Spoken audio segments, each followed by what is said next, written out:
とう、あなたが私のマスターか。ね、シロ、答えは？ダメです、先輩。それじゃきっと先輩を傷つける。行くぞ英雄王。武器の貯蔵は十分か。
勝利なら手放すのは敗北でしょうか。誰も傷つかない世界なんて綺麗事かもしれない。それでもまたかけてみたい。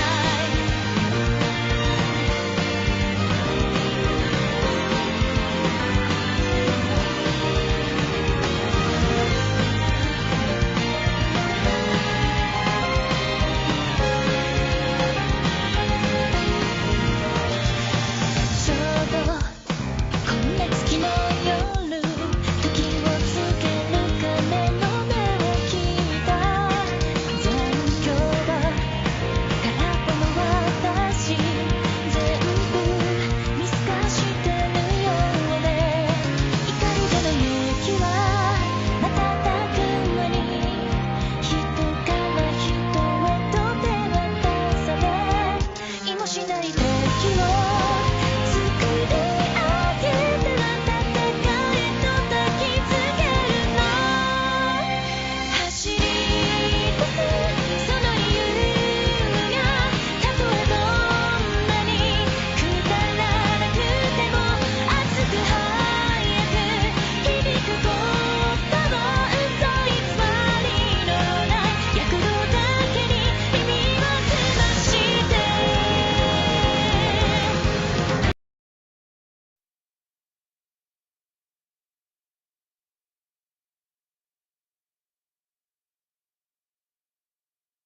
voices in the air, clash and conflict here and there.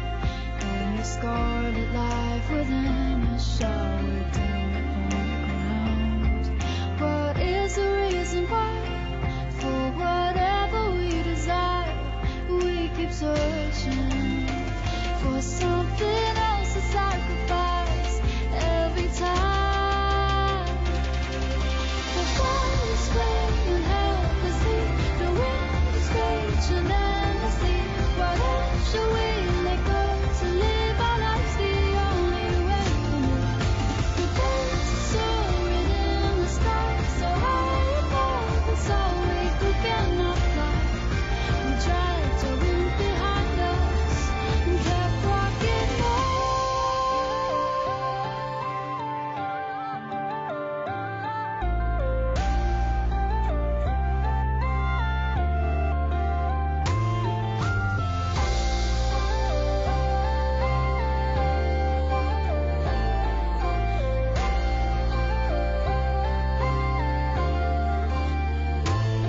Someone far beyond the skyline, someone whose name we don't even know, holds a fire inside the heart that burns him from within. That color and the pain that it caused, we already know it, we've seen it grow. Soon the path we walk will intertwine.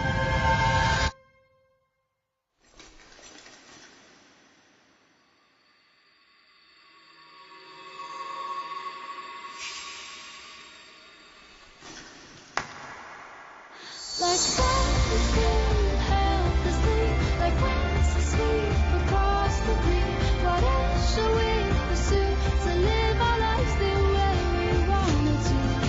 Unlike the birds that soar the sky, we have no wings, and though we find them too far, we stand above the earth now and keep walking on. Trust in it all.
あなたが私のマスターか。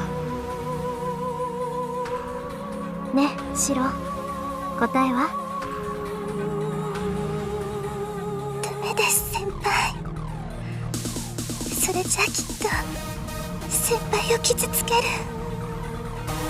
行くぞ英雄王。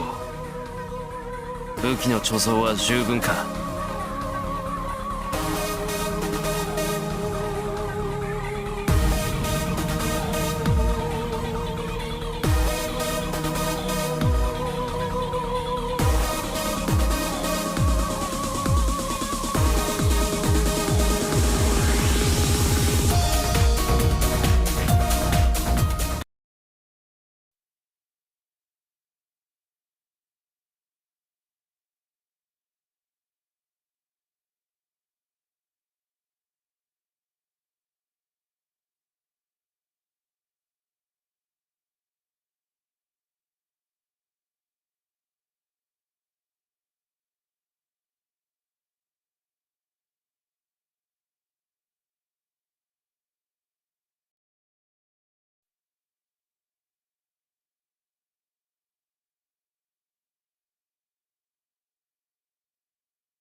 Welcome to the Fate 20th Anniversary Showcase. My name is Albert Cao. I'm the manager at the Digital Content Department at Aniplex of America. It's an honor and a privilege to be here. I work on the Fate project for the past almost 8 years now. Many of you maybe know me as the localization producer for Fate Grand Order. Thank you. In addition to that, I also worked on a lot of the anime project on the side. It is it's an honor to be here to celebrate this occasion and to be able to host the showcase for you. Now, I would like to kick off the event, but to kick off the event, I would like to welcome our first guest up to the stage. He was the producer that worked on many of the Time Moon anime titles. He produced Kara no Kyokai, The Garden of Sinners. He was also the person that worked on a lot of other more Time Moon related titles and was the person that's responsible for developing the Fate IP at Aniplex to where it is today. None of this will be possible without him. So let's put our hands together and welcome our first guest, the current president of Aniplex Inc., Mr. Azuhiro Iwakami.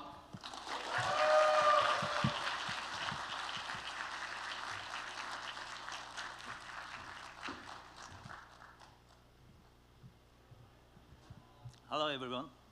It is an honor to be here.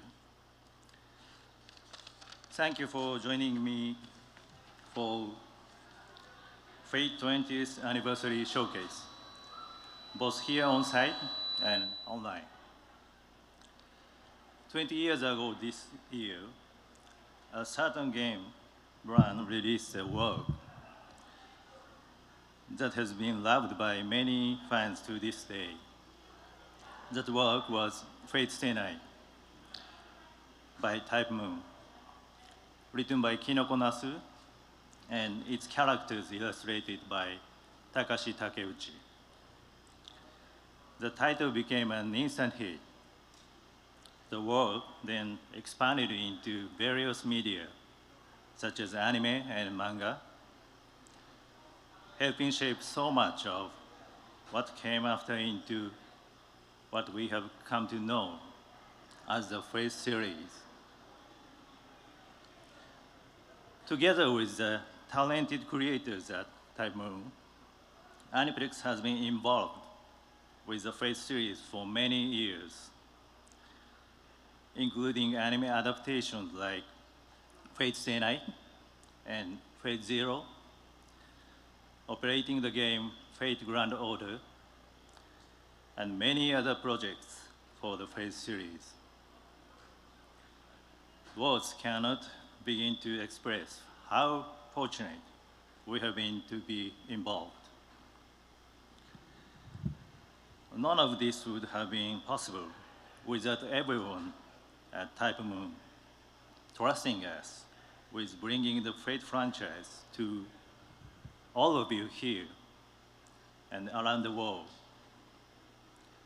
I cannot express my gratitude enough.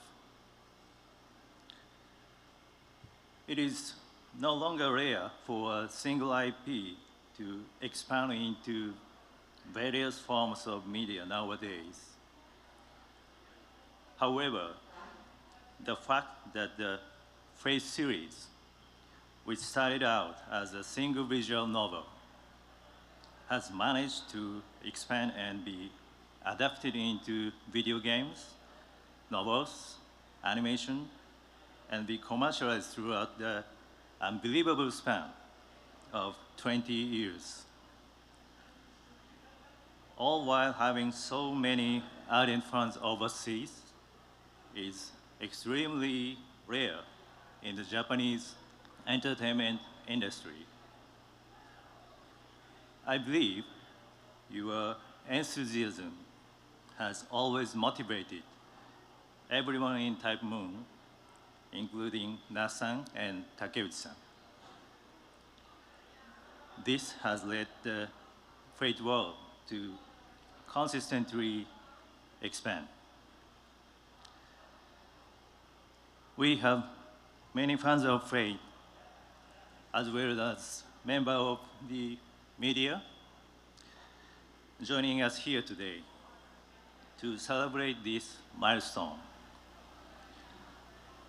My wish is for everyone to stay with us on this journey and help keep the excitement around the Fate series growing.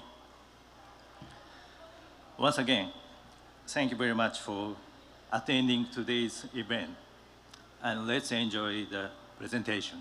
Thank you.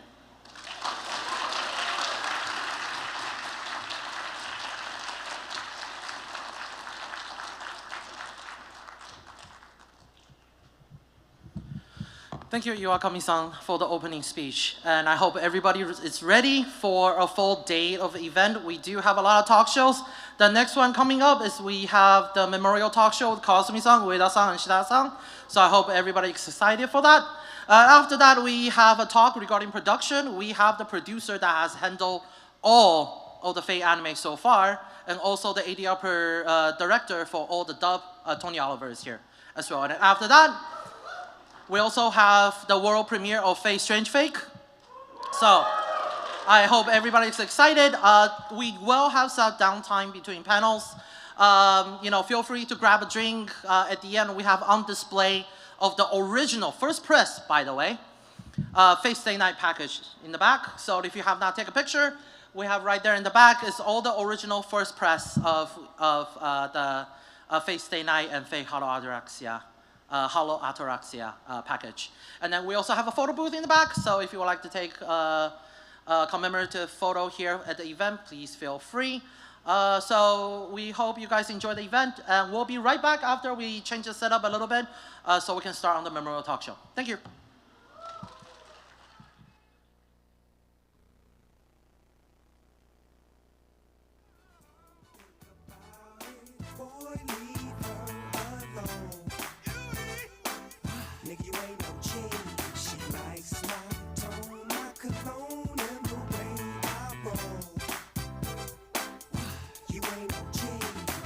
It's legit, you know it's a hit when the Neptune's on the doggy dog finna spit.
How's everybody doing today? Yeah? Yeah, sorry for the wait. So now we're just gonna go into a little talk show segment where we're going to have a chat with our voice actors to talk a little bit about what's their experience bringing the iconic character of Fate Stay Night to life and their involvement in various other projects and their thoughts on the evolution of the franchise. Again, I'm your host for today. My name's Albert. If you see me a little bit sweaty, that's because I'm also running the event. I'm kind of running around, so thank you for your understanding. All right, so without further ado, I would like to introduce our guests to the stage. So let's welcome our guests to the stage. Kawasumi Ayako, Ueda Kana, and Shitaya Noriko.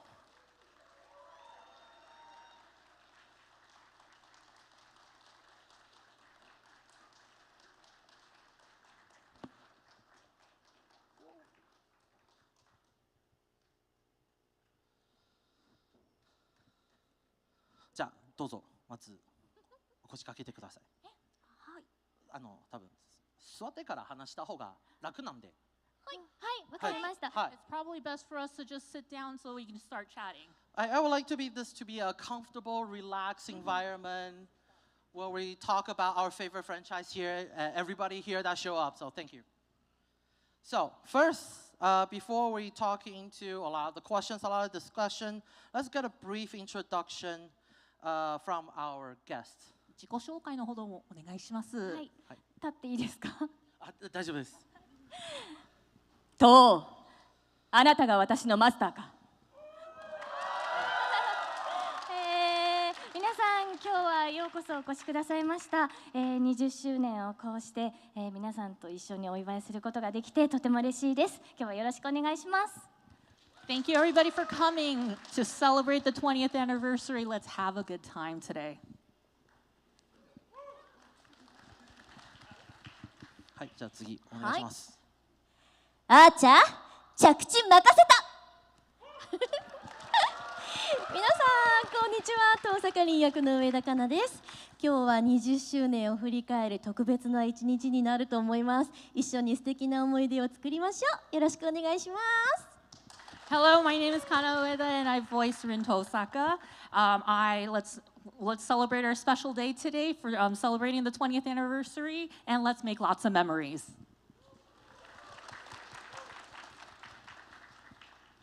お願いします。はい。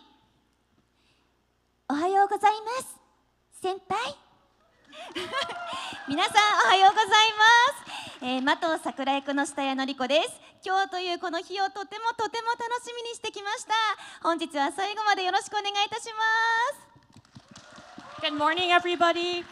My name is Noriko Shitaya, and I play Sakura Mato, and I voice Sakura Mato. I've been looking forward to this day for a very long time, and so I hope that everybody looks forward to it too, and let's have a great time.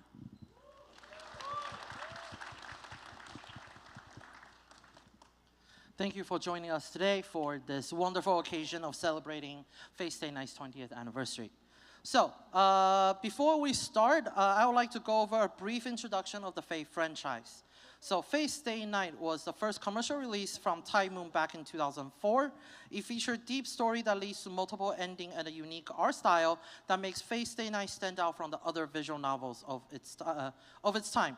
Since its release, the franchise has created a global following through its numerous spin-off projects and anime adaptations such as Fate Zero, Fate Stay Night Unlimited Blade Works, Fate Stay Night Heaven's Feel, and the mobile game title Fate Grand Order. In celebration of its 20th anniversary, Fate Stay Night Remastered was released so a new generation of fans can enjoy this masterpiece. Have everybody played Fate Stay Night? Thank you. So, the guest joining us here today has been part of the project starting from 2006 anime, and first time voicing their characters in the game during the 2007 Realta Nua release. So first I would like to go back to the beginning. The original release in 2004 did not include voice acting. Can the guest tell us a little bit about what was the moment like when you got involved with the project, and what was that experience like?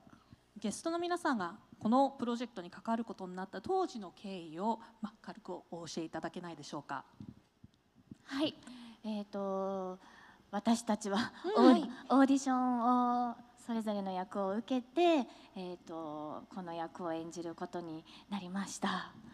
So we all auditioned for our respective roles during that time. なんか覚えてることある？私は実は遠坂凛とさくらの役のオーディションを受けたんです。で、ごめんなさい。大丈夫。So let's going back. I actually auditioned for Rin and Sakura voice, both of their characters for the audition. 当時「新月譚月姫」という作品で琥珀を演じていたこともあって、オーディションに受かるなら桜役だろうなって思っていたんですけども、実際に受かったのが凛で本当に驚いたのを覚えてます。So I actually played the voice of Kohaku for Ringets Tsukihime. And so during the audition, I thought when I was auditioning, I figured that the role that I would want to try to get was Sakura. But when I was told that I got the role for Rin, that was very surprising for me. のりちゃんは？はい、私はオーディションでさくらとセイバーを受けました。For the audition, I did for Sakura and Saber. 当時那須さんからセイバーの勇ましいというか、ふっとか、はあとかそういうオリジナルと、あとエクスカリバーのセリフなど読んでほしいと言われて、ただ私にはやはり凛とこのかっこいいセイバーを演じるのはすごく荷が重く感じていて、さくらのような可愛らしいさくらを、演じさせていただけて光栄だなとも思いますし、そしてセイバーを川澄さんが演じることになって本当に良かったなと思っています。いや、私は実はさくらが受けたいって言ったんですけど、続きちゃって大丈夫ですか、モニカさん。さくらが受けたいって言ったんです。やっぱり私も昔の自分が演じてた役だとさくらかな。そう、守られる女性だった。そしたらいやセーバーを受けてくださいって言われて、まあでもみんなこうやって運命に導かれそれぞれの役をやることにみんなぴったりでねなりました。Right, so when I was auditioning for, when Shitaya-san was auditioning, Natsan, I wanted to do a very gallant Saber voice, you know, where she does the ha and the yelling and all of that shouting and everything, because, you know, I was, during the audition, I did a lot of original lines, and I tried different lines, and I actually also tried doing the Excalibur line as well, too. But ultimately, I couldn't get, I guess I wasn't fit for the whole Rin or the really cool Saber voice. It didn't really fit. I guess it was just too much. So I ended up with the very cute and very, you know, very nice Sakura to play. And, you know, I'm honored to have gotten this role, and I am just so glad that Kawasumi-san actually got the role of Saber. That's what I remember now, and then I'm so glad that we all got our respectable roles as we have right now. And when Kawasumi-san mentioned that I wanted to try Sakura too, based on all the other roles that I've played in the past in my other titles that I've voiced before. You know, I played a character that needed to be protected, a woman who needs to be protected and stuff. But ultimately, you know, I was told that Saber was the right role for me. And you know what? I think it's ultimately fate that we all got our roles that we have right now. And so we're very glad, and I'm so glad that we're all here today to talk about that kind of stuff and to reminisce about it.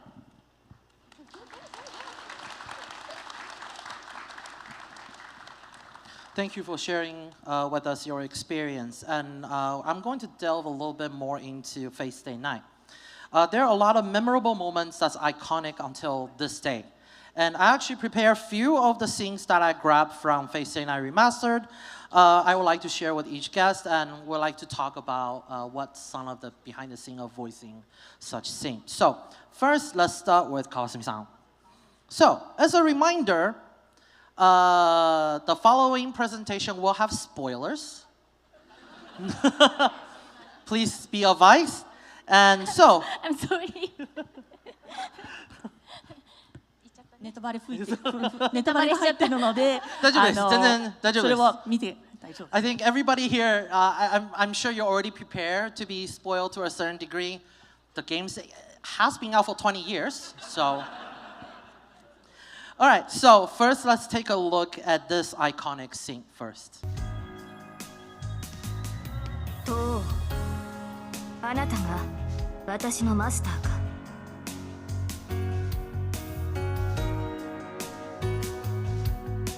召喚に従い参上した。これより我が剣はあなたと共にあり、あなたの運命は私と共にある。ここに契約は完了した。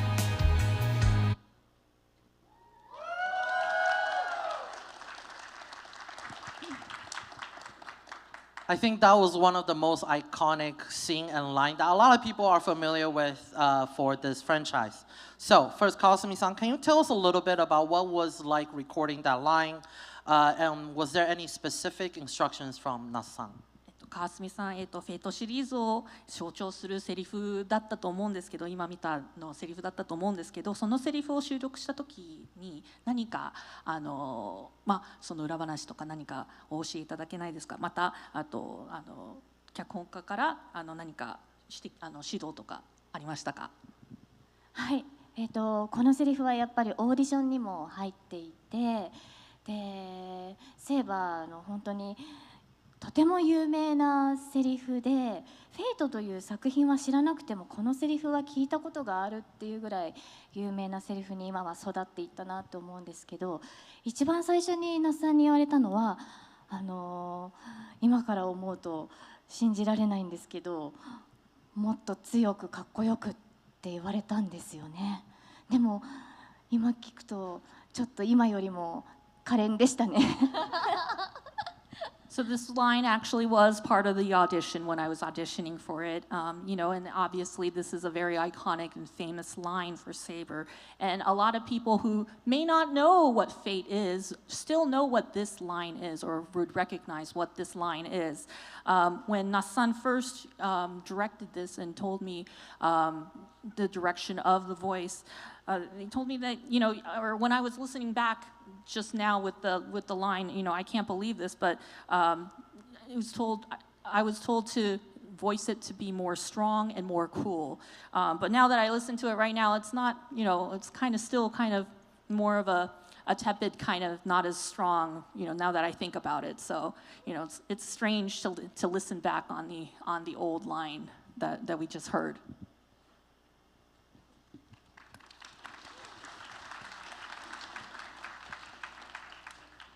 Thank you. And then next, I do want to take a look at the next scene, which is for each route of Face Day Night. The main heroine has a little different interaction with our protagonist, Emiyashiro. And so I would like to take a look at this next scene and we'll talk about it. So let's roll the clip.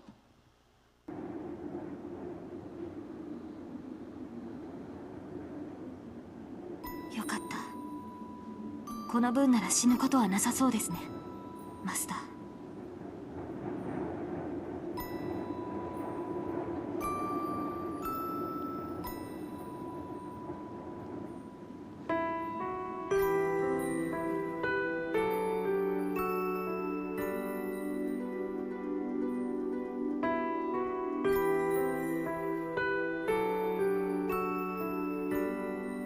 いいえ、私には分かりました。傷が癒されるのは当然です。や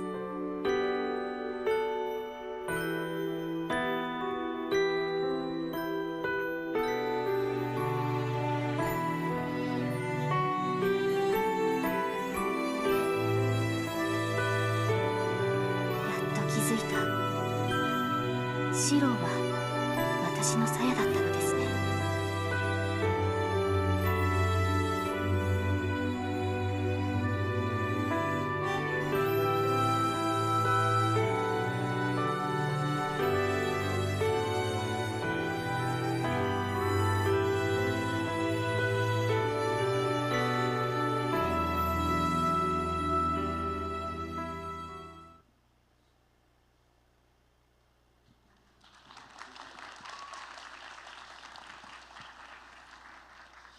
This is a very tender moment between Saber and Shiro. So Kawasumi-san, can you tell us a little bit about recording this scene? これは本当にもう心温まるシーンだったと思うんですけど、川澄さんこのシーンについて何かお話しいただけないでしょうか。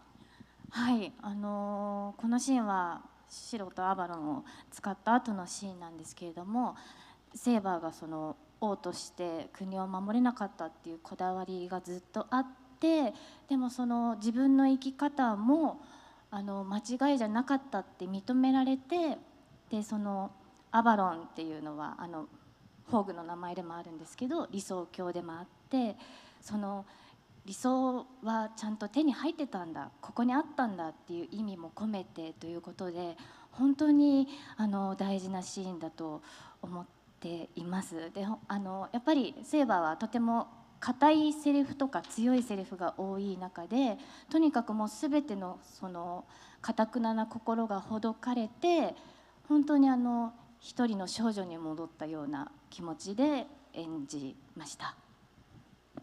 So one of the things, this obviously was a very tender moment and everything. Shiro, and this is the moment where Shiro uses Avalon, and Saber always throughout the entire story has this regret that she couldn't protect her nation throughout her entire life. But through this interaction with Shiro, she accepts that for her current life or her current way of living, she accepts it. She starts to accept what it is, and Avalon is both a noble phantasm as well as the promised land, and it's important, and she realizes that importance, and that she accepts that, and it's a very important scene, or at least I think it's a very important scene for that matter. And Saber typically before that has very rigid, very formal lines, but as we hear in this line, her heart unravels and she starts to warm up and has more tender moments and everything. So I just think it's, again, a very important line that needs, and for her to accept who she is, and she starts to accept who she is right now, both in the past and present.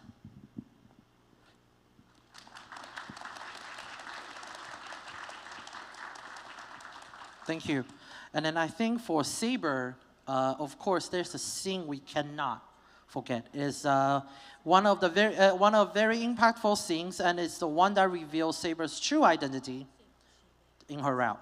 And it's one of the scenes that truly shocked the fans. I think everybody knows what's coming up, so let's take a look.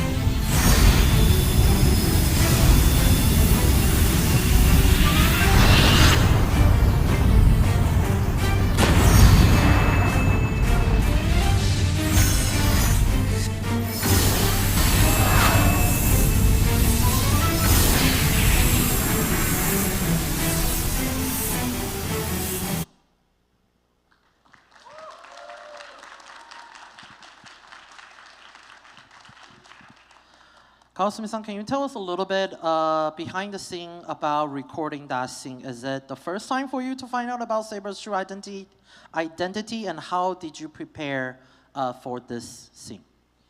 このシーンに収録する際の裏話などがありましたら教えていただけないでしょうか。そしてセーバーの新名はこの時に初めて知ったんでしょうか。そして、このセリフを言う時に何か準備とかをしたんでしょうか。今から考えると信じられないんですけれども、その当時はセーバーがアーサー王だということは絶対に言ってはいけないことで、フェイト・ステイ・ナイトの当時っていうのはもう英霊はセーバーというクラスで呼ばれているので、本当にここで実はこの可憐な少女がアーサー王だったんだっていうことが分かる。そして本当に最強の宝具であるまばゆい金色の剣を出すということで、本当に信じられないぐらい緊張しました。でそうですね、この初めての英霊対英霊の戦いで、でもライダーをこの剣一発で圧倒しなければいけないっていうその強さを込めるのに結構これは何度も収録したと思います。So it might be unbelievable to you all, but back in the day, there was the truth that Saber is King Arthur was something that we could never reveal or we could never talk about, especially during the Stay Night when it came out. And we always address Saber as her class. And the fact that this young girl, this tender girl, and this gentle girl was actually King Arthur was something very surprising to me. And for her to use the ultimate sword, the golden sword of Excalibur, it was just unbelievable. So when I was recording for this line, I was extremely nervous. And again, so this line is supposed to be, it was a battle between a servant versus a servant, and Saber needed to overwhelm Ryder to show, because they're fighting, and she needed to overwhelm so that she can repel Ryder. And so I was extremely nervous, and there was also, we had to do this multiple times, multiple takes during its recording.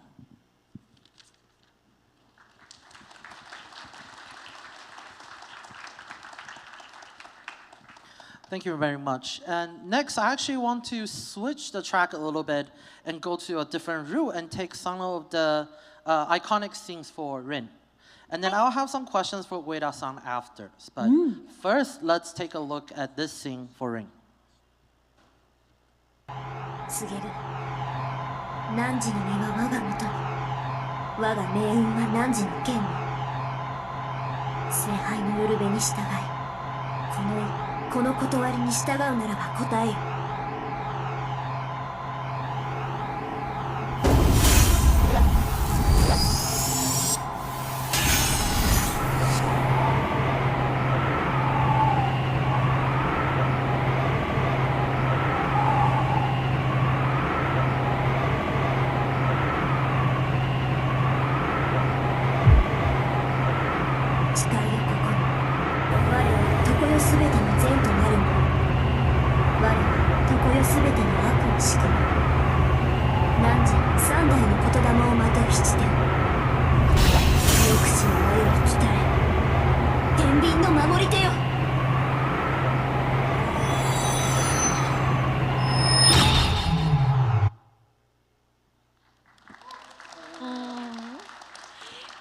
懐かしい。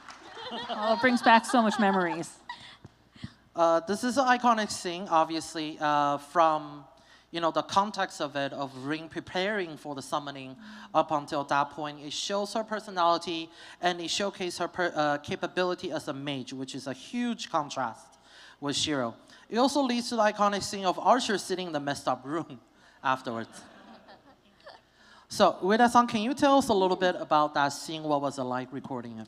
このシーンについて何か思い出とかありますでしょうか？はい、このシーンはリンが最初に魔術師という設定をしっかりと皆さんに伝えることができるシーンで、この呪文っていうんですか、これが後々何度も私が演じることになる呪文なんですが、これをどれだけかっこよく演じることができるのかっていうのをお家でたくさん練習しました。So this scene, it sets the tone for what Rin is as a mage, and we need to convey how cool or how much of a mage she is. And this chant that you just heard will be used multiple times afterwards successively. And so in order to make it sound, how to make it sound cool, I practiced multiple times at home.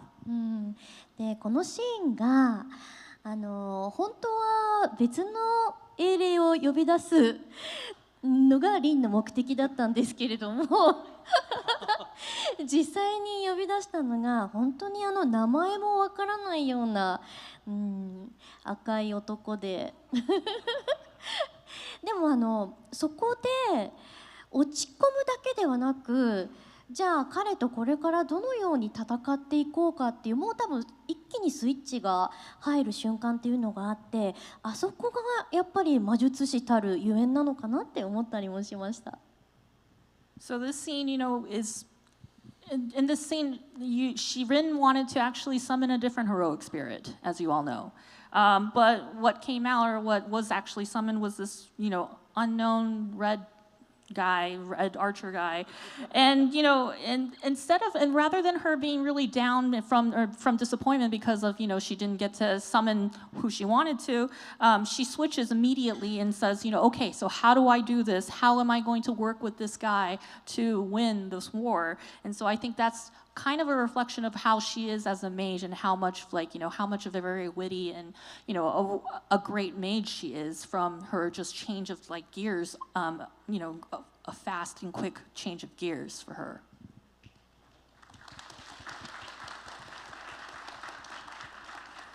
Thank you. And as we previously mentioned, that each route, the heroine will have a different sort of interaction and relationship with Shiro. So now let's take a look at one of the iconic interaction scenes between Rin and Shiro. アーチャーがあっち側に行ったのもあいつだけの責任じゃないわ。結局キャスターを野放しにしたのは私だもの。けど参ったな。ついさっきあんなこと言ったのにいきなり追い詰められちゃった。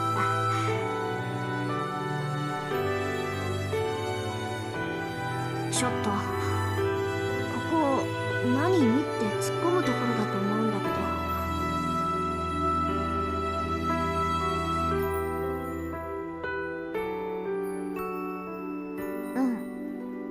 後悔はしたくないってこと。あいつは私はそういう性格じゃないって言ってたけど、今が正念場みたい。シローがあんなこと言うから余計失敗したなって落ち込んじゃった。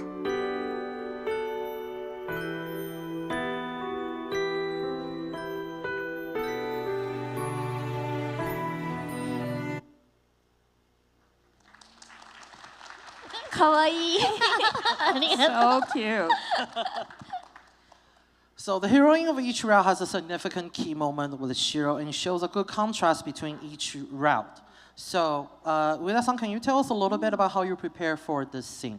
このシーンについて何か準備とかなさったんでしょうか、上田さん。はい。このシーンはリンが冒頭からどちらかというとシロを引っ張っていくお姉さんタイプで物語が進行していて、でこの少し前にとても残念なことが起こって、リンが初めてシロに弱音を吐くというシーンでもありました。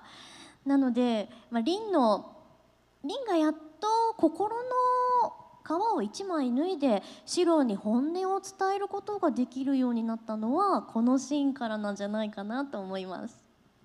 So this is, Rin begins to show how her actual true side, and her vulnerable side. And in the beginning, beginning of the game, or at least the route, Rin has been kind of a big sister kind of role, where she basically pulls Shiro around and tells him what to do and everything. But right before this scene that you just saw, something unfortunate happens in the scene. So this is the first time Rin shows kind of a vulnerable, her sadness, or at least her weakness, and so this is kind of her way of just kind of coming out of her shell a little bit to show, her true tender side to Shiro.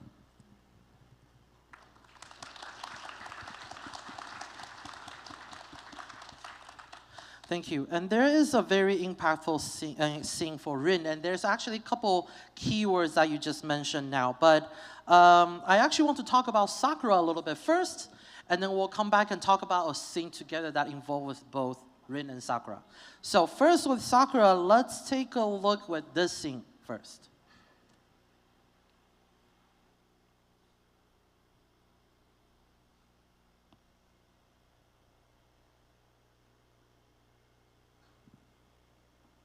Senpai, 起きてますか？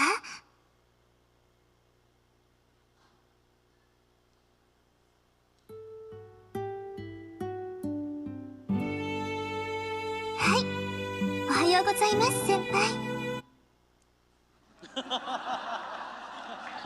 なるほど。Short. There is some discussion that needs to be had when we return to the office. But as we have seen, Sakura has been featured quite a lot in all the routes. However,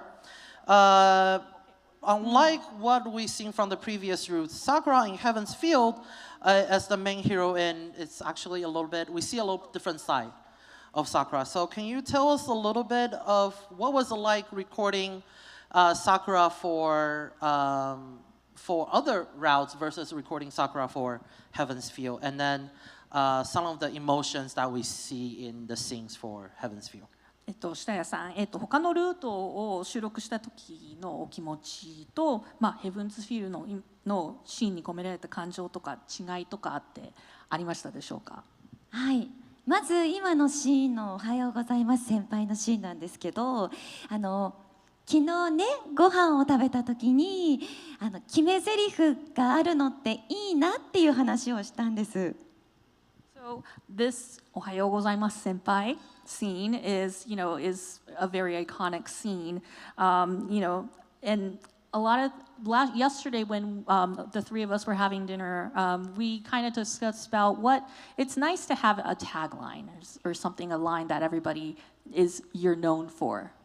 でセーバーみたいにサーバントとしての決め台詞があったりとか、リンみたいに立派なマスターとして何かかっこいいセリフがあったりっていうわけではないんですけれども、さくらはこのおはようございます先輩っていうこの一言がすごく象徴的なキャラクターだなと今はすごく誇りに思っています。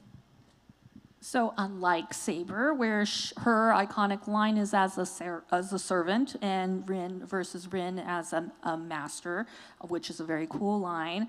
Unlike those two, in contrast, Sakura's "Good morning" is very gentle and kind, and it's just it's a very simple line, and yet it's still very iconic, and I'm very proud of it. Thank you. でさくらというキャラクターはヘブンズフィールルート以外では本当に一後輩キャラという立場なんですね。なので普段の日常のさくらを演じる時はとにかく儚く可憐で自分が生きてることに自信を持たないようなそんな雰囲気を感じさせるようなお芝居ができるようにという気持ちを込めて当時演じていました。So outside of Heaven's Feel, Sakura is, just, a regular kohai character. And, a lot of the scenes in those other routes, it's just her in those everyday moments that Shiro spends. And she's a gentle and kind, and yet she's unsure of herself and how she should carry herself. So that was the thing that I kept in mind when I was acting, or at least voicing for those scenes.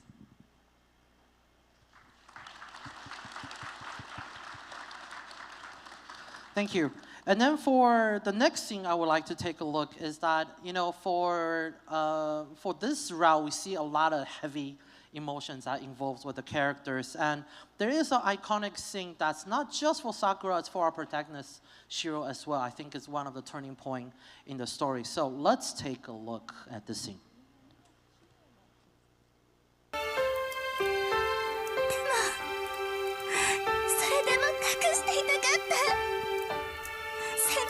時間をこれからも守っていたかった。私にとってはそれだけが意味のあることだったのに、どうして。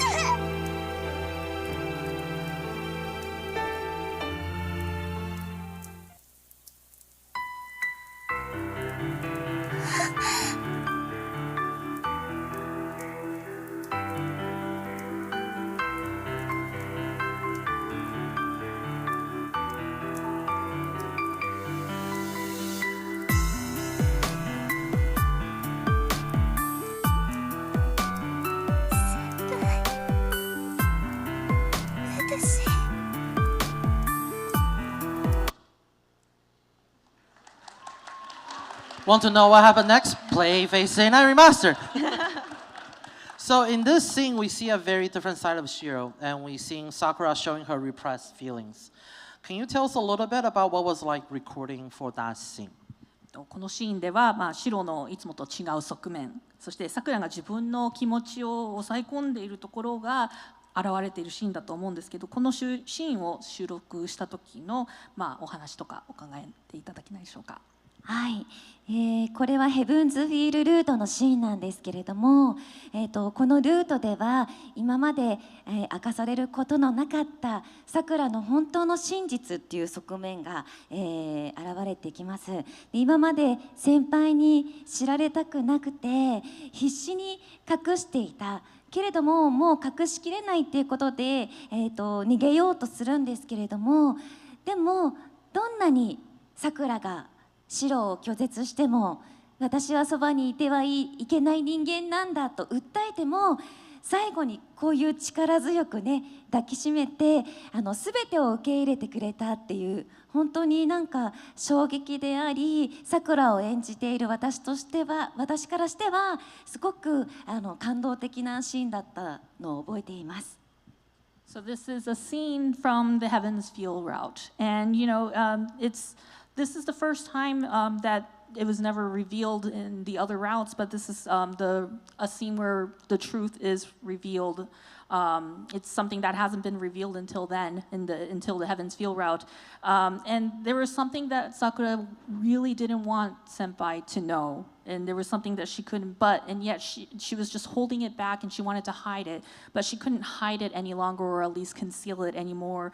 And she wanted to just reject him and hide from and run away from it. And yet, despite how much she tried to do that, Shiro is embraced her and accepted and took in whatever she was hiding, which, it's quite a shock, or at least it was quite a shock for Sakura as the character. And, it's something that she wanted to embrace, or at least hide away, and yet she was shocked to know and learn that she is being accepted and embraced by Shiro.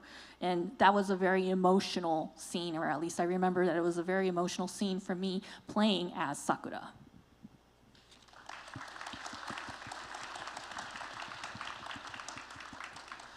Speaking of emotional scenes, so there's one scene I would like to visit, and like I said, this will go back to talking about Rin and Sakura together. So Ueda-san and Shitaya-san will have some discussion after looking at this scene. So first, let's take a look.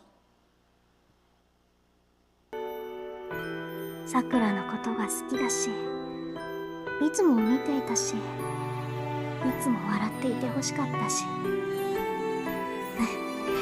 私が辛ければ辛いほどあんたは楽できてるんだって信じたかった。それだけで苦しいなんて思う暇すらなかったんだから。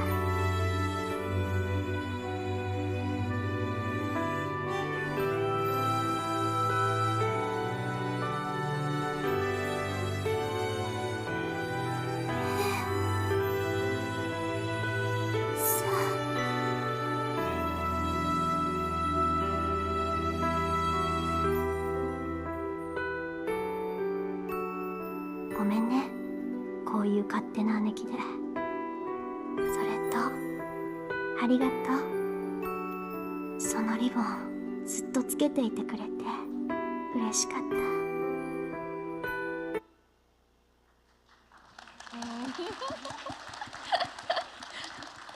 While the lines are short, I think there's a lot of emotion packed into delivery of those lines.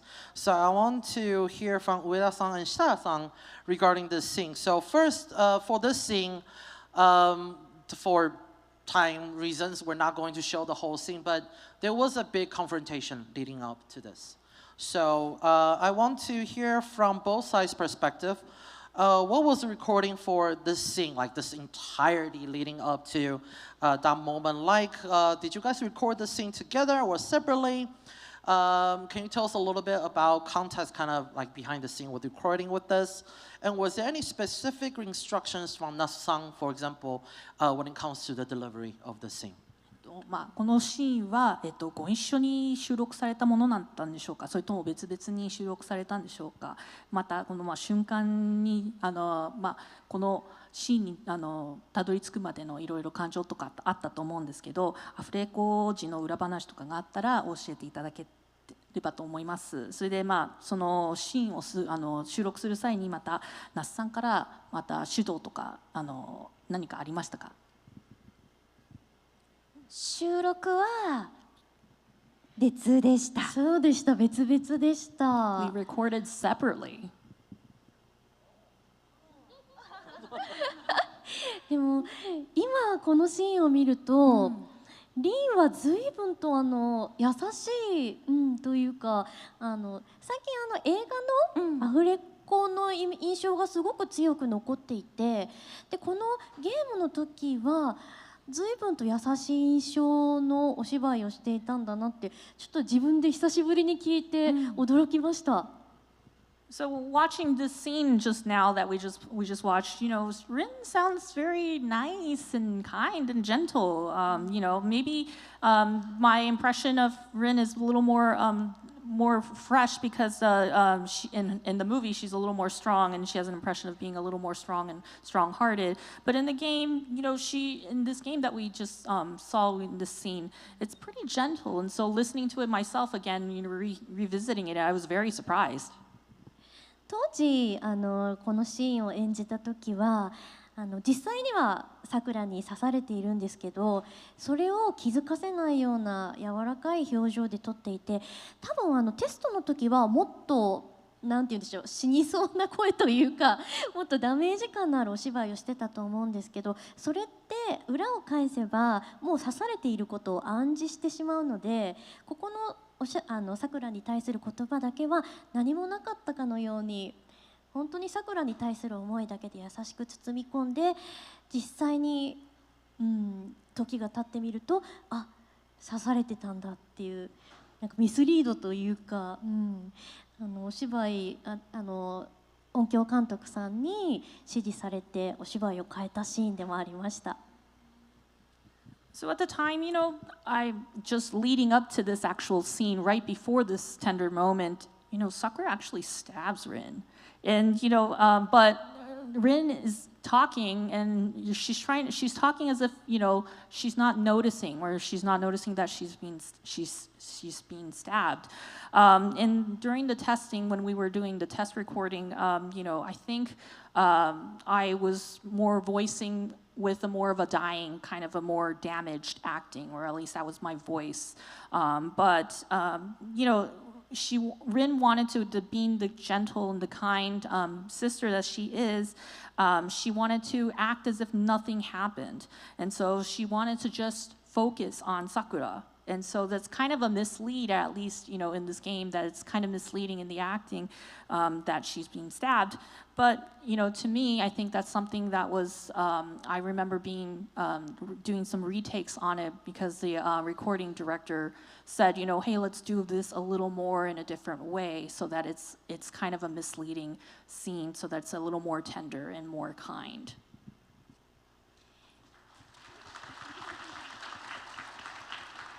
なんかこのシーンを見ると、今までずっと十何年間さくらの中で思い描いてきた姉の存在と、この刺されてから最後の最後でリンが告白する胸の内っていうのが全く違って、なんかもっと素直にこの2人がね話し合う時間があったらこんなことにならなかったのになってすごく感じますよね。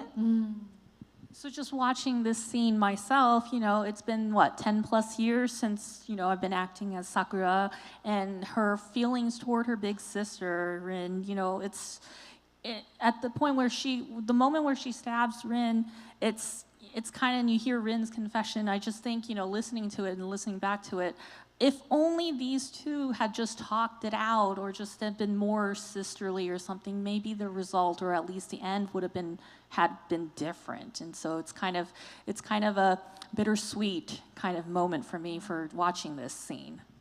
一言助けてって言ってくれればきっと助けたと思う。If only she just said help or something like that, I'm pretty sure she would have been helped. それがね、その一言ですら言えない関係だったんだよね。But you know what? The relationship between us is not that kind of that. She couldn't even say even that word. リンとさくらに関してはずっと長い間タブーがあって、2人が姉妹だということを公の場でお話しすることがずっと禁止だったんですよ。So actually, you might not know this, but the fact that Rin and Sakura are sisters was kind of prohibited for us to talk about it. We couldn't talk about that they were actually sisters in places in public. ゲームの発売から10年以上経っても2人が2人が姉と妹だっていうのは全然お話しする機会がなくて、15年目ぐらいかな、2人が姉妹ですってちゃんと言えるようになったのは、取材とかでも堂々と公の場で姉妹宣言できるようになりました。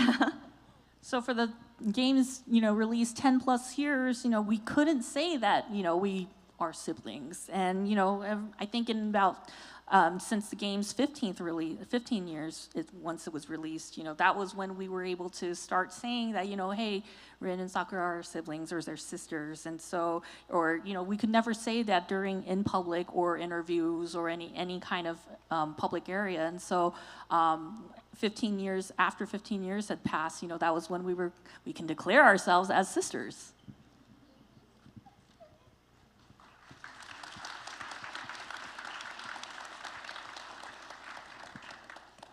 Thank you, Kawasumi-san, Ueda-san, Shitaya-san, for all the wonderful answers. I think that in addition to the beautiful writing, the guest's voice acting, I think, adds that extra layer to the medium and enhances the player's experience we're going through this iconic visual novel. It doesn't matter if the line delivery is long or short. Each of them, as we can just tell right now, is packed with a lot of emotion, a lot of detail into it. So it's an honor to be here, to be able to hear those answers. Thank you very much. Thank you. Next, it's kind of like a big tone change. I would like to talk about Fate Grand Order. Ooh, people are like, oh my god, what's going on? So a little bit background about Fate Grand Order, as many of us here know that the Fate franchise itself has evolved throughout the years. And for Fate Grand Order, first released in 2015 in Japan and 2017 in certain English-speaking territories, the mobile game has brought a revolution to the mobile game industry by including large volume of intricate story not seen in mobile games at the time, along with its strategic elements that ever involving visuals. Fate Grand Order has gathered millions of fans around the world. So, regarding Fate Grand Order, we'll also like to talk to each guest regarding their experience with voicing characters in Fate Grand Order. First, with Kawasumi-san. So, Fate Grand Order, it kind of changes the definition and the ideas of saber or sabers. In the gaming FGO, before when we say saber, we know as one character. Now, saber, we're like, which saber we're talking about? Lancer saber? So you have voiced all the different sabers in FGO and also characters such as M. Bonnie and Lady Avalon and Fall in the anime adaptation. Is this your first time voicing characters other than Saber when it comes with FGO in the Fate franchise? And what was that experience like? フェイトの世界で、セーバー以外の、キャラクターを演じるのは初めてだったと思うんですけど、その初めて他のキャラクターを演じた時の、気持ちやその経緯についてお教えいただけないでしょうか。はい、一番最初の多分今現在こちらでセーバーというか私の演じてるキャラクターが多分15ぐらいいると思うんですけれども。ちょっと定かではないんですけれども、一番最初のレコーディング、まだリリースの1年以上前に私いきなり7役もっとかな 7,8 役を一気にレコーディングしてるんですね。So first of all, at this point, I think I lost track, but I think I have about 15 sabers or different characters in FGO. I'm not sure, I lost count. But just to tell you, before the game was even released, a year before, the game was released, I actually was given the task to record 7 to 8 servants, or 7 to 8 different characters all at once. でセイバーとセイバーオルタはもうフェイトステイナイトで演じていて、でセイバーリリーもアンリミテッドコーズっていう格闘ゲームに出てきたキャラクターで、そこから先はちょっと未知の世界すぎて那須さんと相談しながら一つ一つのキャラクターをどういうふうに、同じアルトリア・ペンドラゴンですけれども持つ武器が違ったり、そのオルタになったり出てくる時代が違ったりってなるとどういうふうになるのかっていうのを相談しながら一つ一つ演じました。そして一番驚いたのはアンボニーです。実は私こんなにやってるのにまだ他の役もやっていいんだって一番驚きまして、これは言っちゃおうかな、なんで私がアンボニーですかって那須さんに聞いたら、那須さんが川澄さんのお嬢様キャラが聞きたかったんだって言ったのをとてもよく覚えています。So, when I was recording for Saber and Saber Alter, I've recorded them, or I know those characters from Stay Night, and Saber Lily was from a fighting game from a Limited Codes, so I had experience with those 3 characters before, but everything else was just unknown territory. And for all these other characters that I needed to voice for the servants, so basically I worked in the recording with Nasu-san, and I asked, I consulted what kind of acting should I do, what kind of voices should I reflect based on their weapons, their different times that they lived in, that these sabers, and when they use these weapons, how do they sound, how there's all these things that I had to consult with Nasu-san and given direction on how to voice them. And you know what, the most surprising character or servant that I voiced was Anne Bonny. Out of all the characters that I voiced, and the reason, and I actually asked Nasu-san, why am I voicing Anne Bonny? And Nasu-san basically said, I wanted to hear Kawasumi-san, your ojo-sama, your ojo-sama character, and so that was Anne Bonny. Thank you. Thank you for the insight. I think this is the first time I heard about the M. Bonnie story, so that's very interesting. And out of all of these years recording for characters in FGO, I'm sure you have fond memories recording each of the characters that you have voiced in FGO. Is there a specific experience or character that stood out for you during all these years of recording the different characters for FGO? いろいろなサーバントを収録した中で FGO のキャラクターでご自身が経験したエピソードやキャラクターで特に思い出のあるものってありますでしょうか？はい、アルトリアキャスターです。That has to be Altria caster. セーバーにはキャスター属性というかキャスター適性がないって言われてたので、キャスターにはならないんじゃないかって自分で思っていたところに、本当に初めて出会う新しいアルトリアっていうキャラクターが出てきて、もう私の中で、セイバーはです常に目の前のことに逃げずにまっすぐ立ち向かっていくっていうキャラクターで、その中で今まで演じたことのないもうやだよ逃げたいよって言うっていうのが、もう最初はどうやって演じたらいいんだろう、同じ顔をしているのにって思ってとても戸惑ったんですけれども、でもやっぱり持ってるものはとても同じ強い心で、成り立ちが変わってもやっぱり本当にアルトリアは素晴らしく素敵なキャラクターだなって改めて思ったキャラクターです。So like I said, Saber, I was told that Saber herself didn't have the affinity to be caster, and so when there was Altria caster, this was the very first time. This is the very first Altria that I've never really been able to, comprehend or at least, grasp, because this is very new to me. Saber is an unhinged character, or at least she has this very strong will and resolve, and yet Altria caster's like, I don't want to do this anymore, I want to run away. And so how to voice that, I didn't know how to actually provide that kind of acting, or it was kind of bewildered at first, because they have the same face, but they have a different, they have a different path, or they've been walking the different path, and yet deep down and ultimately they ultimately come to the same conclusion, or they come to the same resolve. And so, I'm even though they had different paths and everything, I think this was a very new thing to me, and it was a great experience for me, and I thought it was just great, being able to see a different side of Altria. Thank you.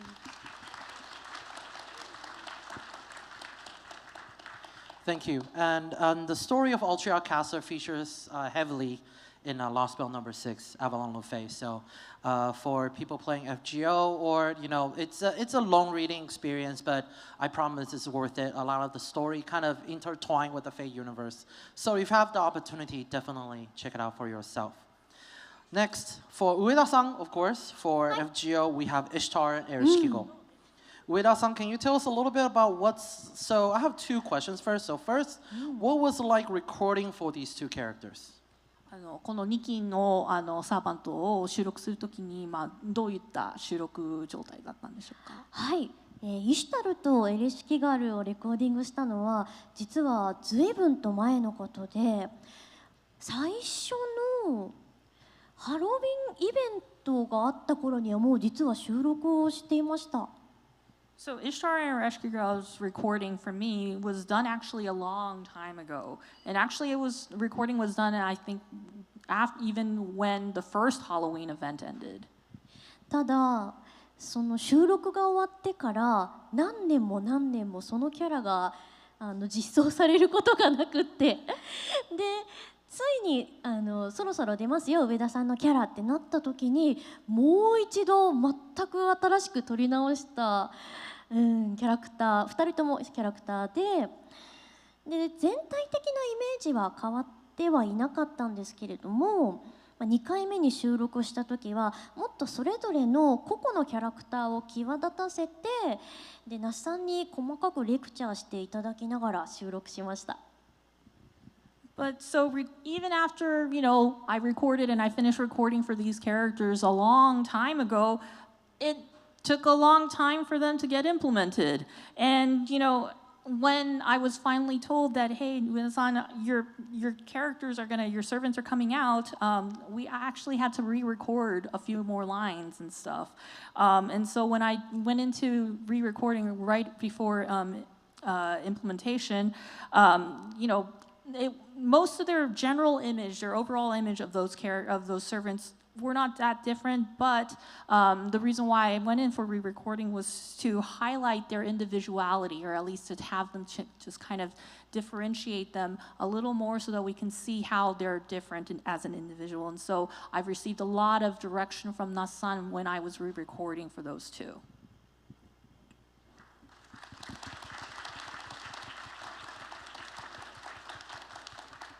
And with Ishtar and Ereshkigal, how do you differentiate the voice between these two characters?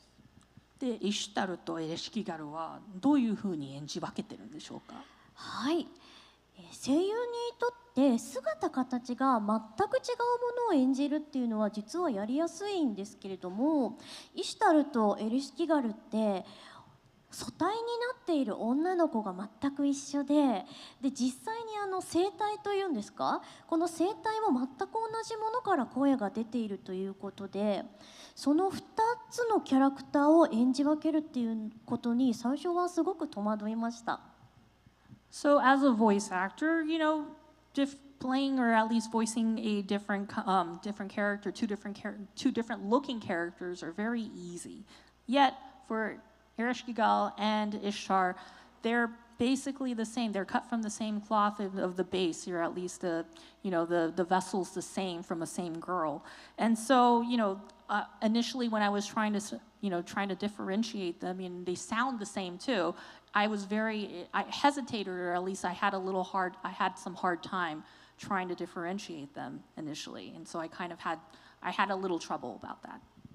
もちろんキャラクターが違うので気持ちであったりおしゃべりの癖っていうのも全く違うんですけれども、一番分かりやすく演じ分けというところで言うと、イシュタルというキャラクターはマアンナというこういう金色の乗り物に乗ってだいたい上から下に向けてお芝居というか声を落とすイメージ、藤丸って呼びかけたりして、ちょうど今の最前列の皆さんに話しかけるぐらいのテンションで常にお芝居をしてます。So one of the things is, there are certain subtle differences that I do, in my acting. They talk differently. They have a different type of mannerism when they talk between these two characters. The easiest thing that I can explain, or at least is the easiest for Ishtar, was, Ishtar rides this golden boat called the Manana. I'm sorry, I don't know how to pronounce it, but and basically she shoots, or she looks down from, she talks from up towards down, and so it's kind of the same tone as if I'm like talking to everybody right now up here to the people up in the front row. That's kind of the tone that I'm talking to as when I'm acting as Ishtar. エレシキガルは逆にすぐ目の前、それこそあやさんやのりちゃんのこの距離で人と話すっていうイメージでお芝居をしていて、そうすると口の開ける大きさ自体も少し狭まってくるし、息の使い方というのももう本当に目の前に落とす感じでお芝居をするので、それを意識しながらやっているといつの間にかイシュタルとエレシキガルが演じ分けられるようになりました。Versus during it, when I'm voicing Ereshkigal, I am talking in the tone like as if I'm talking to Kawasumi-san and Shitaya-san right here on equal footing right here.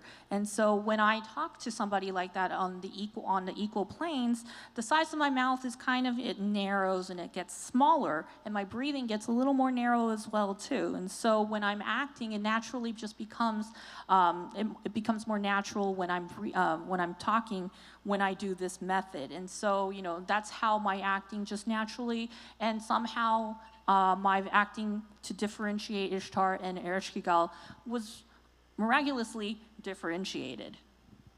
イシュタルとエレシキガルでもこんなに大変なんだから、アルトリアとか BB とかは本当に大変なんだろうなと思って2人をとても尊敬します。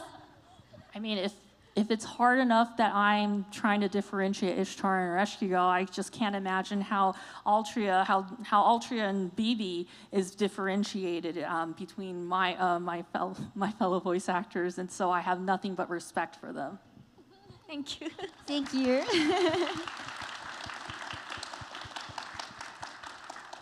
And speaking of BB, yes. For Shitaya-san, we have so many different characters for you in FGO as well that you voice with very different personalities. We have Kama and Parvati, which is and we also have the very cheery BB, who's an established character from a different Fate title called Fate Extra CCC. So first, let's talk about BB. BB is a very cheery, also feels like she's hiding something. Also, I think for all of us playing FGO, we can never forget about that one event. All of a sudden, we're getting a full voice story from BB and be like, oh, what's going on? So can you tell us a little bit about recording for BB and what do you keep in mind for recording this character? BB の声を収録した時のお話などがありましたらお聞かせていただいて、また収録した際に何か意識したことってありますか？さくらの養子をしたさくらではないキャラっていうのを初めて演じたのが BB でした。So she looks like Sakura, but she's not her. And BB was, and so that was the first time, and that was the first character. That was BB. 藤井王のずっと前、フェイトエクストラ CCC という作品で初めて BB ちゃんとは出会いました。before FGO, there was Fate Extra, CCC, and that's when I first, was recording for BB. 当時私はヘブンズフィールという作品で黒桜っていう、正式な名称ではないのかもしれないんですけど、いわゆる黒桜というキャラクターを演じることはあったんですが、一番最初に BB を演じた時に BB もそういう側面があるのかなと、桜の、黒い一面みたいな感じで演じるのかなっていうふうにお家で役作りをしていったんですが、実際は全く違うと言われました。So the first time, I was voicing for BB, my image, or at least for her, my initial image I thought was maybe she is like Kuro Sakura from Heaven's Feel or Dark Sakura from Heaven's Feel. And so, that's kind of the image that I had in mind when I was trying to think of how to characterize or at least voice for BB. Maybe BB is kind of like that, where she has an aspect of, the Dark Sakura. And so I was practicing those lines, when at home, when I was doing that, when I was practicing. But when I went into the recording, I was told, no, it's completely opposite. 黒い一面があるのではなく小悪魔なのだとなので BB ちゃんが、黒桜とは違くて小悪魔系ヒロイン、なんかそこのお芝居を成立させるのにすごく時間がかかって、私の中でもう黒桜っていうキャラクターを一度Sorry 大丈夫だった、ごめんハプニング黒桜っていうイメージは一度取っ払ってもう一度一から役作りをしたんですが、那須さんとそこはすごく話し合いながらその小悪魔系ヒロインっていうのを私の中で少しずつ一緒に築き上げていってもらいました。So it was the first time, so there was BB doesn't have the dark side just like Kurosakura or Dark Sakura. Rather, I was told that BB is a little devilish girl, and she's the little devilish heroine. And so, because I had this image of Dark Sakura already, it was very hard for me to get rid of that image, the initial image that I had, and to reconcile that to that whole little devilish girl and the devilish heroine. And so I struggled with that quite a bit. And so when I was consulting with Nasan, like we were building we kind of consulted each other and went back and forth about how to voice BB. And so I feel like, and how to get this devilish heroine character and personality, it was very hard for me. But I think Nasan and I built BB together as we were going back and forth building this character. 人を小バカにしたりとか上から目線でものを言ったりするセリフもあるんですけど、本当に心の中からバカにしているのではなく、そのちょっと小バカにしているのをそこを楽しんでいる。なのでそういうところのセリフを楽しみながら演じていくうちにすっかり BB ちゃんのベースとなる部分が私の中で根付いて、今ではすんなりと演じやすいキャラクターで、とても私にとっては可愛いキャラクターです。So, like some of BB's lines are, she taunts people, she sounds condescending, yet she's not really serious. She's not really that mean. She's just having fun. She's kind of playful, and she's kind of having like a prankster kind of thing. So doing that, I was trying to have BB sound like she's having fun. I wanted her, the whole having fun part kind of came in naturally to me. And so I was able to establish BB's characterization, or at least her voice, pretty easily once I got the hang of it. And now she's kind of easy. BB is easy for me, and now I have an established foundation for her. And so now BB to me is like this cute character that I can easily grasp and voice for her. Thank you. And then we also have the contrast of Kama and Parvati, which are polar opposite of each other. What did you keep in mind when you're recording these two characters? 一方カーマとパルバティはお互い本当対照的なキャラクターたちなんですけど、どんなところを意識しながら、この2期のサーバントを収録したんでしょうか。はい、パールバティが一番お芝居としてはさくらに近いキャラクターとして演じています。Parvati on an acting front is very close to Sakura, so that's how I always keep in mind when voicing for Parvati. 彼女の持つ優しさとか、パールバティはちょっと母性も感じるように演じています。She has this just latent, kindness. She's basically kind, and she also has this motherly side of her, and so that's how I wanted to put that. I put that in there in her characterization.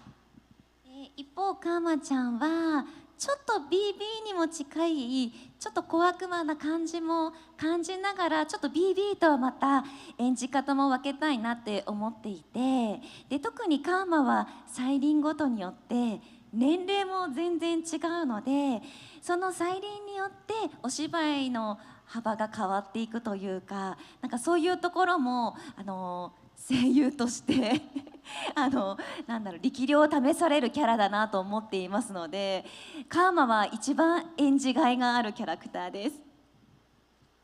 Versus Kama is kind of like BB, where she kind of has a devilish kind of side of her, but I wanted to differentiate her obviously because they're different. And especially for Kama in the game, she has different ascension forms, and as her ascension forms change, her age changes as well too, and there's a different, in age. And so there's a big wide range in acting when I'm trying to voice for Kama, and so as a voice actor I feel like I'm challenged, or I feel like somebody's testing me as a voice actor when I'm voicing for Kama. That's how I feel when I'm trying to expand myself as a voice actor for Kama. いやー、これだけいろんなキャラをやらせてもらってると、全員一緒にしゃべるみたいな会話をするみたいな話が出てきたらちょっと大変だなと思っています。Well, now that I've voiced so many of these characters, if somebody told me, or if I'm challenged, hey, they're all in the same room, we need to have you record all of them together at the same room. I don't know if I can do that, or that seems very tough. バビロニアのアニメーションすごく大変だったよ。そうだ。The Babylonia animation, that recording was tough. じゃあいつか私もそのような機会があるかもしれないので頑張ります。You know what? I might have that opportunity myself. So when that time comes, I'm going to try my best.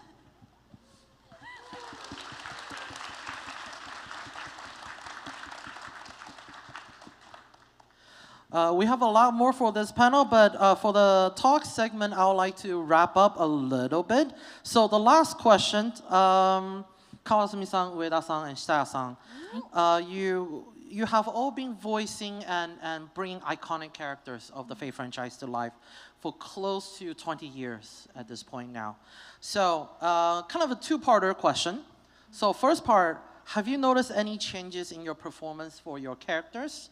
And the second part, what does the Fate series mean for you? お三方とても20年ほどにわたってご自身のキャラクターとかを演じてるわけだと思うんですけど、この20年間でご自身の演技に何か変化とか変わりっていうのは感じましたか。2つ質問なんですけど、まず20年間でご自身の演技に変化はあったと感じますか。そして2つ目、ご自身にとってフェイトシリーズというのはどういった存在なんでしょうか。はい、20年間で本当に心の真ん中にあるものは変わってないなっていうのはすごく思って、やっぱり本当にセイバーというキャラクターが大好きですし、そこからいろんな作品でどんどんアルトリアが増えていっても、やっぱり私は一番最初に出会ったセイバーアルトリアペンドラゴンが大好きで、でもこうやっていろんな機会があって20年の中に本当にいろんな作品でいろんなアルトリアを演じることになって、その全ての経験がその一番始まりのアルトリアにちゃんと戻ってきてるなっていうことは感じて、でやっぱり最初は上手に表現できなかったこともできるようになってるし、今さっきやっぱり自分の声を聞いてみて、20年前の自分はちょっと今よりエクスカリバー弱そうだなって思ったりしましたけど、でもそういうなんか時間の流れ、一緒に本当に過ごしてきたことを感じられて、とても嬉しいと思いました。そしてフェイトは私にとってなんかいつもちょっと大げさな表現しちゃうなって思うんですけど、やっぱり本当になんか神様がくれたもう素敵な出会い、宝物っていつも思ってます。So for the 20 years that I've been voicing, I believe that nothing has really changed for myself in the core. When I look back, I love Saber. I've played her for 20 years and I love Saber, and there's so many titles with Saber now that started off with the first game. And it's just, but the first time, no matter how many different titles there are with Saber, it all goes back down to the first Saber that I acted. And while there were so many opportunities given to me, I always come back to the first one. And, and I feel very fortunate to be able to act so many different wide ranges of Saber or these characters for different titles. And we looked at some of the recordings we looked back on the game. And listening to my voice 20 years ago that I recorded for Saber, I was just like, man, Excalibur, when I said Excalibur, it was so weak when I said that. But for the past 20 years, I feel like I've grown together with Saber for the past 20 years, and I'm very fortunate and I'm very happy for that. And then also fate to me is, this may sound like an exaggeration, but it's not really, and I think this from the bottom of my heart. I feel like, some divine power has granted me this opportunity in this role for Saber, and I feel very, very fortunate to be given this opportunity as well as this role. And I think it was just some divine power that just did that and led me to this. And that's what fate to me is. It's fate. Thank you.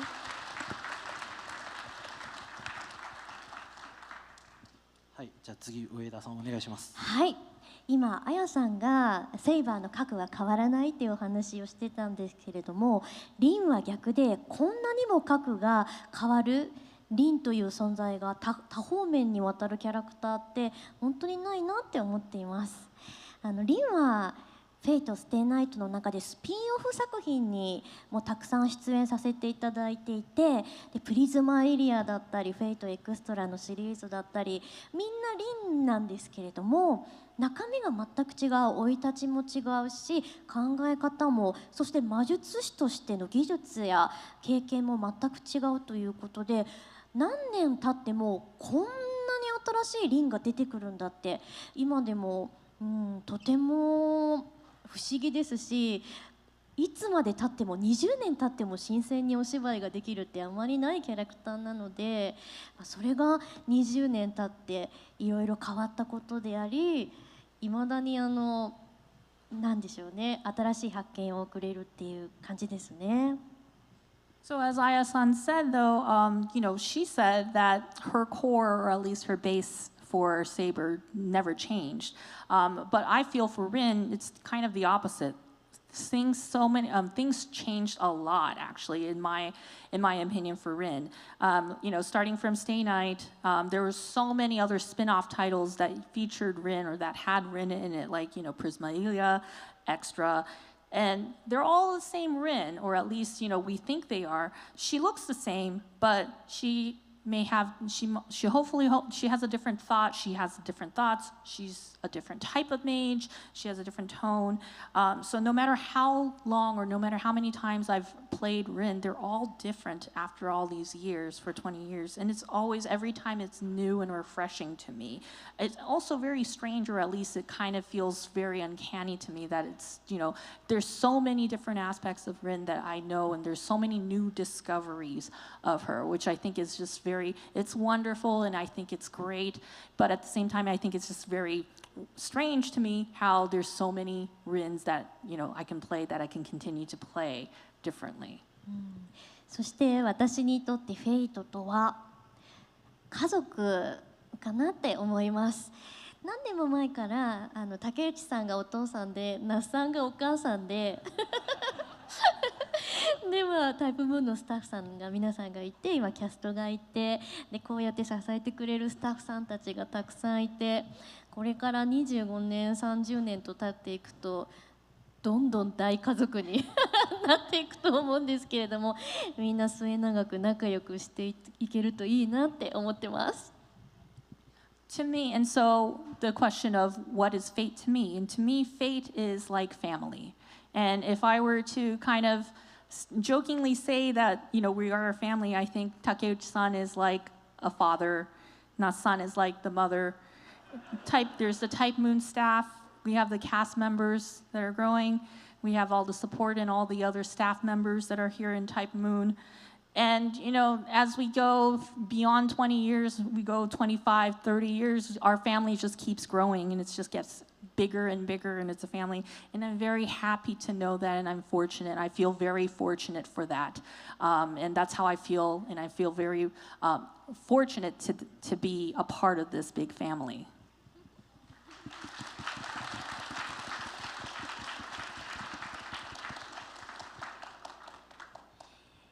Eh, そうですね。一番最初の質問何でしたっけ？ What was the first question again? わかるよ。いっぱい喋っちゃったもんね。I know I talked a lot, so I get it. You lost track. 20年演じてみてどうだった？どう変化したか。オッケーオッケー。そうですね。本当にさくらというキャラクターは一番最初のアニメでも UBW でも聖杯戦争には関わらないっていう立場だったので、やはり私の中では一番ターニングポイントだったのが、劇場版のヘブンズフィールで3章かけてしっかりと彼女と向き合ったあの期間が一番大きかったなと思います。本当に20年かけて少しずつさくらとの関係とか彼女の本当の心の内とかっていうのを時間をかけていろんな作品を通して私の中で陥れていったような、本当に作品とともに気持ちも育ててもらったような、そんなような気持ちがします。So for Sakura, there was up until the thing. I'm sorry, let me try this again.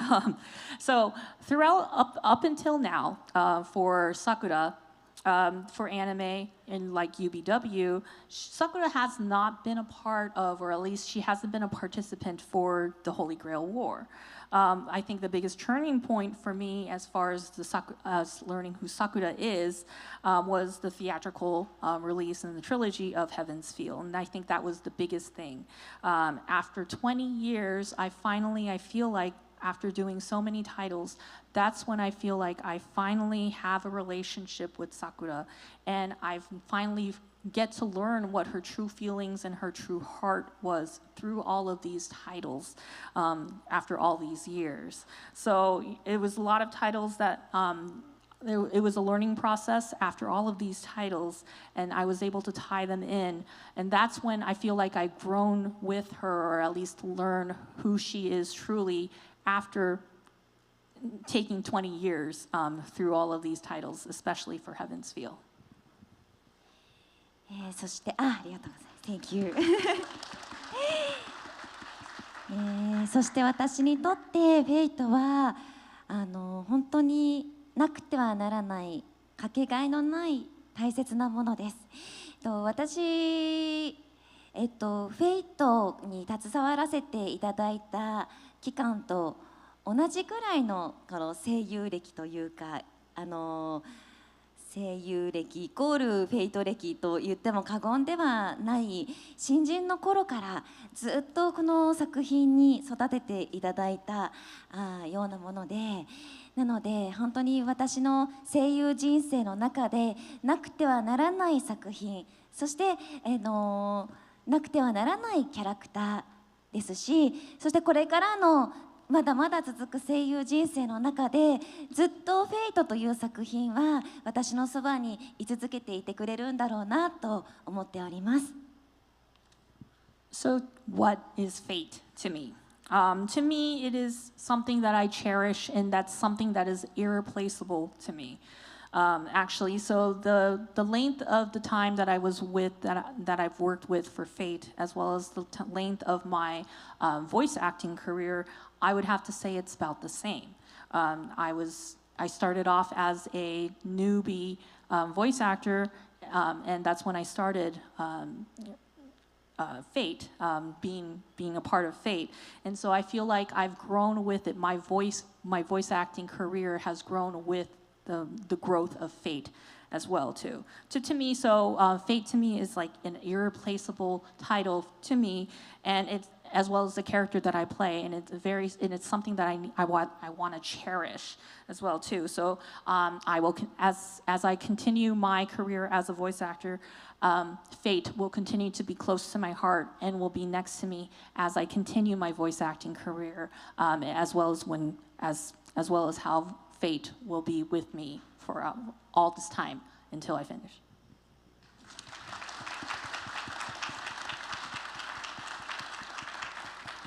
Thank you. So before we wrap up the panel, I actually have a couple information I would like to share with everybody. And at the end, I have messages from a certain special two regarding the franchise. So first, I would like to go over some information. We talk a lot about Fate Stay Night and the Fate franchise. So with this opportunity, we want more people to be able to enjoy the franchise, to kind of understand why this visual novel became so popular, gathered so many fans around the world. So first announcement. So Fate Stay Night Remaster, the English localized version of it. It's available now on Nintendo Switch and Steam, and for a limited time, it will be 20% off. For Nintendo Switch, the sales will be from November 22nd to December 12th. And for Steam, the sale will be from November 22nd to December 4th. So use this opportunity. If you have not experienced the original, this is the best chance to do it. And obviously, hearing about voice actors' experience, what kind of behind the scenes is like, you'll be able to kind of enjoy the game in a different way. And for people who have already played it, you can definitely revisit some of the scenes and hear and understand what some of the voice actors are talking about. And before I go to next, this is a teaser that we already show, but it's about Halo Ataraxia. So for the people that have not seen the teaser yet, here it is.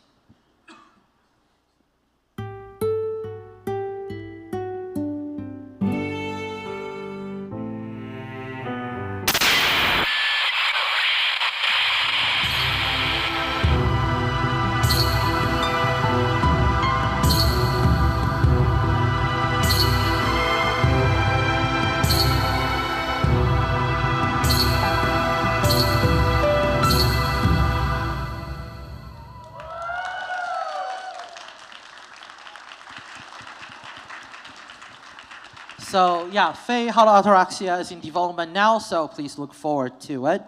And of course, oh, somebody jumped the gun, Fate Grand Order. So Fate Grand Order will have a Fate 20th Anniversary Showcase Celebration campaign. Next slide. We're gonna give away send codes to everybody. Make sure you log in by December 4th to claim the same codes.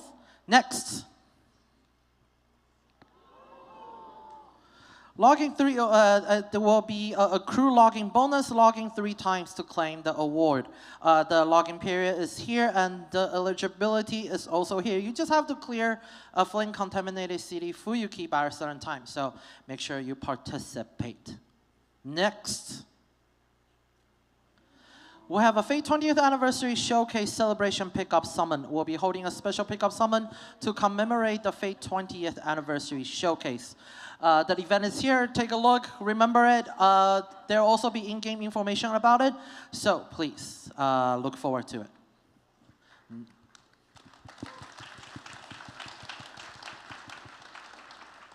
And of course, before we go to the next slide, I just want to say 4 English letters.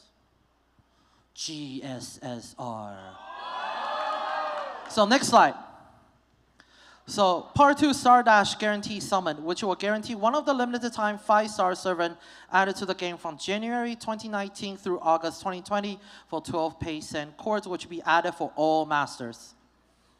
The date of addition will be November 25th at 0000. There is a condition that you have to meet before you can participate in this guarantee summon, so please check in-game news for the eligibility. Next is a little bit of QOL update. 4, command spell update. So 3 recover. So up until now, only 1 command spell will recover at the rate of 1 each day. Now, starting from November 24th, all 3 command spells will be recovered each day at 4 p.m.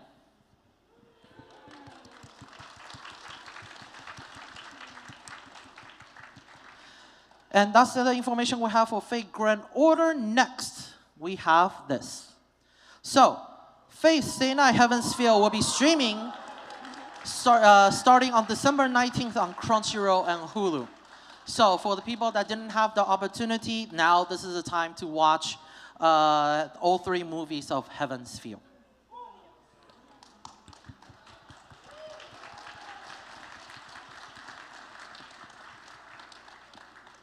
Next, we have one more tiny announcement. So, I know.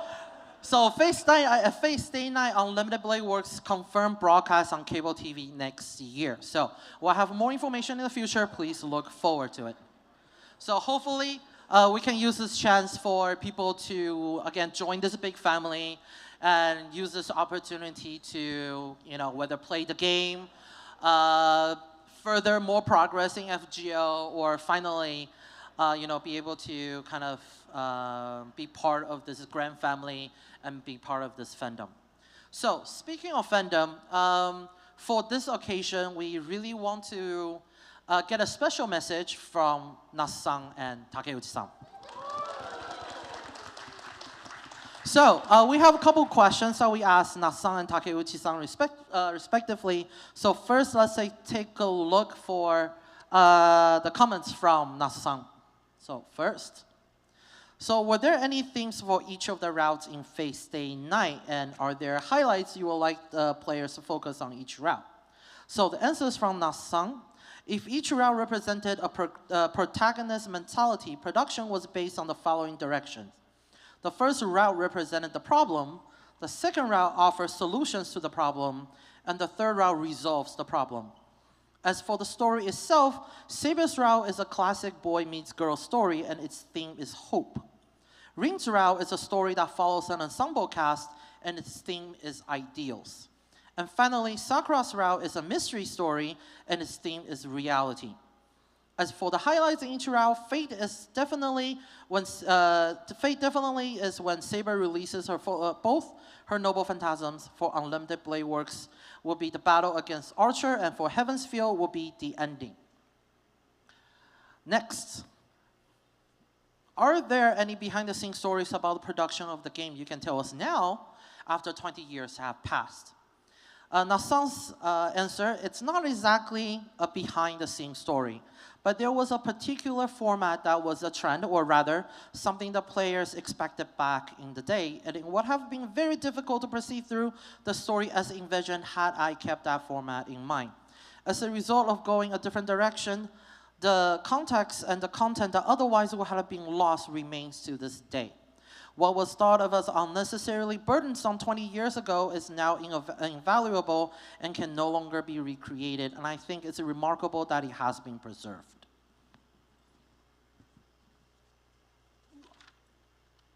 And this is the last question we ask Nasa-san, can you give us a message for the English fans of the Fate series? From Nasa-san, Fate started from a single idea where the world's hero battles each other. The story was received well by the players, and even the production team was surprised by the fast and widespread popularity. I feel it was a miracle equivalent to a noble phantasm, and I'm extremely thrilled to know that Fate Stay Night, which was the initial stepping stone for the Fate series, is still loved by many to this day. I do not know what kind of changes and expansion awaits us in the future, but I hope all can continue to watch and support us warmly. Thank you, Nasa-san, for the comments.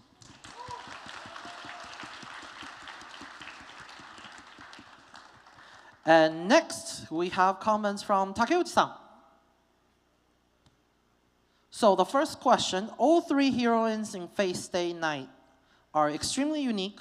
What were the illustration concepts for each of these characters, and were there any specific intent behind these designs? So Takeuchi-san's answer, Saber's design was based on a character I doodled during my free time when I was at my old job.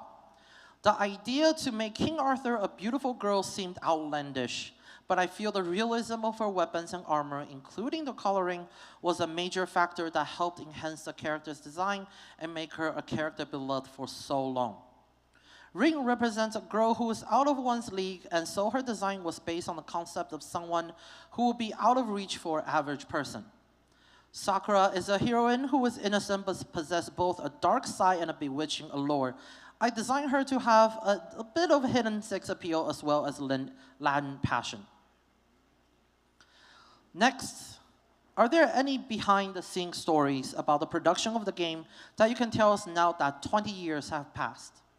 My memory might, and from Takeuchi-san's answer, my memory might be a bit fuzzy because it's been 20 years. But I do remember I gave up my days off to devote myself to the production of this title. We only had about 10 people at the time, and fortunately, most of those same staff members are still working together to this day. That's not the entire story for our group, but the one thing I can say is that we, throughout the process of producing Fate, have become addicted to the joy of working on a Nasu title. And last questions, we asked Takeuchi-san, can you give us a message to the English fans of the Fate series? From Takeuchi-san, the year 2024 marks the 20th anniversary of Fate Stay Night's release. I would like to thank everyone for their long and enduring support for this title, which has expanded into various forms and works. As a small game company with a staff of about 10, we were unable to localize this title in the past. But with the help of Aniplex, we were fortunate enough to release high-resolution versions and the English version for its 20th anniversary. Thus, a single title managed to expand into different works and thrive for this long was all thanks to the desire from our fans.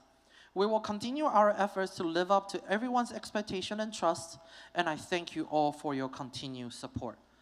Thank you, Takeuchi-san.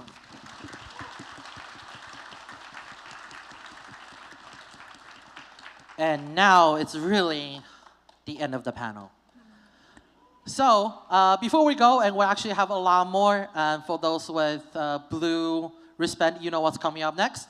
But before we wrap up the panel, I would like to have each of our guests to give a closing comment for our fans gathering today and watching at home. 終わりのご挨拶お願いします。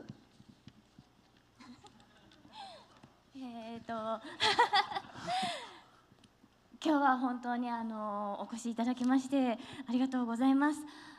なんか本当にこの皆さんと一緒にいる空間、私たち3人のお話、もう20年間をなんか今皆さんと一緒に振り返れた感じがして、で私たちもこうお話ししながらいろんな思い出が蘇ってきて、で本当にかなちゃんがファミリーって言いましたけど、本当にファンの皆さんもずっと20年間応援してくださったファミリーだなと思っています。本当に今どれほどのフェイトのファンの人が世界中にいるか分かりませんが、その本当に始まりの一つの点であるフェイトステイナイトの20周年の記念を皆さんと一緒にお祝いすることができてとても嬉しく思います。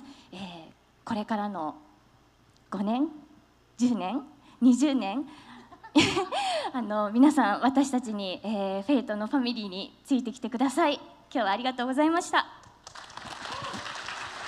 Thank you all for coming today, and I'm thrilled to have been able to share the same space with all of you celebrating this anniversary, as well as to hear us, the three of us, talk about and reminisce the last 20 years.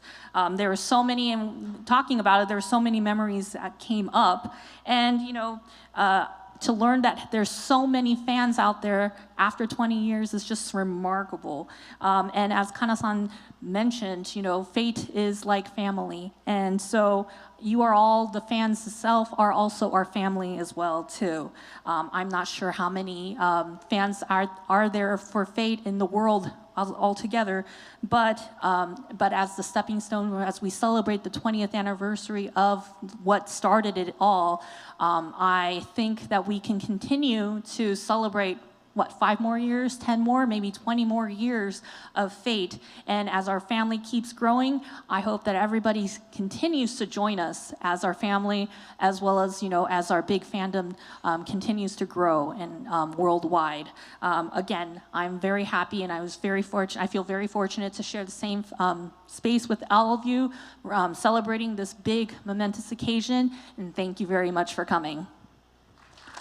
Thank you so much. 会場に来てくださっている皆さん、そしてストリーミングを見てくださっている皆さん、今日は本当にありがとうございます。フェイトという作品は20年間ずっとプロジェクトとして走り続けている作品です。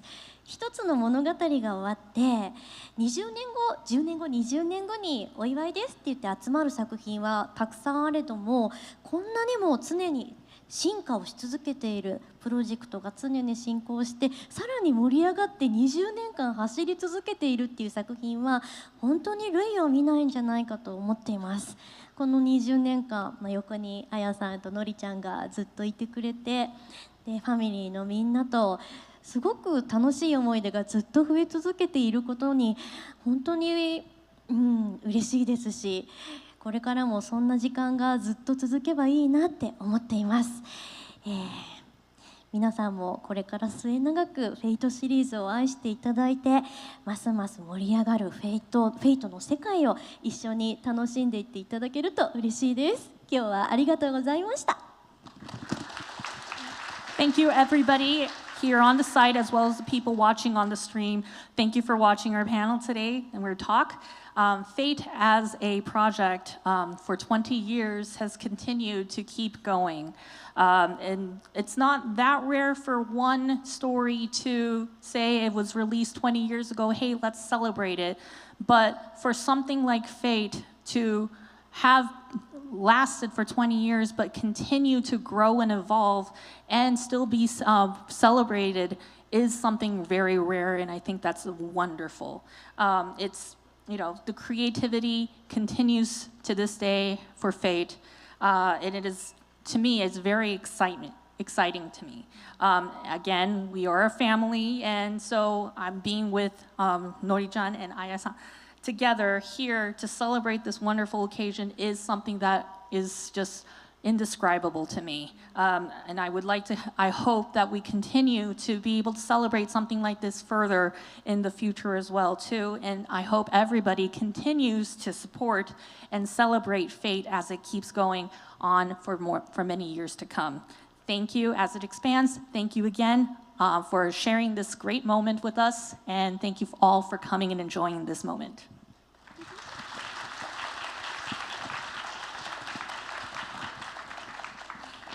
今日はご来場いただきました皆さん、そして配信をご覧の皆さん、本当にありがとうございました。今日こうやってね、2人と一緒に3人揃ってロサンゼルスに来て、一緒にこうやってステージに登壇して20年を振り返る、本当に特別で貴重な時間で、今日本当に楽しみにしてきたんですね。で、先ほど裏でスタッフさんに緊張するかどうかを聞かれた時に、なんか緊張するどころかすごく楽しみで、2人とこうやっている時間が心地よくて、とっても居心地がいいこの素敵な時間なんですね。なのでこの時間をいただけたこと、そしてそれはここにいる会場の皆様ももちろんですけれども、世界中のフェイトファンの皆様のおかげだなって、こうやってこの時間を共に過ごしながらすごく実感しました。これからも、15年20年と演じ続けられるように我々も頑張っていきます。そして今回リマスタード版がね発売されたことによって、まだ原点であるフェイトをね触れたことない皆様にも楽しんでいただけるのすごく嬉しいですし、今回は英語のね文字も表記されるということで、より一層このフェイトの世界を楽しんでいただけるのかなと思って本当に嬉しく思っております。これからもこのフェイトという作品を愛し続けていただけたら嬉しいなと思いますので、これからもどうぞよろしくお願いいたします。Thank you all for watching us, everybody here on site as well as on the stream. Actually, for the three of us to be here on stage as well as in Los Angeles of all places, and to be able to reflect 20 years ago is something that's tremendous, and I think it's something that it's treasured, that should be treasured. And I feel very fortunate to be here. Before the panel started, I was actually asked by a staff member backstage, "Are you nervous for this stage?" And I said, "Well, actually, no, I'm actually excited. I look forward to it. That's how comfortable I am, or at least it was such a wonderful moment that I feel being up here to celebrate such a great occasion. And I've looked forward to this time, and I was looking forward to spending so much time celebrating this great occasion." So one of the things, I know that there's a lot of Fate fans out here as well as around the world, and I do feel the love that everybody has. I know that Fate is loved by a lot of us, by generations and around the world. So for the next 15 years, 15 plus, maybe next 20, we should continue to love and continue to embrace Fate. And I look forward to its growth and potential as it keeps growing. As mentioned earlier, as Albert mentioned, that there was a remastered version that just released, which is the origin for Fate. And I feel thrilled. I'm very thrilled to know that, we can now we're sharing this game to the people speaking English or reading English, to be able to spread this great series to the people around the world when we could have not done it before in the past. And so it keeps expanding, and I know that I see this growth, and I'm very amazed by its growth. Again, so I hope everybody continues to love Fate, and I hope everybody continues to support Fate, as well as when we will continue to work hard as voice actors as Fate continues. Thank you very much for everybody coming tonight. Thank you. Before we leave the stage, I actually have one more thing here. This is, how am I gonna do this? ありがとう。いや。ありがとうございます。すみません。So, we have this. すみません。大丈夫です。So, to celebrate the 20th anniversary and as a special product from the showcase, we have made a limited amount of Primo Art print. So Primo Art is DMP Dai Nippon Printing's state-of-the-art printing technology. While this is a replica, the color is as close to the original illustration as possible.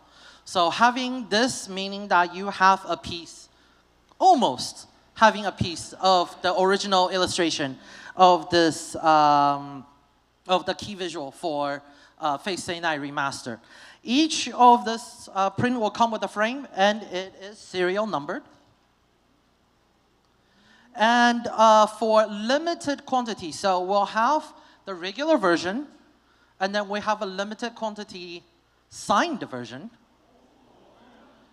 The signed version, the details will be released later. The pre-order will go up Monday, November 25th at 6 p.m. Pacific time. The signed version will be hand-signed by Takeuchi-san. And the quantity will be limited. We also have a standard edition as well. Both will be serial numbered. So please look forward to information. And if you want a piece of this art, make sure you pre-order on Monday night. It will sell really quick. So, and that is the last we have for you today. Again, I would like to thank our wonderful guests, Kawasumi-san, Ueda-san, and Shitaya-san for coming and joining us here today. For those who have the blue wristband, make sure you lined up over there to my left, to your right. There will be a person in the back over there that tell you where to line up for the autograph. Think about what you have to say. You know, we have to go through the autograph really quickly. We'll provide the sign. You cannot get your own stuff signed, okay? And you cannot take a picture, so there's that.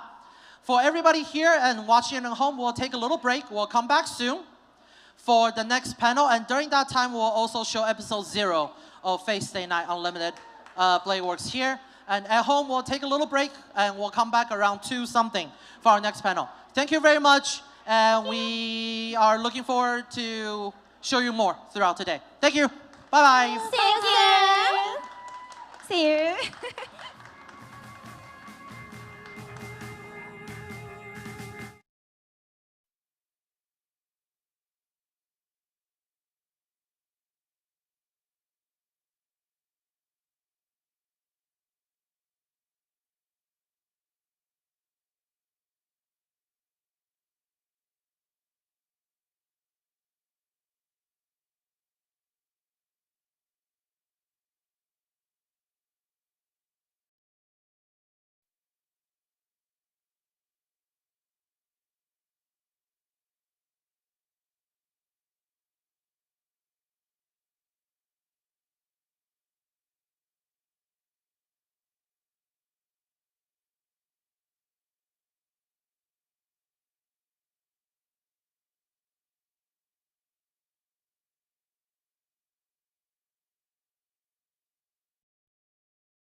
とあなたが私のマスターか。ね、シロ、答えは？ダメです、先輩。それじゃきっと先輩を傷つける。行くぞ英雄王。武器の貯蔵は十分か。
勝利なら手放すのは敗北でしょうか誰も傷つかない世界なんて綺麗事かもしれないそれでもまたかけてみない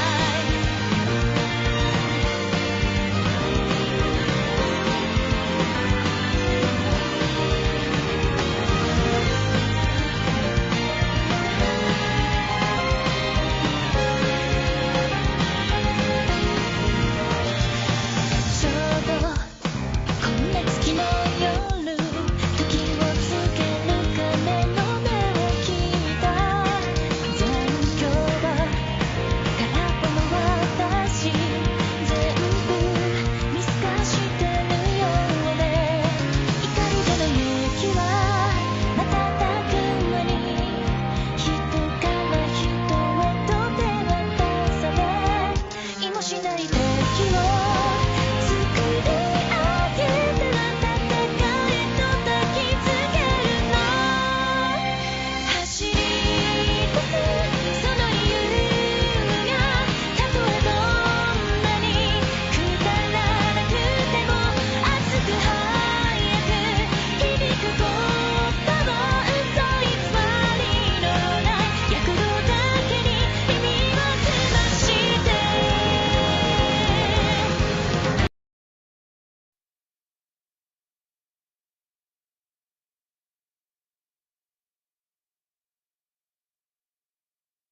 silence of a world wherein a fatal misty rain. Suddenly I saw how cold the face of truth could be. I've been wondering how far beyond the sky the clouds would go, cold and no more than their own way. Countless voices in the air, clashing conflict here and there, and the scarlet life within us showered down upon the ground. What is the reason why, for whatever we desire, we keep searching for something else to sacrifice every time? The fire is flaming helplessly, the wind is raging endlessly. What else should we let go to live our lives the only way we know? The birds are soaring in the sky, so high above us all we cannot fly. We dragged our wind behind us and kept walking on.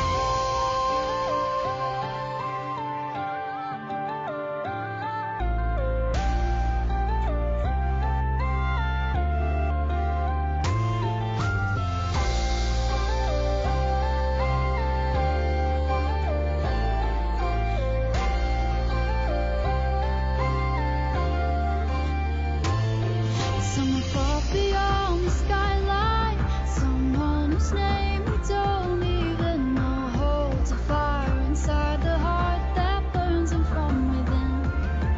That color and the pain that it caused, we already know it, we've seen it grow. Soon the path we walk will intertwine.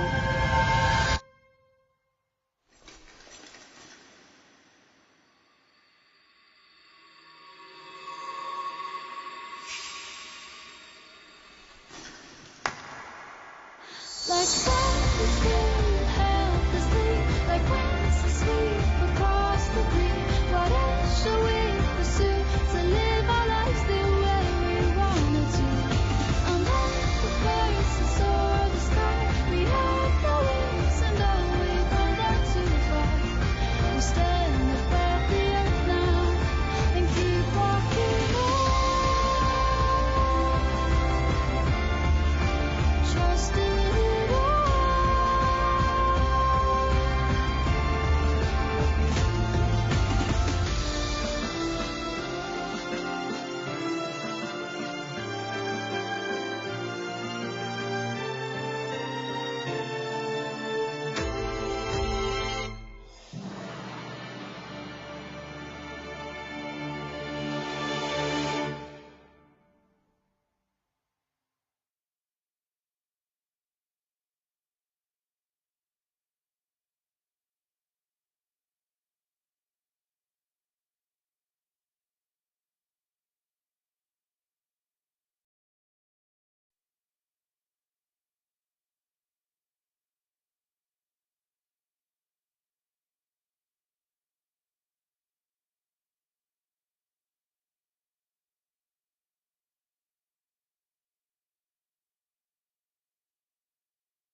とあなたが私のマスターかね、シロ、答えは？ダメです先輩。それじゃきっと先輩を傷つける。行くぞ英雄王。武器の貯蔵は十分か。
勝利なら手放すのは敗北でしょうか誰も傷つかない世界なんて綺麗事かもしれないそれでもまたかけてみない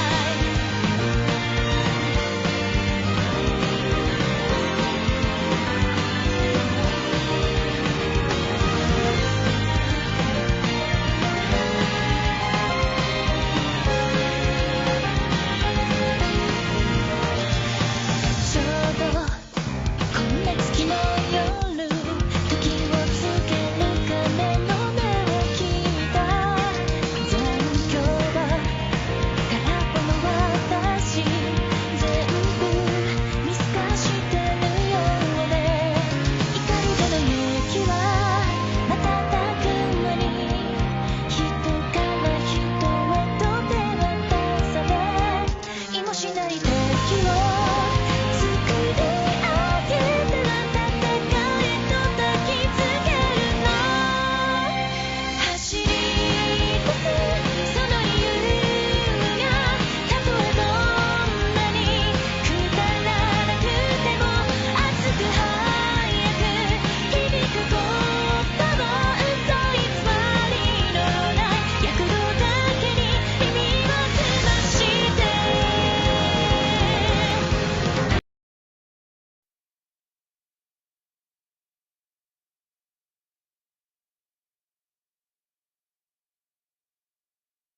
clouds are blue, holding no more than their own way.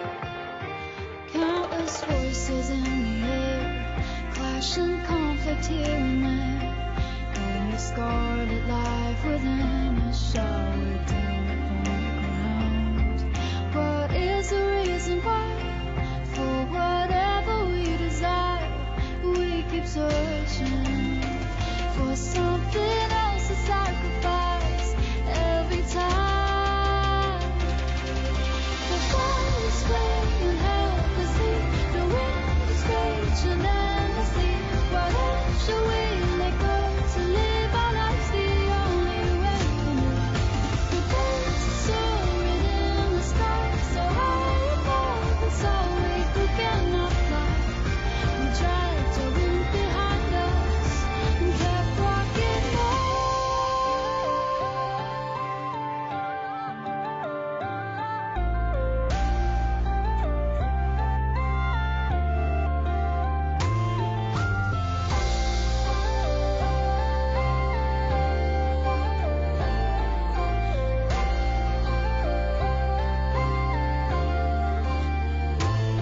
Someone far beyond the skyline, someone whose name we don't even know, holds a fire inside the heart that burns him from within. That color and the pain that it caused, we already know we've seen it grow. Soon the path we walk will intertwine.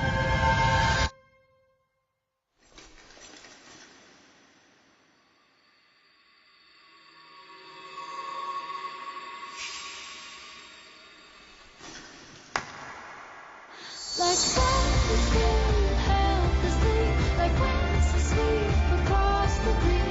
What else shall we pursue to live our lives the way we wanted to? Under the places or the sky, we have no wings, and though we go there to fly, we stand above the earth now and keep walking on.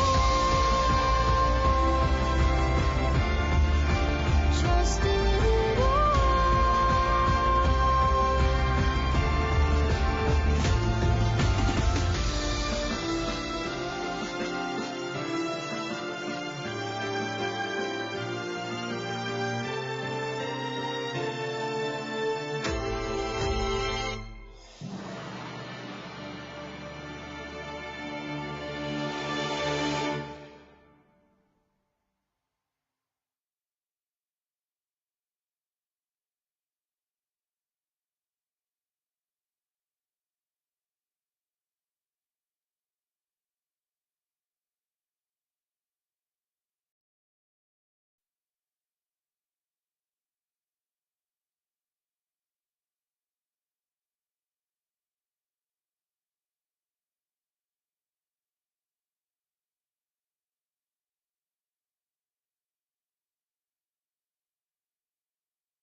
なたが私のマスターか。ね、シロ、答えは？ダメです先輩。それじゃきっと先輩を傷つける。行くぞ英雄王。武器の貯蔵は十分か。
世界なんて綺麗事かもしれないそれでもまたかけてみたい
Now, again, I'll be the host for this panel.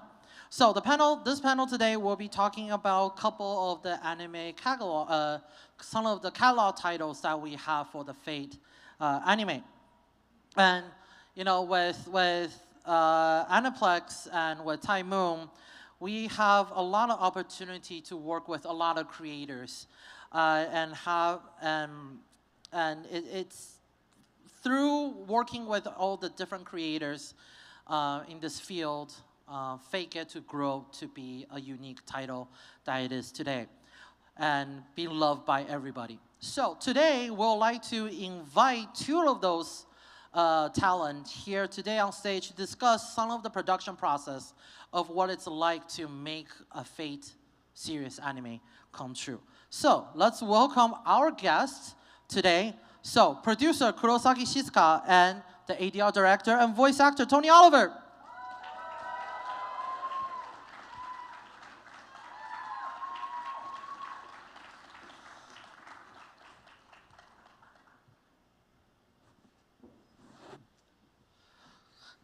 So, first let's have a quick introduction.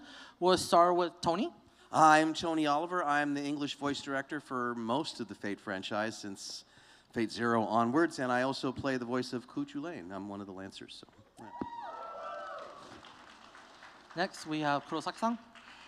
So hello everyone, I'm Shizuka Kurosaki from Aniplex. Thank you for coming today. Actually, I'm a big fan of Type Moon, so first of all, congratulations on 20th anniversary showcase. Yeah. Thank you. And so today we'd like to have a lot of discussion regarding the anime project of Fate series. So first, we'll like to go way back to the beginning. So do you remember which was the first title that you worked on in the Fate franchise? For me, it was Fate Stay Night, the anime. Oh. It was my first introduction. I played the Lancer in that one, and I was there as an actor. So, and that was quite different, and it's grown a bit.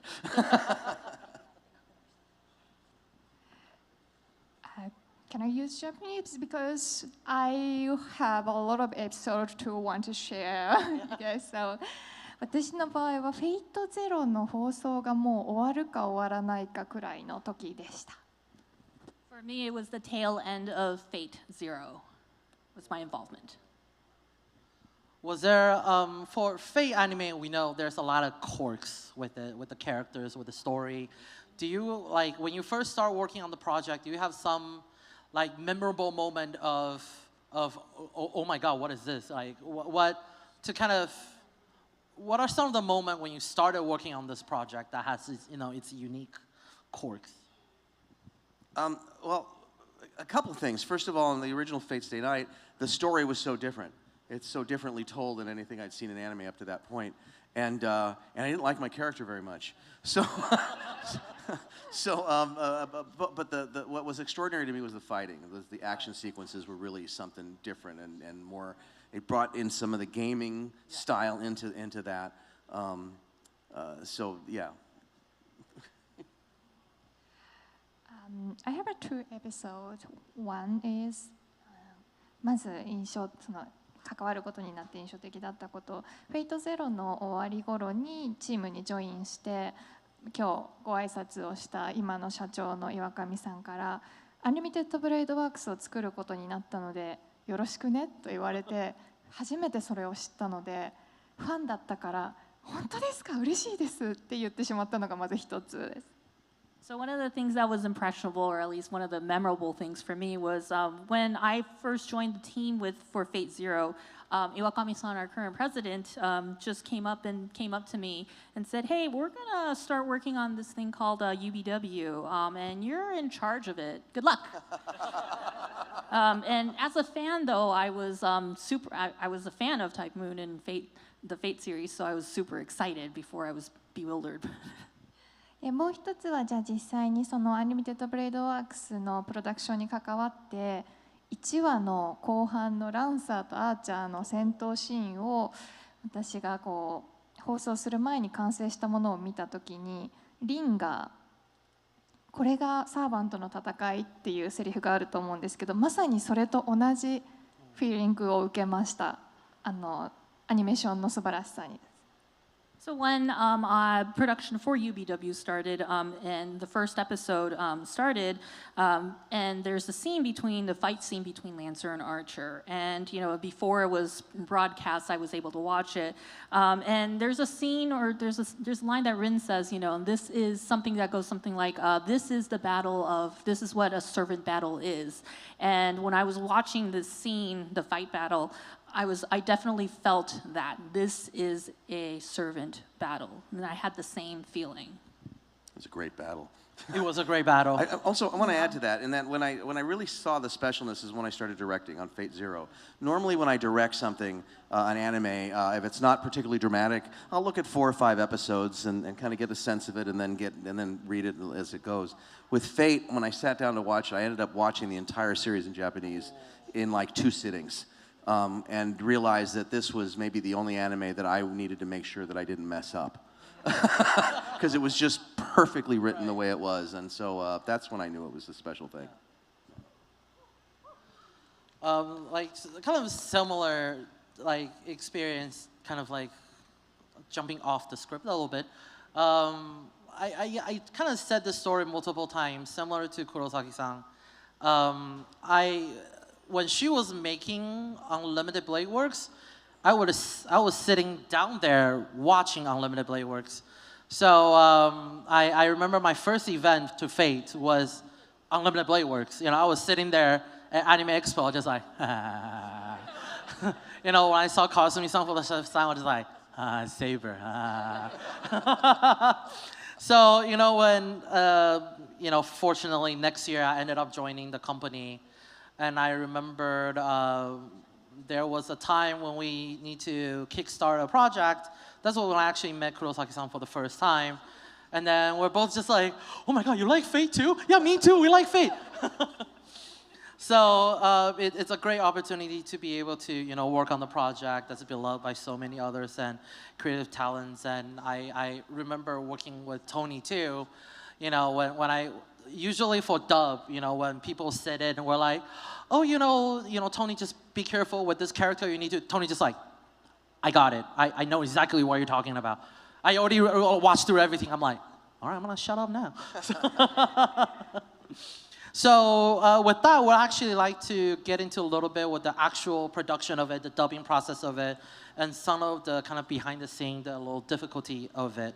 So first, my question will be pointed towards Kurosaki-san for a little bit. Okay. We talk about Unlimited Blade Works, and also, after that, we have the movie version, Heaven's Feel, coming out. And as we talk about in the previous panel, each route, each story are so unique, are so different. Even though they're both Fate Stay Night, they have a unique feeling to it. So first of all, I like to look at the trailer. I think even from the trailer, we can tell that like these stories are so different, and then we can get into, you know, what was Kurosaki-san's working process like when producing these two stories. So first, let's take a look at the two trailers back to back. Trailers.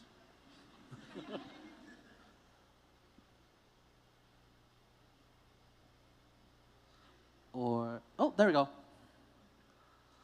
And sound.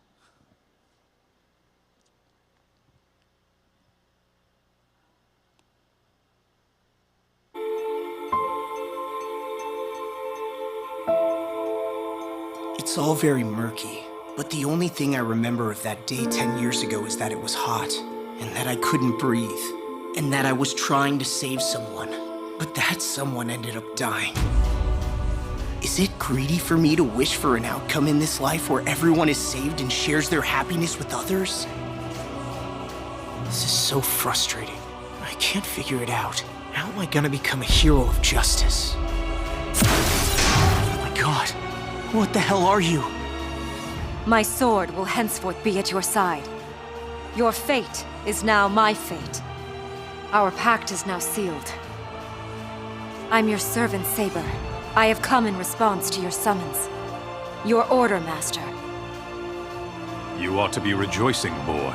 The wish in your heart will at last come true.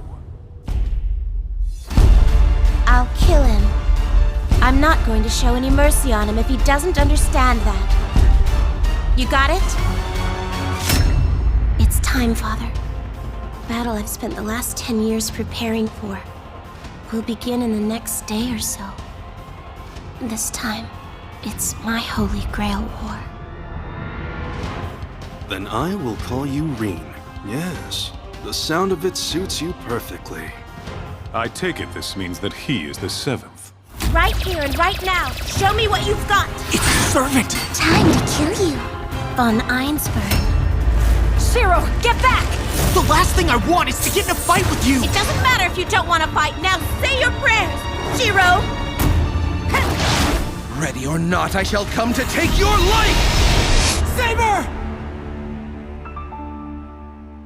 You need to decide right here and now if you will participate in the Holy Grail War, Shiro Emiya.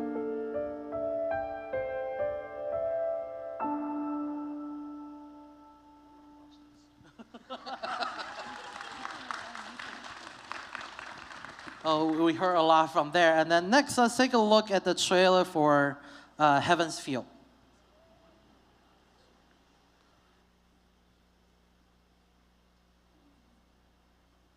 It's been 10 years since that night I was saved from the fire by Kiritsugu. My days were ordinary and peaceful and were spent with people dear to me.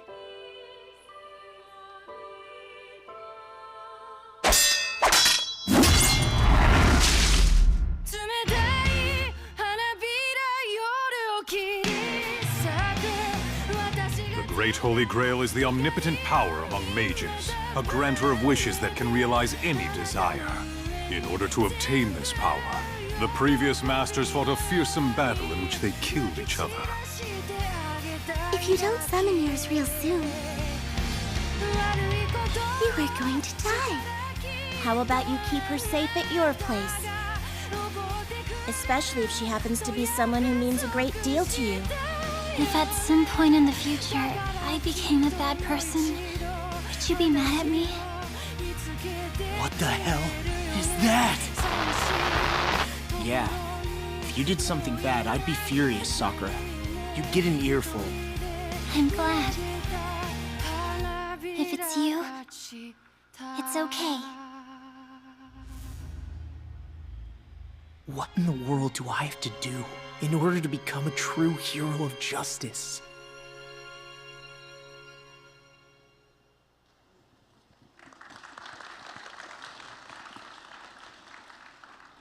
That looks great. I want to watch that again. I want to watch.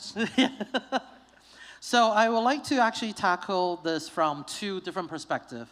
One from the production side in Japan, and one from Tony's perspective here dubbing the shows. And of course, as Lancer, So first, as we can tell that Unlimited Blade Works and Heaven's Feel have really two unique feels to it. And even with, let's say, for example, Nasan's earlier comment, it has specific theme to each of the shows. So Kurosaki-san, from the production standpoint, let's say, for example, putting the story together, the composition of it, animating it, you know, the different lighting, and while the same animation studio, you know, we get two different feel out of it. So what are some of the difficult parts, and do you have any memorable moments when you know, working on these two titles? アンリミテッドブレードワークスとヘブンスフィールの2作ですよね。最終的にはやっぱり私はこの2作は本当に UFO テーブルとスタジオの力、それから監督の力によってこういった2つの異なる魅力を持った作品になったとは思ってます。For ultimately, these two titles actually were done by the same studio, UFO Table, and then by the works of the director, and we were still able to do two different approaches. We had two different approaches to it. ただアニプレックスがこうプロデューサーとして作品を皆さんにお届けするときに、アニメテッドブレードワークスは素人アーチャーの物語であって、ヘブンスフィールはさくらの物語なのではないかなと思って、プロモーションだったりプロデュースするときにその点を常に自分の中に留めていろんなプロダクションを進めてました。So when Aniplex was delivering this as two different titles, UBW is basically a story between Shiro and Archer, while Heaven's Feel is a story of Sakura. And so I kept those two differences in mind when I was thinking of promotion, how to promote the title and how to produce it. I kept all of those two differences in mind. 例えば音楽一つとっても、アンリミテッドブレードワークスはそのアーチャーとシロにとっても合ったシチュエーションに合った少し男性的な激しいアプローチをしたり、ヘブンスフィールは梶浦由紀さんによるとても繊細で感情的な女性的な音楽をプロデュースしたりといったところから、そういったアプローチが皆さんにも感じてもらえるんじゃないかと思います。So for example, when it comes to music, for UBW, it's Archer versus Shiro, and it's, you know, the rough and more masculine tone in the music. While for Heaven's Feel, we had to make it into a gentler feel. So we had Yuki Kajira as the composer to make it more of a gentle sounding music and a different approach. So hopefully you watching those two titles felt the differences with the music.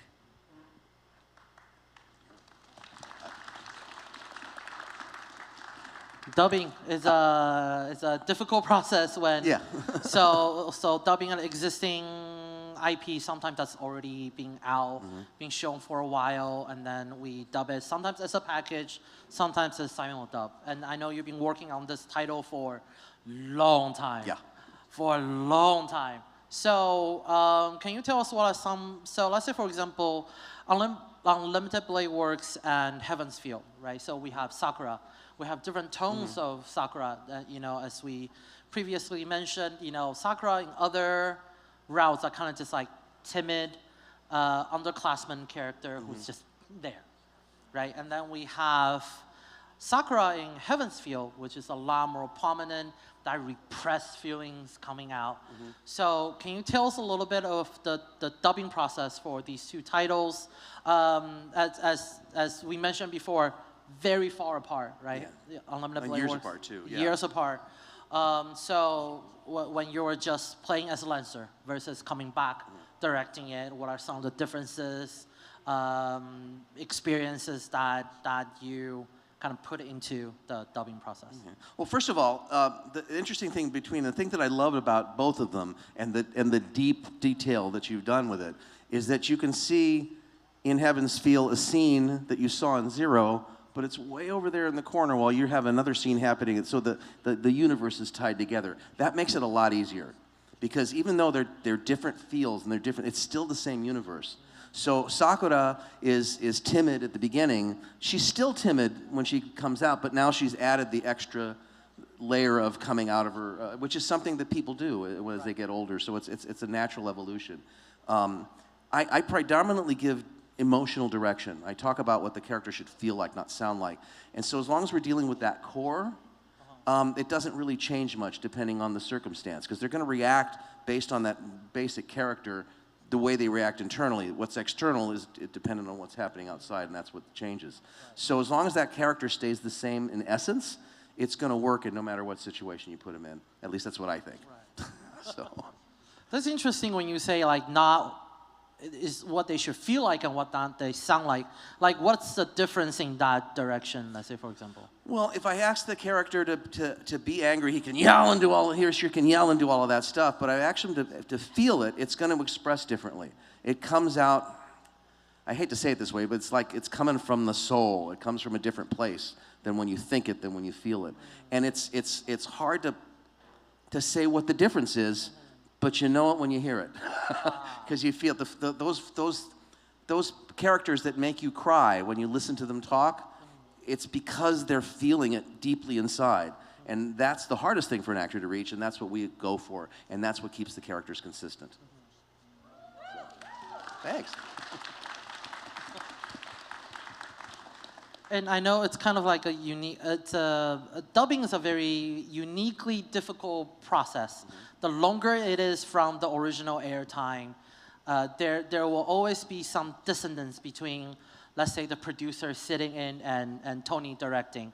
So let's say, for example, Kurosaki-san might have an idea or a direction of how UBW or Heaven's Feel want to sound like, and then, you know, from, let's say, Aniplex, you know, me or my previous boss will, let's say, sometimes sit in and be like, here's what they told us they should sound like. But for dubbing, sometimes we need to kind of grasp the line of we don't want to always sound what the Japanese sound like. But I think that goes a lot into what you're talking about. So how do you kind of gauge the I don't know how to say this.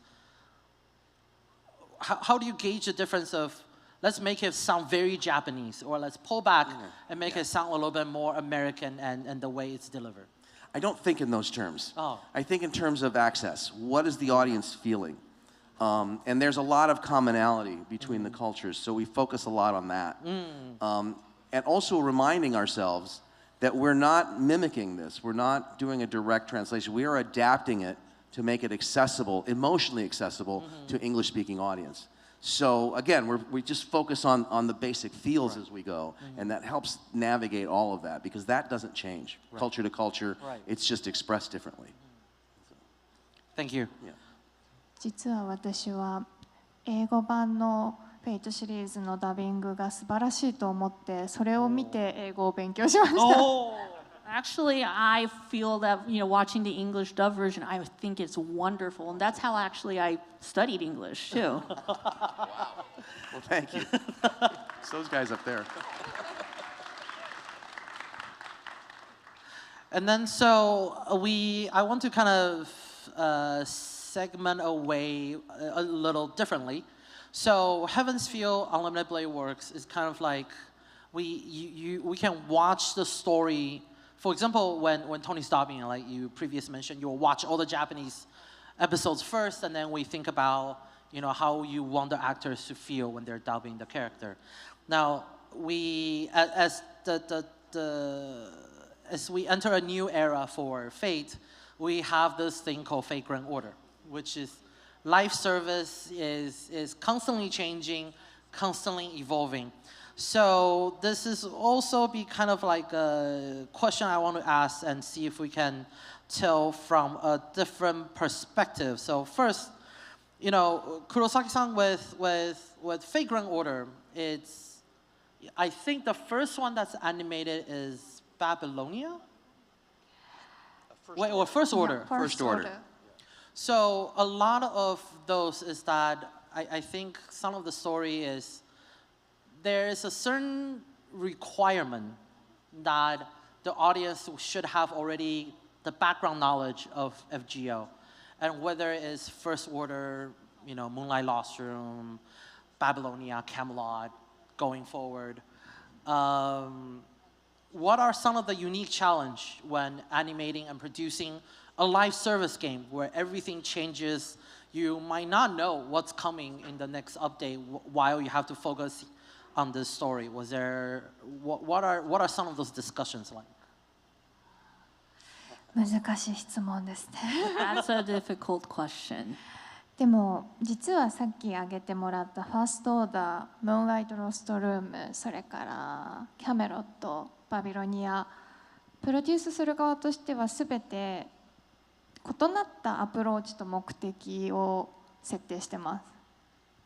So, as you mentioned for First Order, Moonlight Lost Room, Camelot, and Babylonia, from a production standpoint, there is always something that we always have a different approach to it.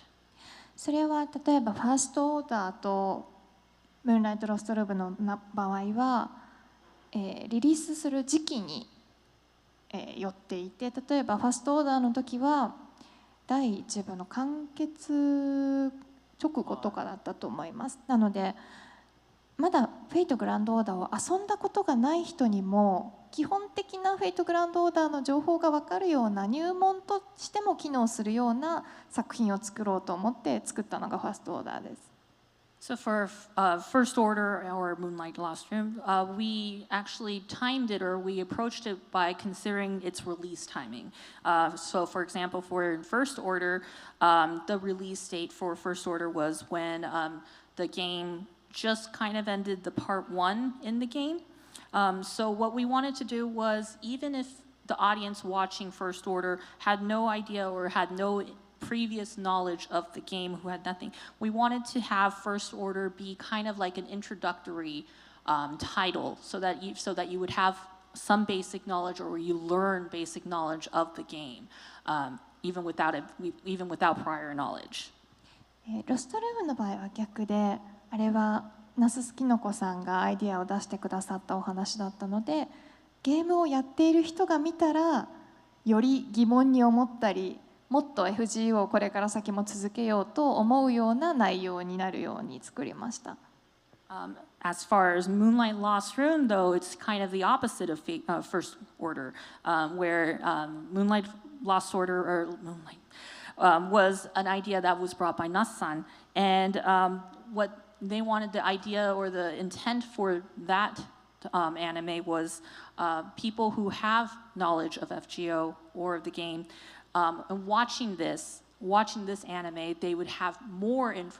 They would be more curious. They would have more interest in it. They would want to keep playing the game. That was the intent for Moonlight Lost Room. So we wanted to generate more interest and more curiosity as for people who have already played FGO. 今バビロニアとキャメロットの時が一番難しかったです。For Babylonia and Camelot was the most challenging, though.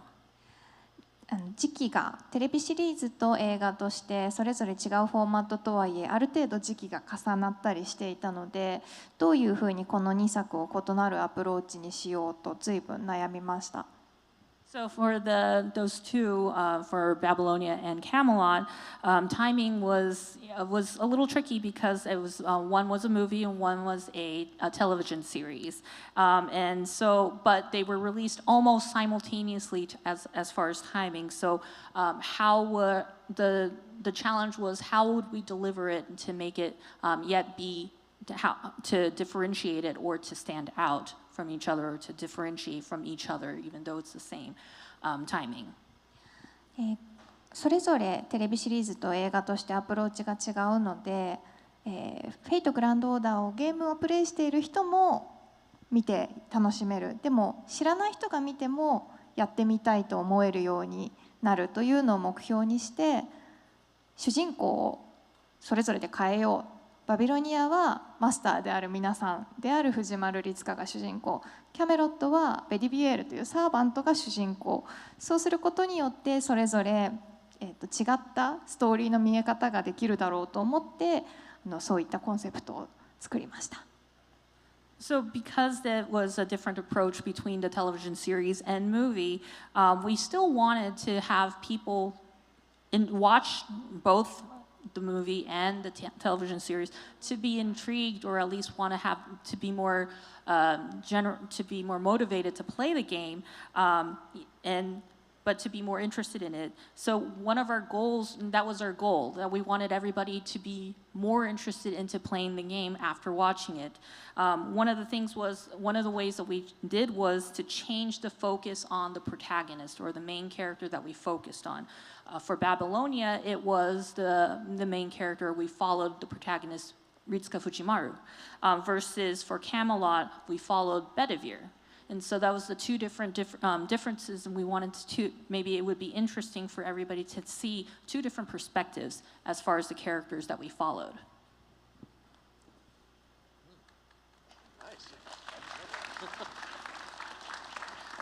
And now that question comes to Tony. So what was the question? No, I'm just kidding.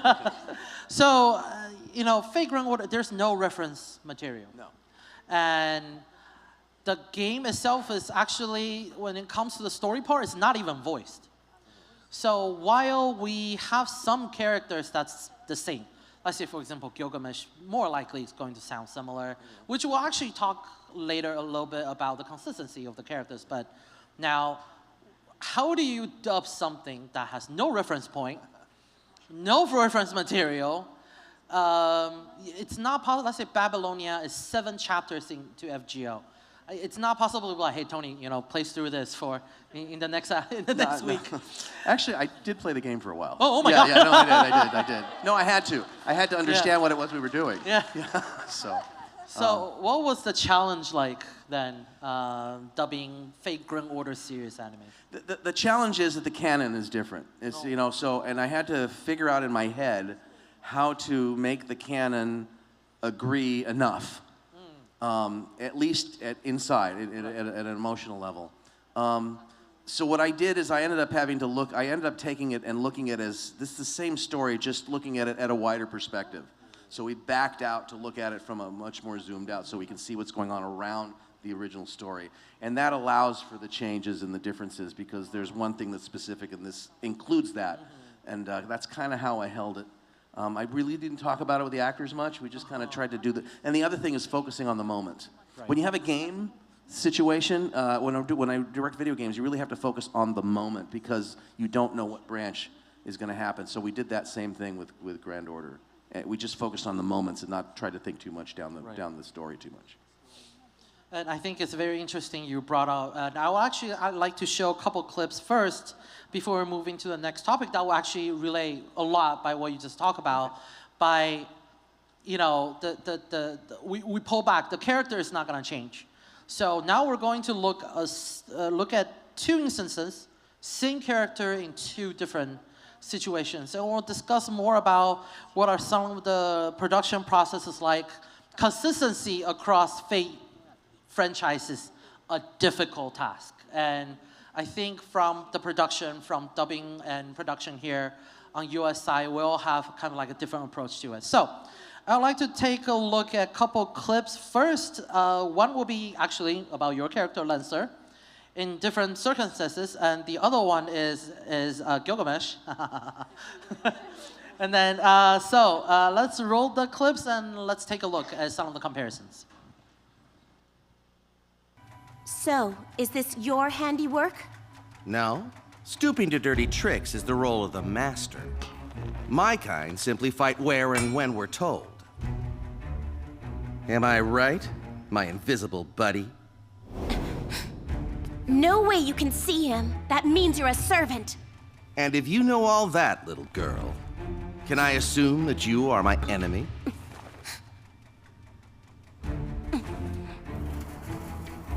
Fenced in on 4 sides. We're at a disadvantage here. Impressive.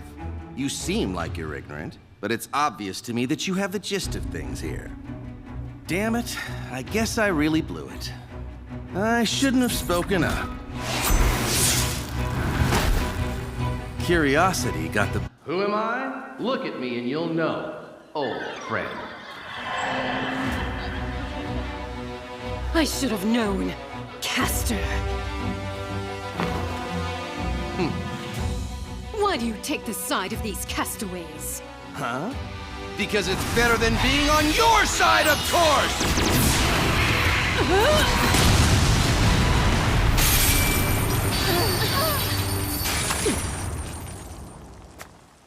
I am a caster's servant. For my own reasons, I consider her an enemy. The enemy of my enemy is not necessarily my friend, but for now, you can trust me. Get ready, young lady. Experience aside, your courage is second to none. Thanks. Hey, kid. You're her master, right? Then I can leave it to you to issue orders? Huh? But if you call yourself a man, then show a little backbone! It'd be a temporary contract, but out of regard for this brave girl, I'd be more than happy to become your servant. That works for me. It means I'll kill you earlier than planned. Why wait? I'll take your lives while you're still flesh and blood.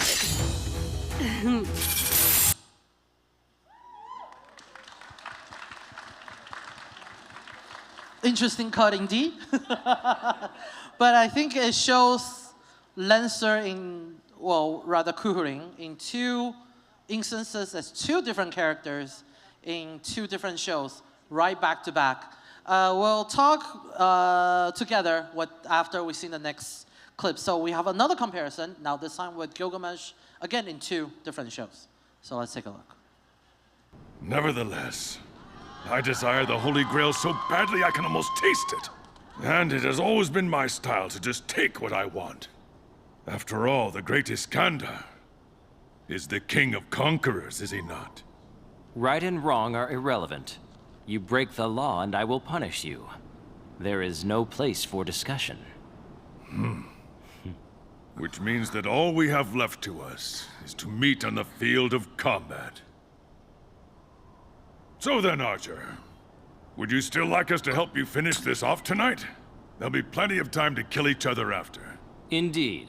Or do you dare sit there and cast aspersions on the superior drink I did you the honor of providing? No, of course not. I wouldn't dream of letting this drink go to waste. King of Conquerors.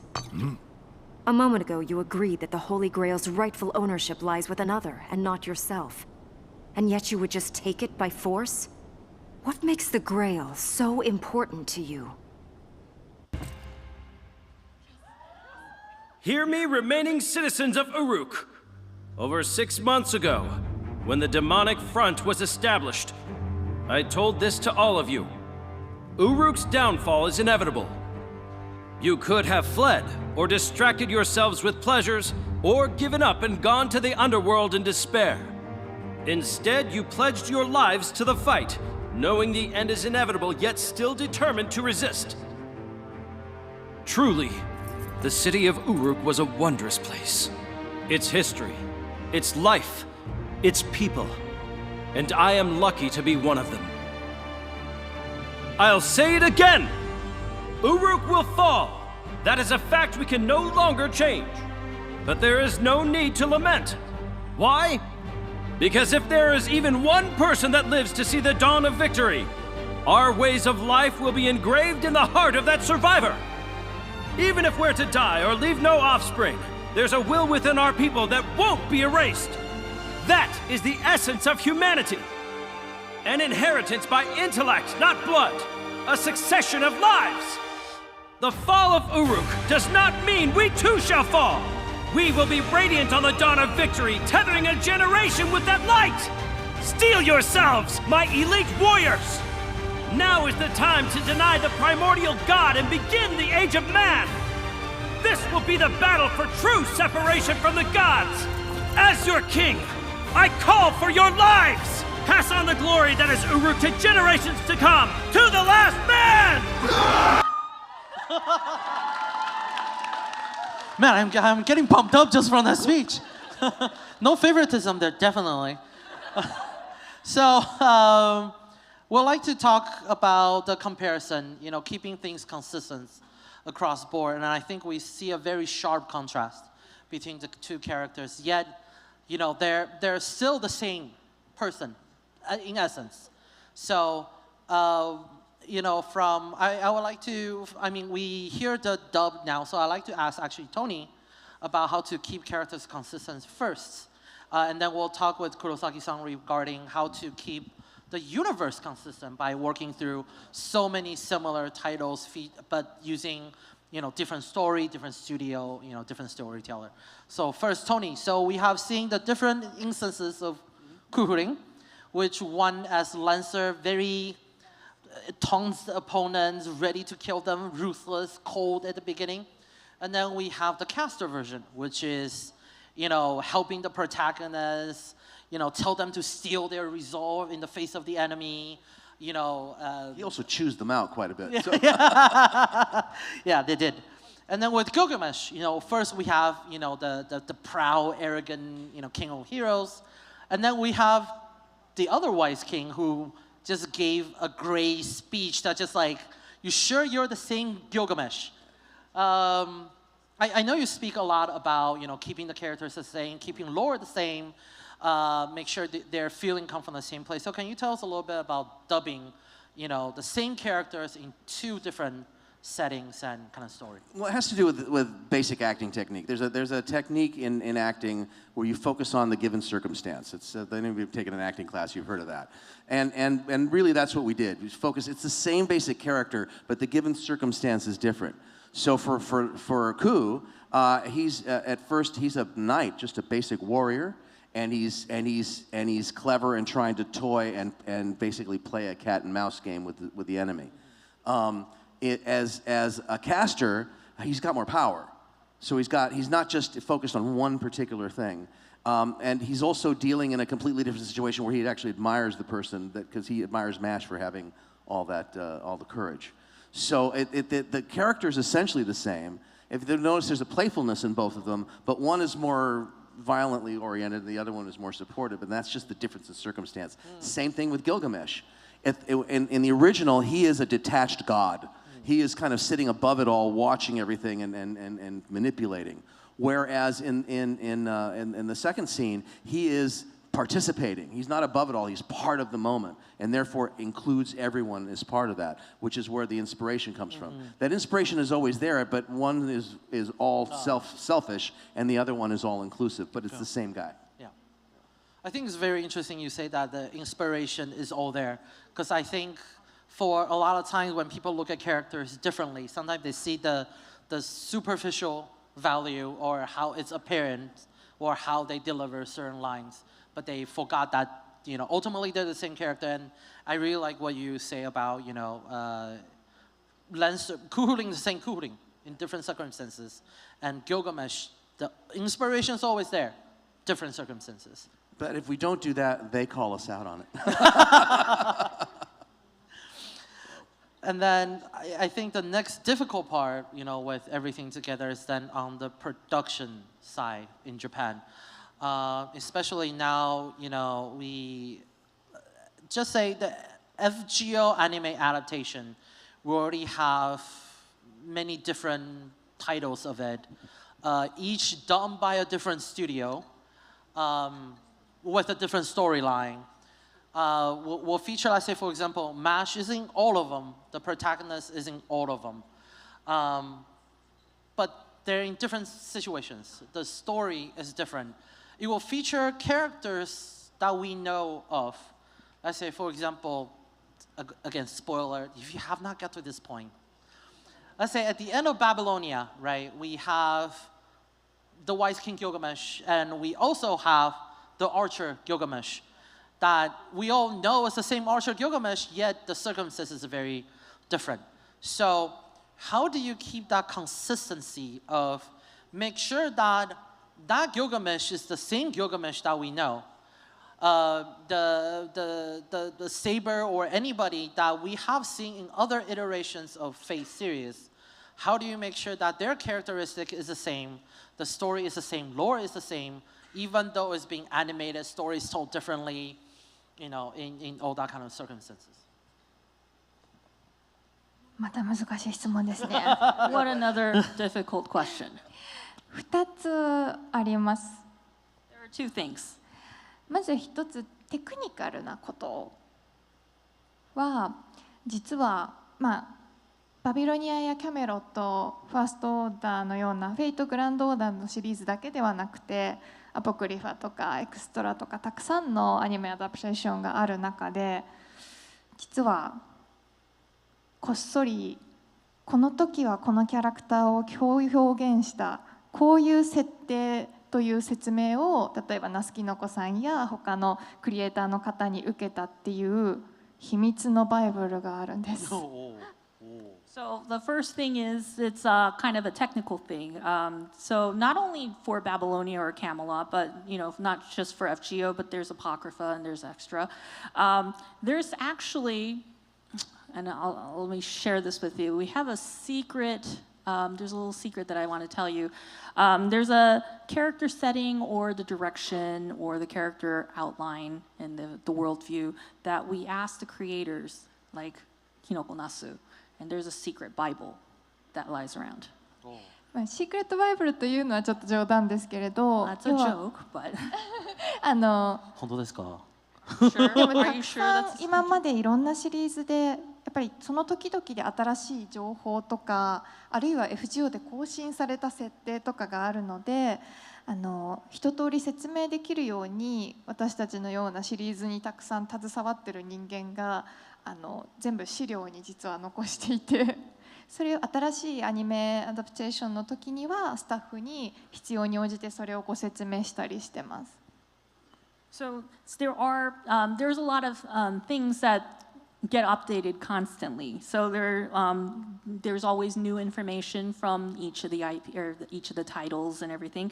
There may be new information that come to light from an FGO update, and so we compile all that information into a settings kind of sheet, into one single thing that we can refer to, that we can always refer into, so that if we do go and make a new title and we use new different staff members, we give it to them so that we can explain to them how these settings are, and we provide them as reference so that it can be shared across, that we're always on the same page.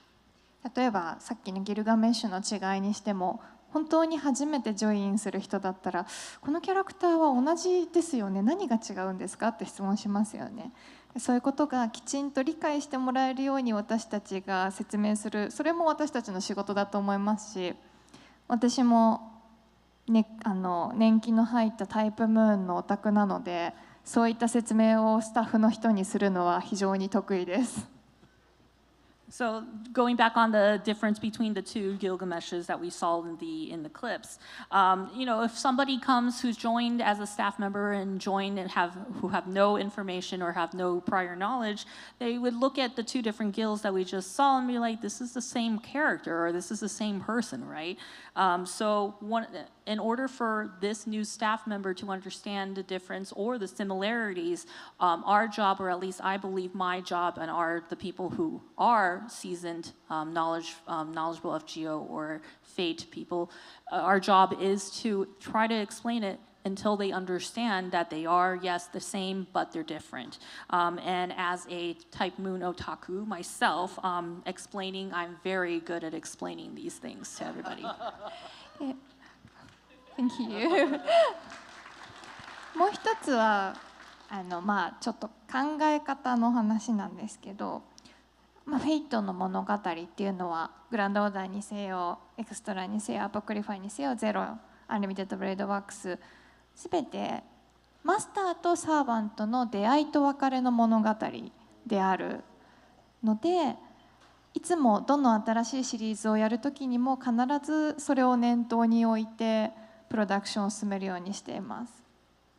So this is kind of this is my methodology for the second thing, is that for Fate, in anything that is Fate, whether it's FGO, Extra, UPW, Zero, it's essentially a story between a master and their servant, and it's a story between their encounters and then partings. So no matter what it is, every time we make a new series or a new title, I always have that in mind, that basic methodology or that basic knowledge that it's about master and servant and an encounter and partings. And that's what I always have in mind as the basis for the story when we make something new.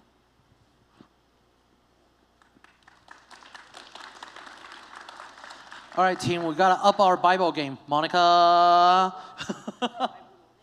So I think it's very interesting for stuff like that because so my team work on the localization of all the different titles, starting from FGO, and then we now help with the anime side. You know, with the universe growing so big, my team's function, I guess, in the company is to help. Approve is not the right word. Review. The localization. Advise. Really. Yes, really thank you, no, thank you. Because we listen to you. Yes. You know? Thank you. I mean, advice sounds like we're forcing, but yeah. So I think it's very interesting for that, and it's not an easy job maintaining a working knowledge bank for everything Fate. Today we're celebrating, 20th anniversary this year. It's been 20 years worth of lore from the original Fate Stay Night to everything in between. So it's very interesting, and it's a great insight hearing all of that. Tony, do you keep like a lore, like a knowledge? I probably should, but I don't. The thing is, it's one of the only. I've had a fairly long career, and I've done a lot of series, but it's the only one that I return to over and over again, that I've watched several times in total. I don't do that with any other show. So yeah, I do maintain the lore, but it's because I'm a fan more than anything else. So basically, what we're all saying is. Yeah. To work on this title, you gotta be a fan first. I'm not taking resume today, so. But again, when time flies when we're having fun. So unfortunately, we're toward the end of the talk show. But don't worry, we still have autograph sessions with both Kurosaki-san and Tony later. They're very knowledgeable in the field, so if you have any more questions, not saying you'll get answers, but so before we have a closing comment, again, I just want to show the next slide and do a little reminder. So, all three movies of Fate Stay Night, Heaven's Field, will be coming to streaming on Crunchyroll and Hulu starting December 19th. This is a great chance to kind of understand what we're talking about, what Tony's talking about, what Kurosaki-san is talking about, and see if you can catch a little bit of the nuances and the detail they talk about for in their work. So, thank you for our guests. I would like our guest. Oh my God, English, to have a closing comment for our fans here today. So we'll start with Tony. Okay. Well, thank you, all of you, for watching this and for enjoying it as much as we do. Without you, we don't get to do what we love. And we don't get to do the art that we get to do. And on behalf of the entire cast, some of whom are here, I really want to thank all of you for following us and for staying with us. And I can't wait for you to see Fate Strange Fake. So.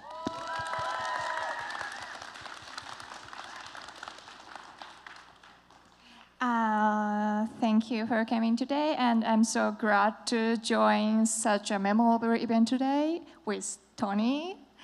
And yes, I hope all of you guys enjoy next 30th anniversary, next 10 years or 20 years or 30 years.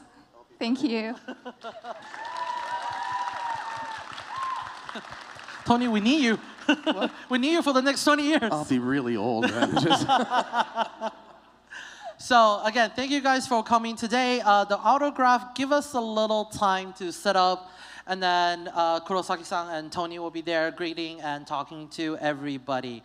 So thank you guys all for coming today, and let's give one last round of applause for Tony Oliver and Shizuka Kurosaki. Thank you. Thank you, thank you.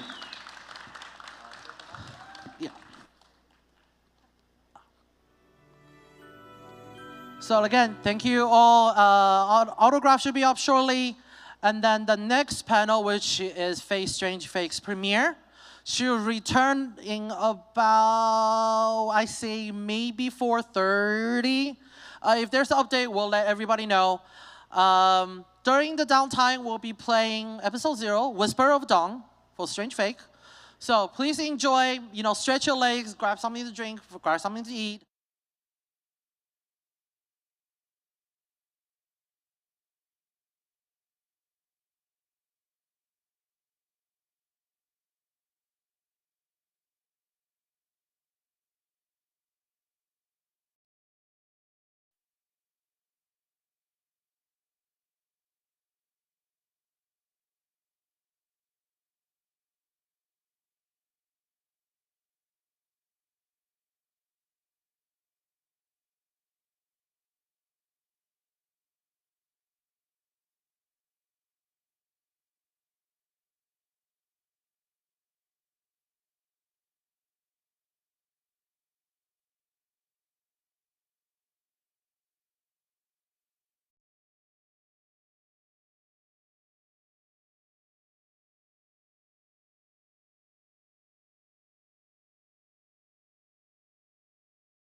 silence of a world wherein a fatal misty rain. Suddenly I saw how cold the face of truth could be. I've been wondering how far beyond the sky the clouds will go, cold and no more than their own way. Countless voices in the air, clashing conflict here and there. And the scarlet life within us showered down upon the ground. What is the reason why? For whatever we desire, we keep searching for something else to sacrifice every time. The fire is flaming helplessly, the wind is raging endlessly. What else shall we let go to live our lives the only way we know? The birds are soaring in the sky, so high above us all we cannot fly. We dragged our wind behind us and kept walking on.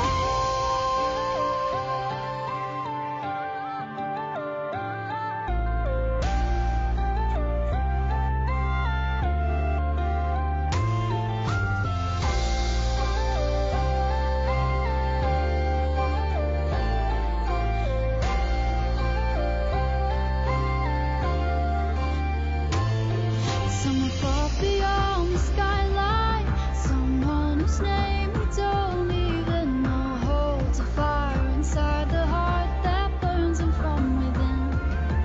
That color and the pain that it caused, we already know it, we've seen it grow. Soon the path we walk will intertwine.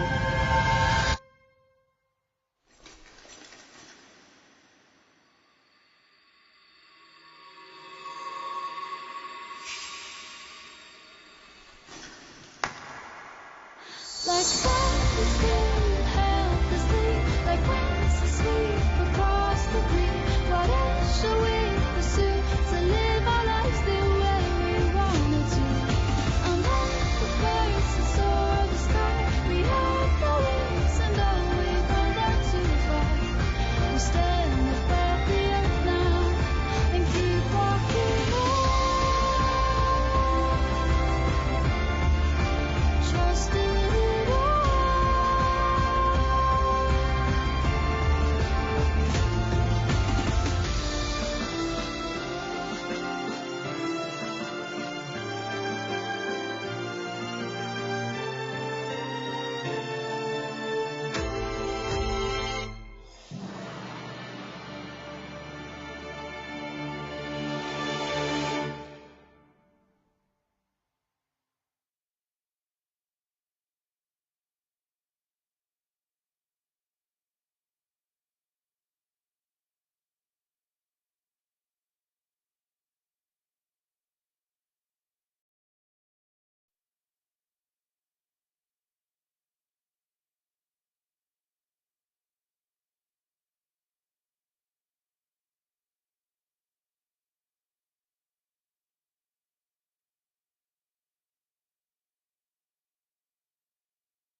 それでもまたかけてみたい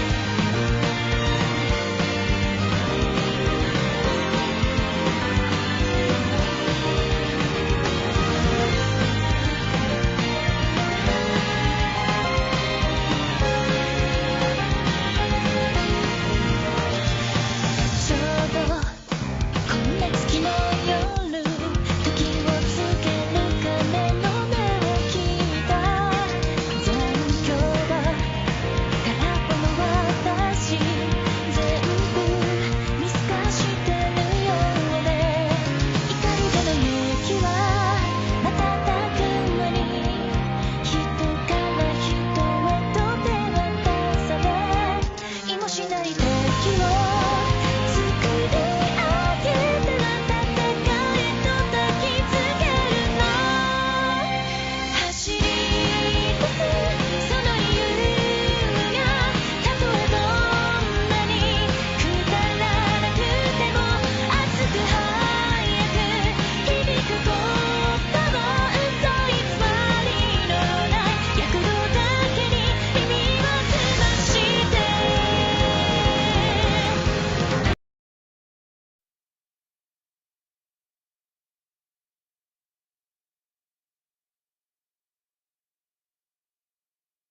あなたが私のマスターか。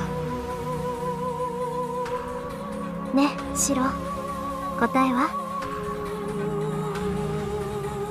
ダメです、先輩。それじゃきっと先輩を傷つける。行くぞ英雄王。武器の貯蔵は十分か。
the silence of a world wherein a fatal misty rain.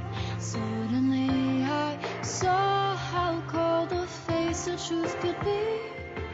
I've been wondering how far beyond the sky the clouds would go, cold and no more than their own way. Countless voices in the air, clash and conflict here and there, and the scarlet life within us showered down upon the ground. What is the reason why, for whatever we desire, we keep searching for something else to sacrifice every time? The fire is flaming helplessly, the wind is raging endlessly. What else should we let go to live our lives the only way we know? The birds are soaring in the sky, so high above us all we cannot fly. We dragged our wind behind us and kept walking on.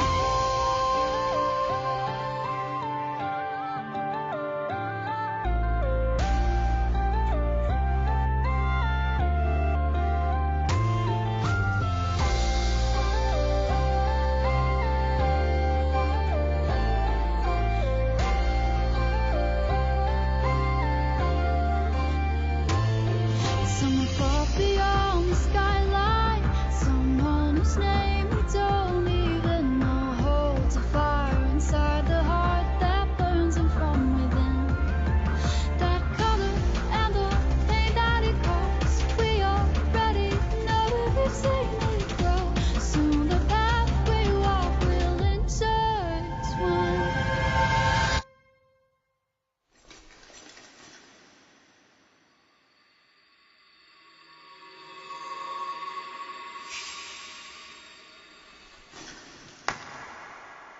Like flowers bloom helplessly, like winds that sweep across the green.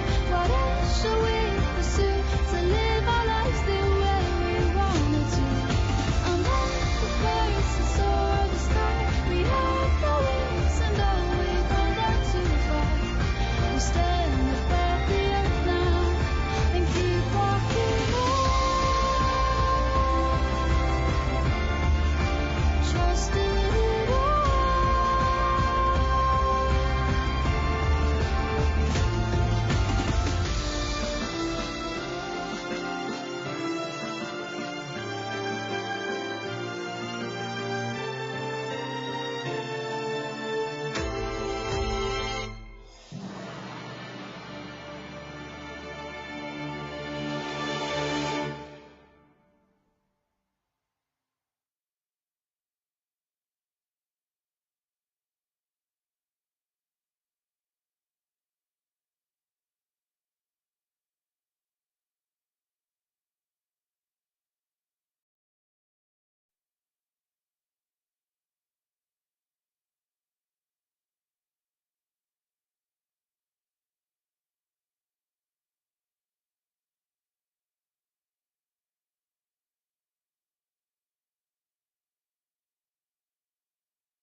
麗事かもしれないそれでもまたかけてみたい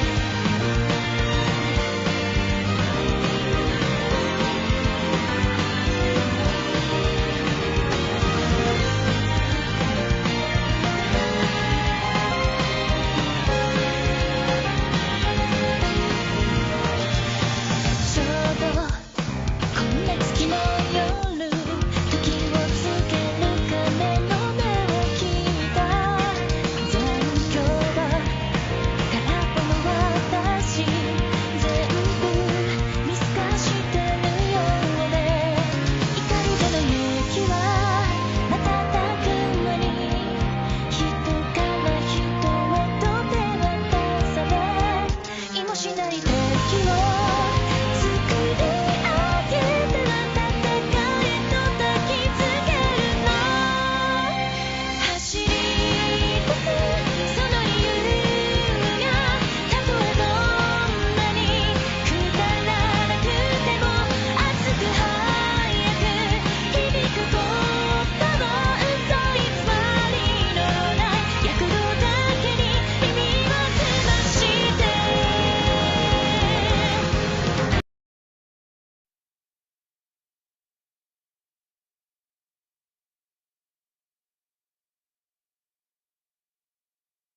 Saw how cold the face of truth could be.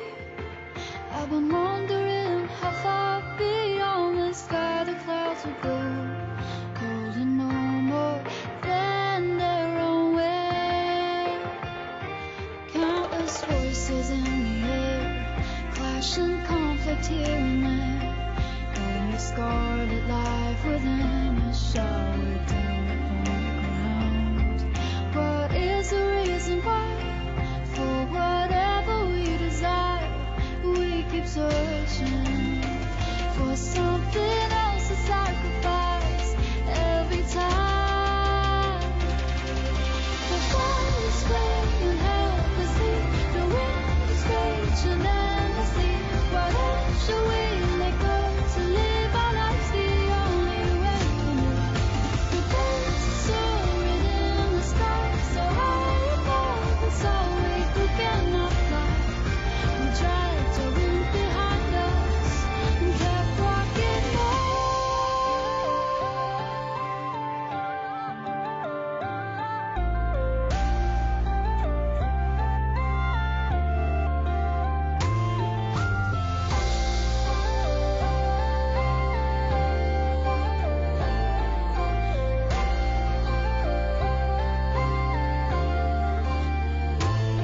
Someone far beyond the skyline, someone whose name we don't even know, holds a fire inside the heart that burns him from within. That color and the pain that it calls, we already know it, we've seen it grow. Soon the path we walk will intertwine.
誰も傷つかない世界なんて綺麗事かもしれないそれでもまたかけてみたい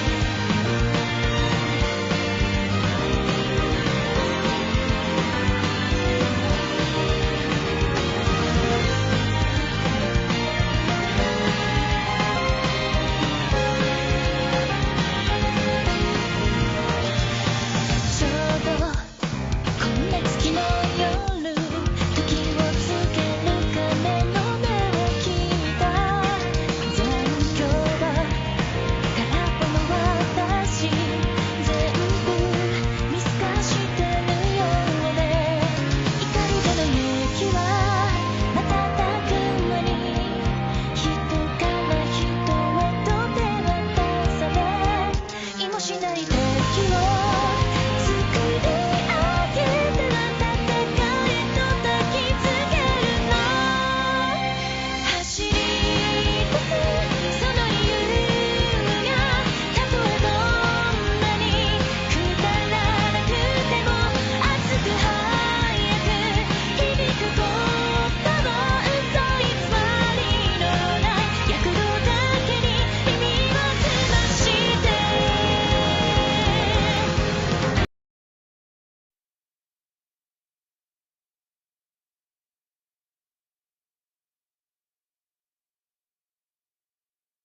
Welcome back to Fate 20th Anniversary Showcase. Again, my name is Albert.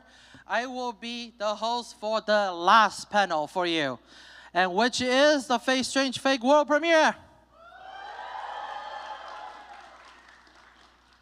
So we have a talk show in addition to the Fate Strange Fake English dub premiere, and this will be the first time anybody has seen the footage for episode 1, so you're in it for a treat. So before we start, let's introduce our guest for today so we can talk a little bit about some of the behind-the-scene process when making the show. So let's welcome our guests, Fate Strange Fake director Enokido-san, Sakazume-san, and the character designer Yamada-san, and the cast for Saber, Ono-yuki-san.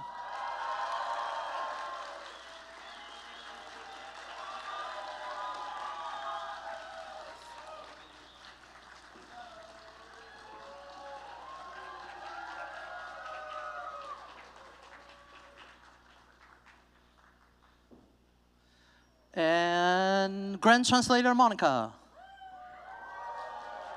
She's been translating the entire day for us, so a round of applause.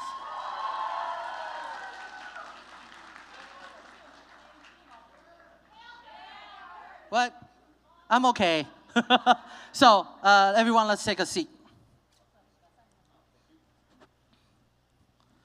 So, we have a lot we want to talk about. Of course, we have seen the directors here for the premiere at AX. But before that, let's do another round of introduction so the people here know what do you work on. So let's start with Enokido-san. はい、自己紹介お願いします。自己紹介お願いします。そのまま大丈夫です。はい、そのまま大丈夫です。Hi everyone.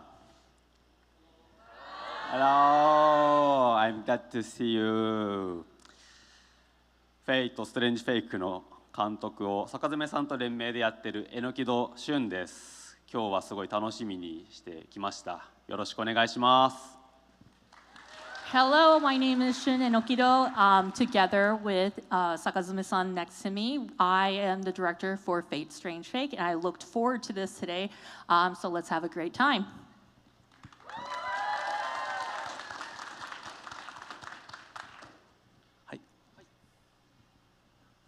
どうもこんにちは。Hello. フェイト・ストレンジ・フェイクの監督をEnokidoさんと共同で務めております坂詰隆人と申します。よろしくお願いします。Hello, my name is Takahito Sakazume, and together with Enokido-san, I am the director for Fate Strange Fake.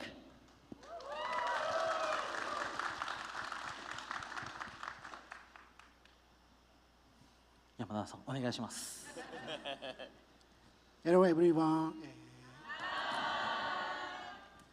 I am an animation creator.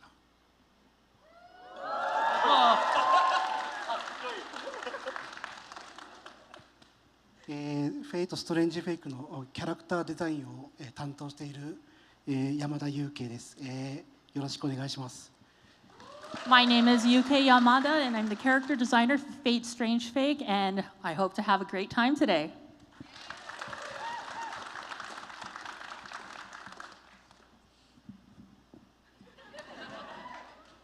と何時が俺のマスターか。Hello everyone! Hello! Thank you so much! My name is Yuki Ono.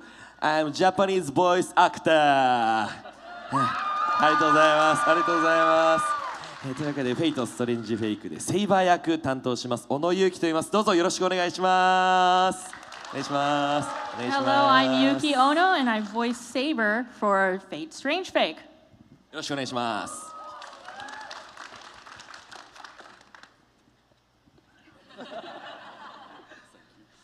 Thank you everyone for joining us for the world premiere of Fate Strange Fake here at Los Angeles, Hollywood, Los Angeles. We have a little bit of time before we go into the world premiere, so we'd like to talk a little bit about the production process for Fate Strange Fake. But also, I've heard that Yamada-san you will be doing a drawing on stage? 山田さん、なんかドローイングをしていただけると聞いております。You, yes, you. It's you. Yukei. Yukei. What's this? What's this? What? Nice iPad. Oh. My iPad.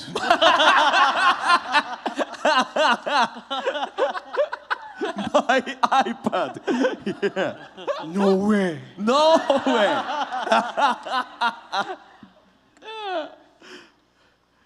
はい。ありがとうございます。Alright. So well, let's look forward to what Yamada-san will draw at the by the end of this talk show. By the way, Yamada-san, have you done a live drawing before? 山田さん、ライブドローイングってやったことありますか？ No.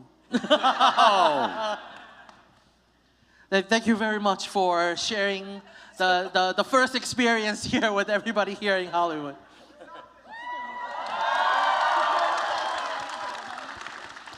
So we'll check in from time to time to see how are you doing. 頑張れをいただいてますよ。ゆうぺいさ I believe ん。 you say 頑張れ。 Yeah, 頑張れ。Yes. 楽しみですね。 Look forward to it. Thank you. So first, actually, Ono-san, is this your first time in Hollywood? 小野さん、ハリウッドは初めてなんでしょうか？初めてだと思っていたんですけど、どうやら2度目のようで。I thought it was my first time, but I guess this is my second time. 高校生の時に、生意気にも家族旅行でこの近辺に来ていたらしいんですけど、当時はロサンゼルスだったりハリウッドっていう認識がないままここに来てたことをさっき同じ景色を見て思い出しました。 So I guess my first time was when I went when I was in high school. I went with my family. I came with my family, and apparently I came and I saw. I wasn't sure what Los Angeles or Hollywood. I had no realization what that was. But then when I passed by this time and I realized it, it's like it looks familiar. I realized yes, I did visit here once.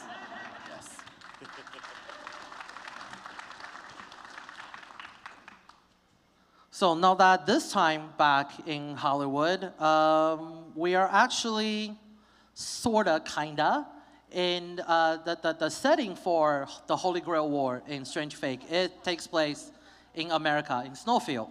So, the two directors, I think last time when AX, you guys have visited a lot of places in Los Angeles, and then you have told us that a lot of the scenes were inspired from the actual locations here in Los Angeles. So Ono-san, now that you're here in Los Angeles and have seen some of the footage from Strange Fake, have you seen some connection between here, what we have here in real life in Los Angeles versus the setting of Snowfield? 小野さんは実際に今ロサンゼルスに来られて、作品との共通点とかなんか舞台なんか似てる景色とかがなんか感じられましたか今回来て？はい、随所に感じる部分があったんですけど、特にこの後1話を見ていただくっていう状況だと思うので、先に一つだけお伝えしておくと、作中に出てくるある場所がさっきみんなでねお散歩がてらハンバーガーを食べに行ったところがあれこれみたいな気配を感じたので、ちょっと楽しみにしていただければなと思っております。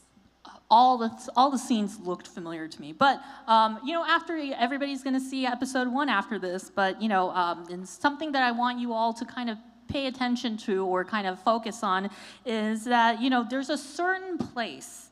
You know, when we were taking a walk today, you know, I looked at it, I'm like, hey, this hamburger place kind of looks familiar. So I hope you guys kind of look for it and then see, oh, I know what you're talking about now, but it looks familiar. So I hope you guys kind of pay attention to that scene when you see episode 1 today. Yeah, animal style. Okay. Very Okay. good taste. Oh, okay, hamburger. okay, just okay. Good taste hamburger. Yeah. Thank you. Now everybody's just gonna be like, which scene are we looking at? Speaking of Los Angeles, welcome back, Enokido-san and Sakazume-san. So the last time you were here was last year's Anime Expo, when we did the premiere for Fate Strange Fate Whispers of Dawn. At that time, from seeing all the reactions from the audience, what do you think about the fans' reaction here in America? 前回ロサンゼルスにいらしたお二方の監督なんですけど、アニメエクスポからもう1年以上経ってると思うんですけど、当時のファンのリアクションについて、何か感想とか印象とかありましたでしょうか？前回いらっしゃった時に。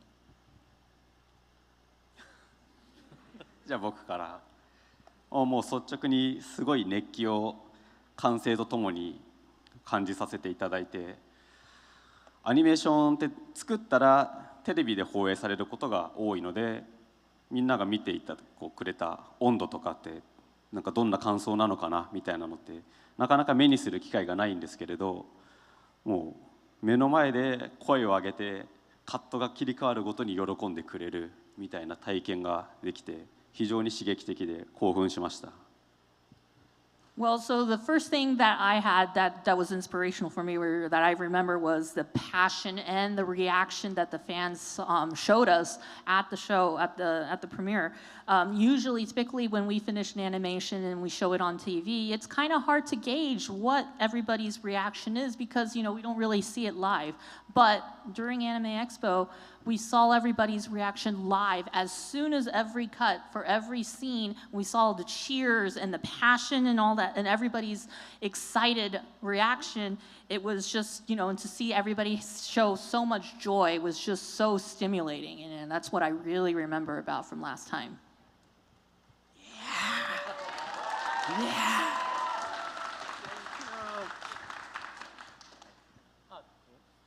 そうですね、大体榎木さんと同じような感想はありつつも、やはり自分たちが去年初めてその会場で見たのが日本語版じゃなかったんですよね。そのなんでしょう、海外のその英語版を聞いて、ちょっとその熱気だったりとかこう直に伝わってきて、なんかちょっと日本も負けてらんねえなみたいな感じになったなという感想を抱きましたね。はい。So I pretty much have the same reaction and the memories I had with Enokido-san. But what I can also say is that when we showed the premiere last year, it was not in the Japanese version, but it was actually the dub version. And so hearing the English version and seeing everybody's react to the English version, and still hearing the great passion and all the excitement from all the reactions of the fans who watched it, I was just thinking, man, Japan we can't lose to the cheers. We need to bring it up a notch in Japan too. We can't lose to the United States for the fan reaction. ゼロ話をさっき見てもらったと思うんですけれど、ランガルが撃たれるシーンで、USA! コールが巻き起こって、すごい、これはアメリカでしか見れない、聞けない光景だっていう。なんかワンシーンワンシーンリアクションがあってすごかったですよね。なんかエルメロイ出てきたら歓声が上がったりとか。エルメロイ！すごかったですね。面白かったです本当に。Well, I'm sure you saw earlier, right before this panel, you saw episode 0. But when during Anime Expo, when Langle was shot there's that scene, the fan reaction was USA, USA, yeah. And that was something, I'm like, oh, that's something that you can only see in the United States. And, it was amazing, actually. But to see all that reaction. And every scene, what was also memorable for me was that everybody reacted for every scene and every character that made their appearance. Like, when El Malloy made his appearance, everyone's like, El Malloy, yeah! So again, that was a very memorable thing for me from that time. Thank you. So, my mind is just like, USA, USA. USA! USA! Very nice. Thank you. All right, USA. So, back to the topic of production. Reel it in. So we have talked about that last time you came here, probably this time as well. You have visited some locations, and last time you have seen a reaction from the USA fans. So has the reaction and that trip from last year affected some of the production when you go into the TV series? 前回いらした時にファンのリアクションをもとにご覧になってその後日本に戻った後に何か制作面で何か影響ありましたか0話から、今回テレビアニメ版に制作するにあたって何か前回のファンのリアクションを見て何かそれから影響されたことってありましたかその時の会場の景色をカメラで撮ってもらってそれを日本の現場にいるスタッフの人にも見てもらったりっていうのでアメリカでこんなに声を上げて自分たちが作ってるアニメを見てくれたんだっていう話をしたらすごいやっぱり喜んでくれたというかいやアメリカすごいところだなっていうそうですねリアクションでしたけれどでもそういったその温度感みたいなものは映像越しであったとしても現場にきちんと伝わってモチベーションになってくれたスタッフはいるんじゃないかなというふうに思います。Well, so when I was watching, when we were up on stage, we had somebody was taking photos for us when we were up on stage and we saw the fan reaction. So we shared those photos and the videos of to our staff members back in Japan, and our staff members in Japan were all like, "Wow, the United States audience, so excited too," and they were very excited to learn that even overseas people were excited for this title. It was definitely we thought, oh man, the U.S. audience is so amazing, but it was definitely a big motivator for us for everybody in the staff in Japan to keep going to make this title to keep going with this to make this title for the television animation.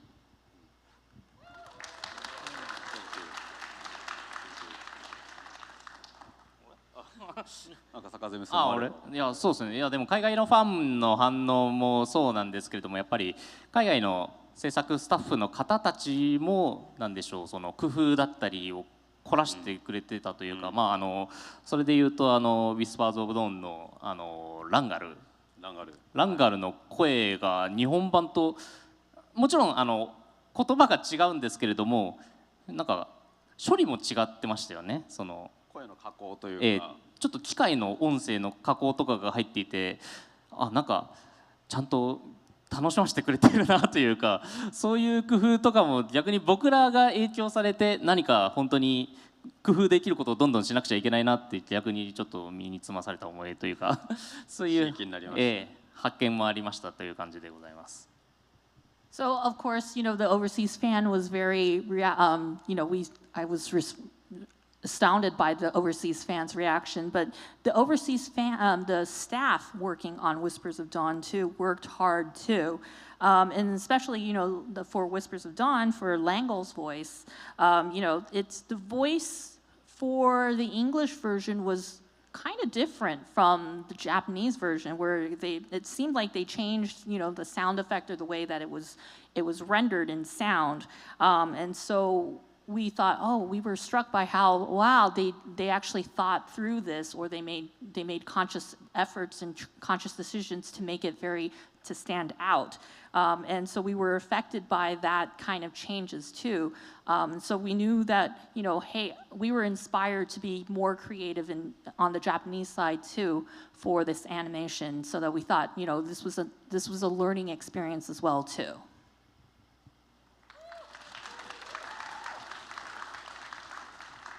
One more question before we start checking on Yamada-san regarding the progress of the drawing. So for Whisper of Dawn, it's...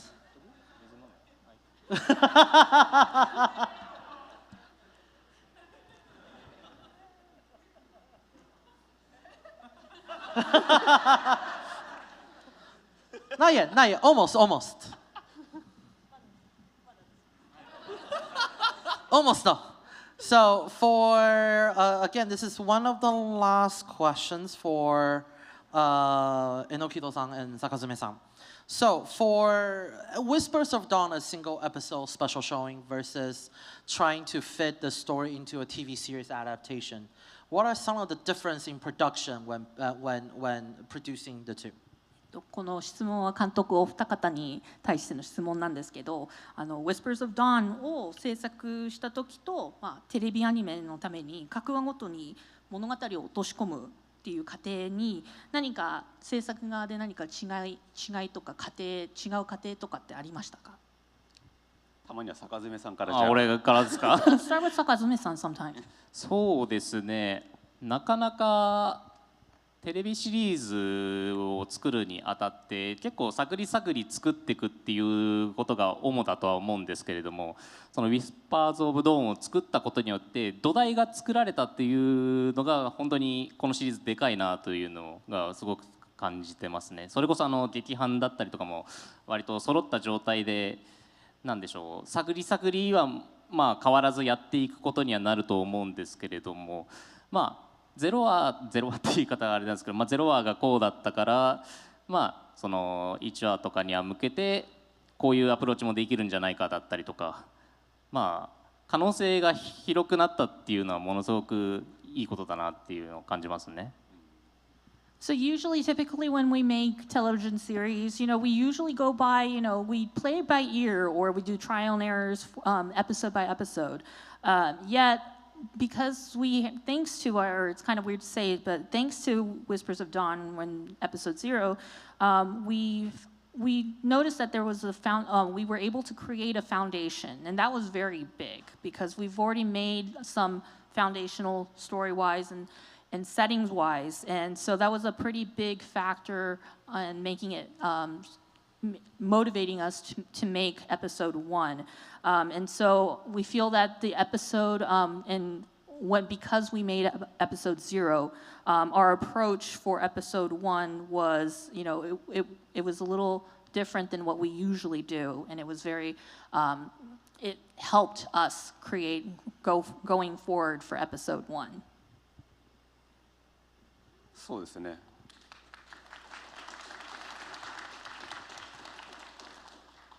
やっぱその大きい土台にできたっていうのは確かにあって、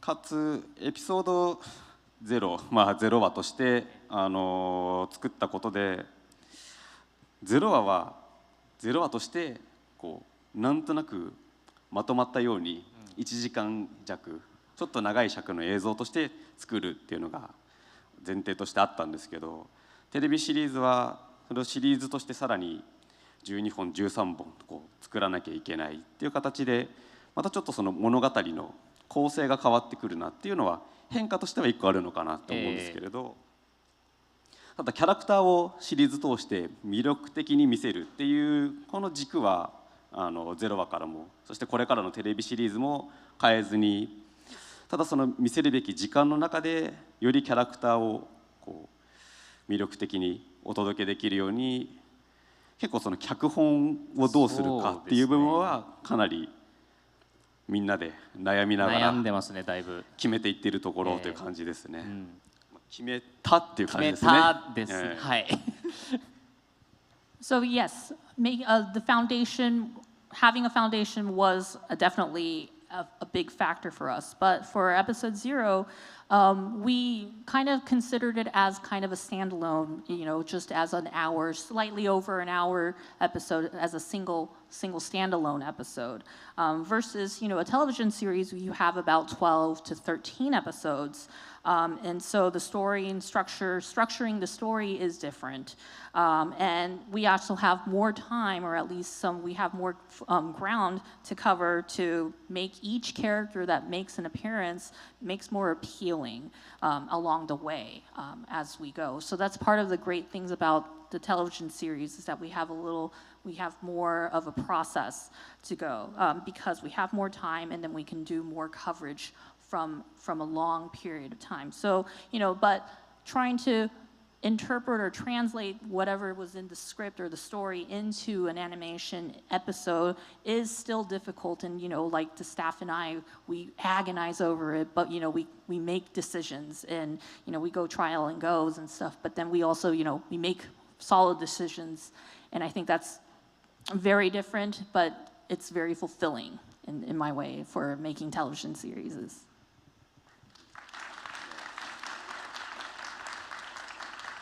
Thank you. Now we go back to Yamada-san. So can you tell us a rough percentage of completion on the live drawing? 今現在進捗何%ぐらいでしょうか? No but. No but. Not bad. Not bad. It's moving. We're trucking along. Okay, it's happening. So I 頑張れ. So I know Yamada-san's is focusing on the illustration, but just have one tiny quick question, if it's possible.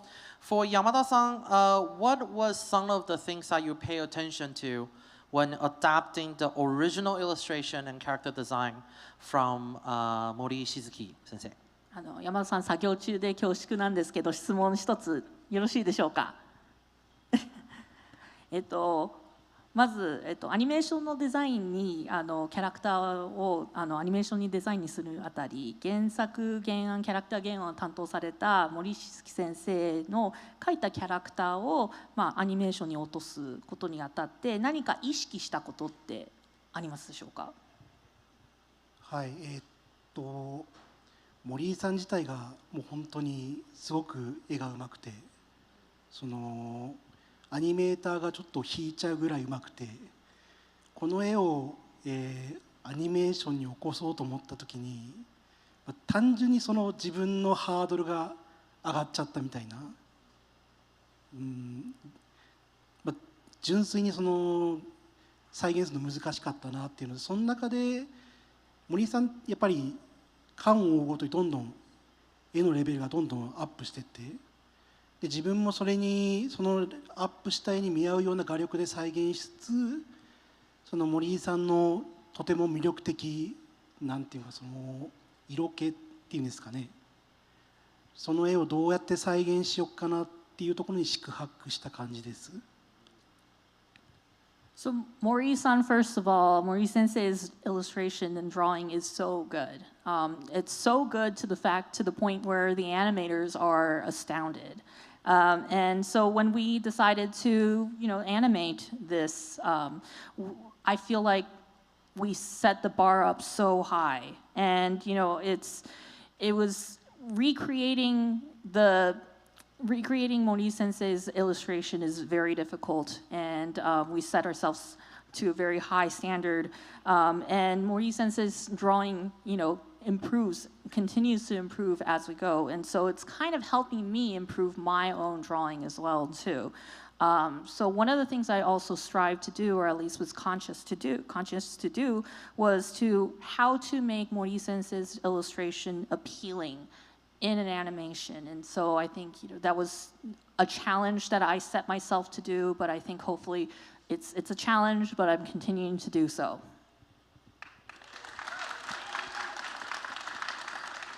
Thank you. ありがとうございます。So we're looking forward to the complete illustration. So speaking of character, of course, with who show up at the end of Whispers of Dawn, we have our new Saber. Oh, new Saber, yes. Saber. I'm new Saber, yeah. So Ono-san, I have a couple questions regarding your character Saber. Yeah. So for Whisper of Dawn, he showed up at the very, very end. So he's still covered in mystery, and it's not a lot is known about this character. Yeah. So can you tell us? I know we haven't seen the first episode yet, so you might not be able to tell us too much. But can you tell us what this character is like? What the new Saber is like? Whispers of Dawn の時点では、セイバーは本当にほんの一瞬でしか、登場しなかったんですけど、その時点ではセイバーってまだまだ本当謎の多いキャラクターなんですけど、その彼の魅力やキャラクター性について、可能でネタバレ可能にならない限り可能な限りで教えていただけることってできますか？そうですね。皆さん見ていただいたですかね。まず0話ドーンの方を見ていただいたんですよね。First of all, how many of you watched episode 0 Whispers of Dawn? 今そうですよね。でそれは吹き替えの方で。And that's the dub version, correct? あ、ですよね。OK。まさに彼が登場していろいろダーンぶっ壊してでとうと。あなたがマスターですかと一言言って終わっているみたいなところが現状ってことですよね、皆さん的には。So my understanding is that everybody only knows Saber where he appears. He is in somewhere in like a destroyed area, and he says that iconic line, "Are you my master?" Right? That's my understanding. That's all you guys know. That's right. Okay. あ、OK。その部分だけ見ると本当破天荒なキャラクターに見えるかもしれないんですけれども、この話数以降彼のすごく人間的な部分が見えてくると思うんですね。演じていてすごく楽しくて表情豊かな部分がこれからどんどんと出てくると思いますので、ぜひ楽しみにしていただきたいなと思ってるんですけれども、もうちょっと言いたいこともねたくさんあったりはするんですが、今言えるのはこのぐらいの範囲なのかなと思います。So, at this point, you probably only have the impression of Saber as this, chaotic guy who's rough and chaotic. But as you see in episode 1 and beyond, you will see that, there's humanity in him, there's compassion in him. You will see that later in him. And, as I was voicing him, it was just so fun for me because he's so he's so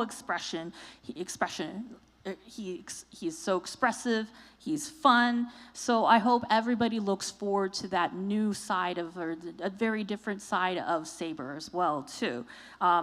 There's so much I want to say about Saber, but you know what? I just can't.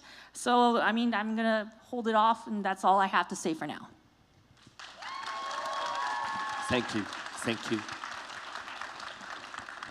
I know we have just shown the dub during the intermission. Who has seen the Japanese voiceover too? こんなたくさん見てくださってるんですね。That many, huh? ありがとうございます。So, Thank you. So regarding Ono-san's performance as Saber, so we also want to kind of talk a little bit more about that. So as you probably have recorded more as Saber, you get to know more about this character.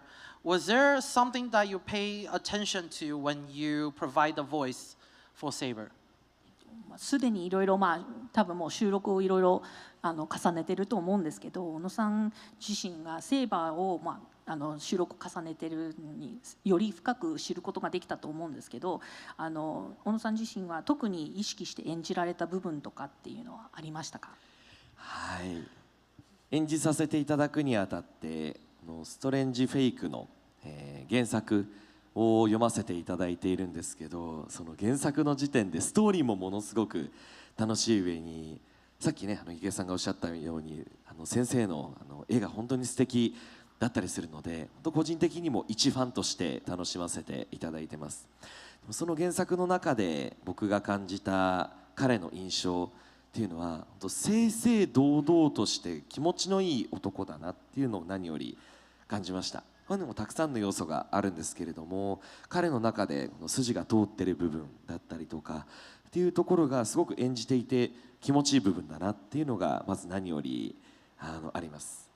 で、収録の時に言っていただいた音響監督さんからの言葉で一番印象的だったのが清廉っていう言葉だったんですね。この英語でどういうのかわからないんですけれども、いい感じにちょっと訳していただけたらありがたいんですけど、その清廉っていうワードがすごく清廉潔白というか、そういう日本語で言うと部分があって、清らかなんですよね。心根がまっすぐっていうことを指しているのかなと率直に感じたので、本当に思うまま今は演じさせていただいてます。So when voicing Saber for Strange Fake, I started reading the original work of the original novel, light novel for it, and the story is definitely entertaining and fun and exciting. And of course, Mori-san, as mentioned earlier, the illustration is so beautiful. So as a fan myself, I enjoyed reading through the original work, and so I've been enjoying voicing Saber as well too. My impression of Saber is that, as I was learning more about him, is that he's so bold and kind of brazen, but bold is the word. And there's so much of him that his actions or the way he thinks is just so satisfying. It's just, he has his way. There are reasons why he thinks this way and how that's why he acts the way he does. And one of when I was recording, the recording director actually, the word that we often use in Japanese is called seiden keppaku. And the way I translate, or at least I translate it, is, it means pure or straightforward is the word that comes to mind, where he's just so straightforward. He's very honest about his feelings and his mentality and his thoughts. And so playing him is so satisfying and everything. And I've been having a lot of fun. Pure, honest, seiden. Oh, thank you very much. That's my interpretation. Oh, thank you very much. Okay. So I know there's not a lot of clips that we can show of Saber except for that one iconic scene. We have seen the English dub version, so let's take a look at the Japanese version of that scene. Yeah. So let's roll the clip.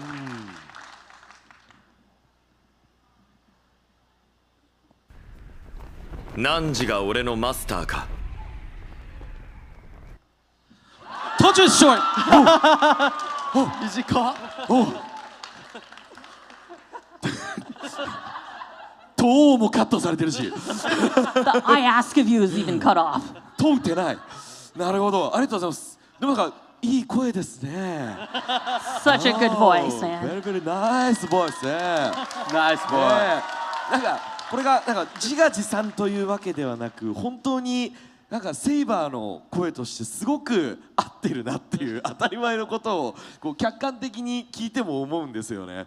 だからよくぞこの声の人をね、彼にセイバーにね選んでくれたなと僕は日々思っております。I mean, this is a little self-serving, but man, the voice matches so well with Saber, and so I'm very impressed with whoever cast the voice and to match with this character. It's just, it's a match. I'm impressed. Very much. Thank you very much. Speaking of a matched voice, even though we accidentally cut out Toll, but it's while it's a short line, it's a very iconic line. Like we have seen throughout today. That is a line that constantly showed out in the Fate franchise. So for a Saber to also perform that line is very iconic, and not just for Strange Fate, but for the franchise as well. But it is just that one line. So would it be able to tell us that what was the recording session like? Did they tell you a little bit more information when you're trying to record that line? Did they give you a little bit more context when you try to record that line? Ono-san, would it be able to tell us that? フェイトではもうその「とう」というセリフっていうのはもう本当にもうフェイトこのストレンジフェイク以外でもフェイトではもう本当に有名なセリフなんですけど。なのにカットされたんですね今。Yeah, it got cut. And yet it got cut. Well, again, we'll have a very interesting company conversation when we return. 全然いいんですけどね。とても続きまして印象的なセリフだったと思うんですけど、小野さん的にもこのラインこのセリフを言うときに何かディレクションその人セリフだけでも何かディレクションとか何かディレクションをいただいたんでしょうか、これを言うのに。はい。多分数年前というかになるとは思うんですけれども、おそらく10回近くいろいろ試させていただいたような記憶がどうでしたっけね。結構やっぱ言葉の数が少なかったので、どのぐらいの感触でいくのかみたいなものは探りながらやらせていただいた記憶してます。はい。Well, it's been a while since I recorded that line, and actually I think we did about 10 takes for just that one line. And Enokido-san was like, yeah, I mean, it was a very short line, which is why we wanted to get it right, and we wanted to get the right feel for it, and that's why we did multiple takes to just get the right feel for it. 例えばで言うとその距離感みたいなものをもうちょっと意識して「とう!」ってちょっと投げかけたりするやつとか、あんまりそこまで距離は意識しないでリリースさを立てる「とう!」とかいくつかのバージョンも試したような記憶があります。So if I remember correctly, for example, I mean, we did a version where, I assumed that maybe he would say out loud with a distance, that would carry through in a distance, and I ask of you that way. Or there was a version where I did, I put more weight in that line to make it more heavy sounding, or put more weight into the emphasis of the line. And those are the things I remember doing multiple times for our many takes. その大事な「とう」の部分カットされたんですけどね。That I ask of you part got, I don't know why it got cut, but it's so we can ask the question, what was it like to perform that line? So it's better that we hear it now in person. So it's planned.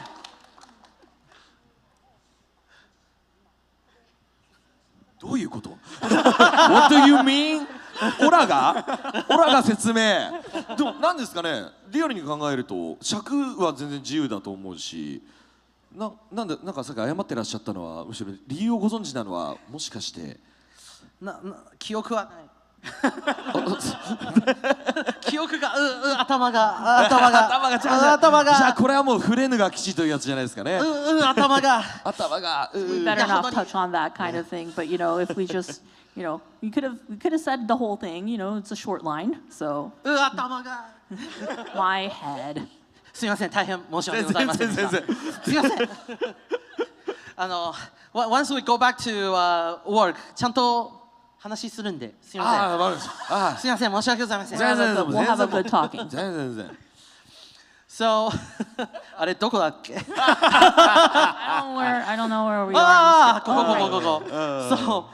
So we still have more questions we want to ask about Ono-san and his performance as Saber. So the first time you actually voiced this character was back in 2020 for a TV commercial for Face Strange Fake.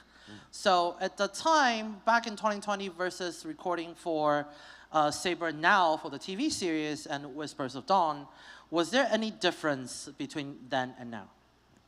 初めてそのセイバーの声を当てたのは小野さん多分2020年のテレビ CM のためだったと思うんですけど、今振り返ってそして今演じられるにあたって何か今とその当時と何か変化がありましたか？そうですね、全く記憶にございませんね。I just don't remember. そうなんですよね。でも綾香と合わせのありましたよね。タイトル言ったりみたいな。そうですね。それもやっぱり一言ずつ、いただくのみになってしまいましたけれど。そうですよね。はい。その時はやっぱり今ほどその映像のそのイラストを含めた動きとか含めた部分の資料とかはなく、多分その場その場でスタッフさん方と一緒に作っていったと思うんですけれども、それでもやっぱりセイバーたる彼から感じるその清廉さ、凛々しさみたいなところは声に乗せないなと、ということを大事にしつつ、綾香役の花澤香菜さんと一緒にテンポ感ですよねっていうのも合わせながら撮らせていただいたような記憶があります。So, I mean, at that time, you know, there was just one line between me and Ayaka, just one line. It was a very short interaction. And at that much, there wasn't that much reference materials or anything or direction that I received. It's just, we just did it, we played it by ear. I played it by ear with the staff members when we were recording that. But what I wanted to do, what I wanted to keep importance was that I wanted to at least show how I felt about Saber and have that reflect into that voice acting. And so now when I've recorded now for the television series, the Ayaka, the voice actor playing Ayaka, Kana Hanazawa is, you know, we do a lot of back and forths and stuff, so we have more interactions with it, and so that's more exciting and, you know, fun and all that stuff. But that's what I remember back in the day, was that there was kind of like very little things that we did going forward, but, you know, that's not much I remember and everything for the record. Thank you. 小野さんの声、小野さんの声が、もうセイバーだなってご本人もおっしゃってましたけれど、セイバーの声としてイメージがドンピシャだったので、一言セリフをいただくとき、その CM の時とかは、ほとんどディレクションとしては、細かくありました？なかったですよね。特になかった気はしますよね。あ、セイバーだって。セイバーこういう声なんだって納得させてもらって、それは綾香役の花澤さんも一緒で、やっぱ声がついて、あ、このキャラクターってこういう風に喋るんだっていう説得をむしろいただいたような形だったんですけれど、逆にシリーズで今後こうセリフをたくさん喋っていただく中で、リチャードというキャラクターはとても言っていいんですか、その名は。You did not hear anything. 頭がセイバー。僕も一瞬さっきリって言いかけて、いけないとうまく細かいつもりだったんですよ。言っちゃいましたね。頭が。Oh yes. You guys didn't hear anything, right? People at home is like, I'm clipping that. But you didn't hear anything, right? Nothing? Nothing? Nothing, okay? Alright. そう、なんか配信ご覧の皆さんもね、Yeah, people at いらっしゃ home. ると思うんで。忘れろびー。はい。エクスカリバーしちゃうぞ。Excalibur that line. 暗示をかけていただいて。で、何の話でしたっけ？セイバー。セイバー。セイバー、あの時あの場所にいるセイバーならもうあの発言というかあの声でしかないだろうという、そういう説得力があるっていう素晴らしい演技だったなっていう。思いました。はい。ありがとうございます。感じですよね。他は何も言ってないようですよね。はい。I just wanted to comment that, you know, first of all, Ono-san's voice is Saber. And the image of Saber just fit with his voice. It just fit in like a perfect puzzle piece. And, you know, so every time we did maybe a one-liner for a commercial or a trailer or something, there wasn't, I don't remember there was much direction, or we gave him much direction to do those one-liners because he's Saber. You know, he's Saber. That goes the same with the voice actress doing Ayaka. And, you know, it was with their voice and the character, that's how they are. They're a big, that's, without them, without one or the other, it's not, they won't be whole. So they're finally whole with that together with the character and their voice. And now that they have more lines as the series goes, as the television series goes, Saber is, I'm sure, we will all be convinced that, there's nobody else but Ono-san's voice doing Saber. And we're convinced that they're the only ones who can do that kind of voice. I think that's what it is. So remember, Ono-san's voice is Saber, okay? Saber, yeah. Saber. Yes. I'm Saber, okay? Your clairvoyance at home or here doesn't work, so Saber. セイバーというキャラクター自体がやっぱりすごい演じていただく中で難しいキャラクターとして映る瞬間があるんじゃないかなと思っていたんですけれど、というのもセイバーってすごく騎士として堂々としたとおっしゃってましたけれど、堂々としたすごく大人な一面があるように見せる一方で、今後シリーズとして見ていただくと分かってくる部分なんですけれど、すごく子供らしい部分もある一面として持っている。この両方を演じていく中でやっぱ小野さん自身のキャラクターというか、すごくこの舞台上でのユーモラスな感じもそうですけれどこの柔らかい感じがすごくセイバーというキャラクターにおのずと深みを与えてくれるんじゃないのかなっていうふうにすごく改めて小野さんと接していて思いました。ありがとうございます。So, I mean, there is, parts of Saber's character which is probably, in my opinion, difficult to play, actually. There's moments where in Saber's lines and stuff where it's very difficult to play. And, because he's a knight and he's bold, and he's also mature, or he tries to show himself that he's mature. But there are times where he shows his childish side. He shows his childish aspect.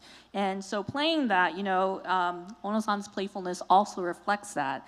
And, again, Ono-san's personality and his playfulness fits that bill of Saber and fits that character very well and all that stuff. And I feel very, very fortunate to work with him. And he's just perfect as Saber, I believe.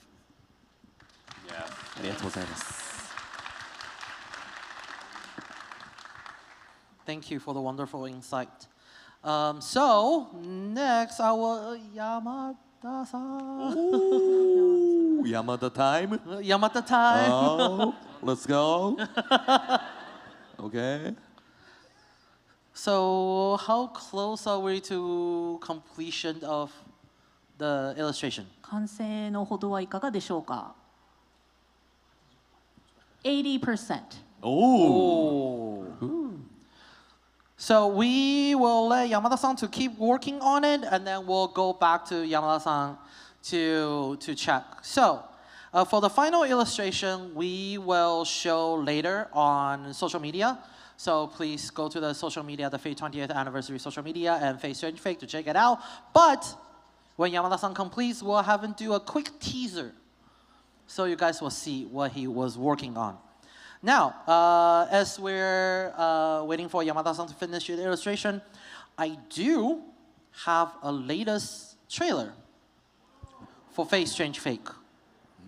So let's take a look. まったくヘドが出るほど楽しい7日間となりそうです。想定外。貴様それ以上うまい飯をおごれよ。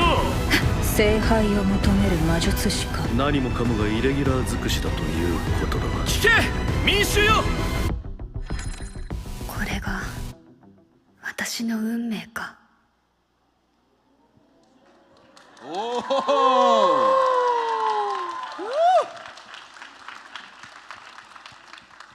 So the world premiere today will be the English dub version of episode 1. Again, it will be a world premiere, so everybody here and people watching at home, this will be the first time anybody will be able to watch the footage for episode 1. For the Japanese original voice version, we'll be showing on Crunchyroll at the end of the year. Ono-san, can you remind everybody when they can hear your voice as Saber? 小野さん、その日程を小野さんの美声を聞ける日はいつなんでしょうか? Oh, 第一話。それはですね、tomorrow. Fake. tomorrow. It's fake. It's fake. It's fake. It's fake. It's fake. Oh, this is fake. Japanese 大晦日。大晦日。New Year's Eve in Japanese. Okay. December 31. Yeah. Okay. Okay. Yeah. Okay. Thank you, and I hope everybody look forward to it. And then today we also have, also related with Ono-san, we have a new character visual, volume 3, that we want to show with everybody today. So let's take a look. Oh. Woo! あら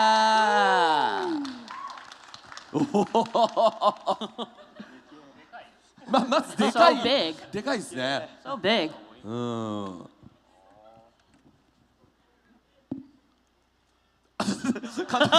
Take a picture? Oh. 今 Right now? So big. ねかっこいい。ありがとう。Yukei. Yukei. Oh. ご覧くださいじゃないよ。 Take a look. いいですね。 So the new visual is of Ayaka and Saber, and is very, very cool. So we hope everybody can take a look at this and look forward to the premiere. That is unfortunately the time we have for today. But before we go, Yamada-san? Oh, Yukei time? Yukei time? Yukei time? Okay, water. And mic? Mic? So, how's the drawing? どうでしょう、進捗の方は、完成はいかがでしょう。Oh, 90? 90%? Oh. Oh. Oh. So would it be possible to give a little teaser of what people can expect? ティーザーの方で皆さんにちょっと見せて、ちょっと予告という感じで見せていただけないでしょうか。あら、完成一歩手前で。Right before completion, a little step before completion. いきますよ。チラ見せ。Give him a glimpse. Give him a チラ見 glimpse. せだそうで。お。どやどや。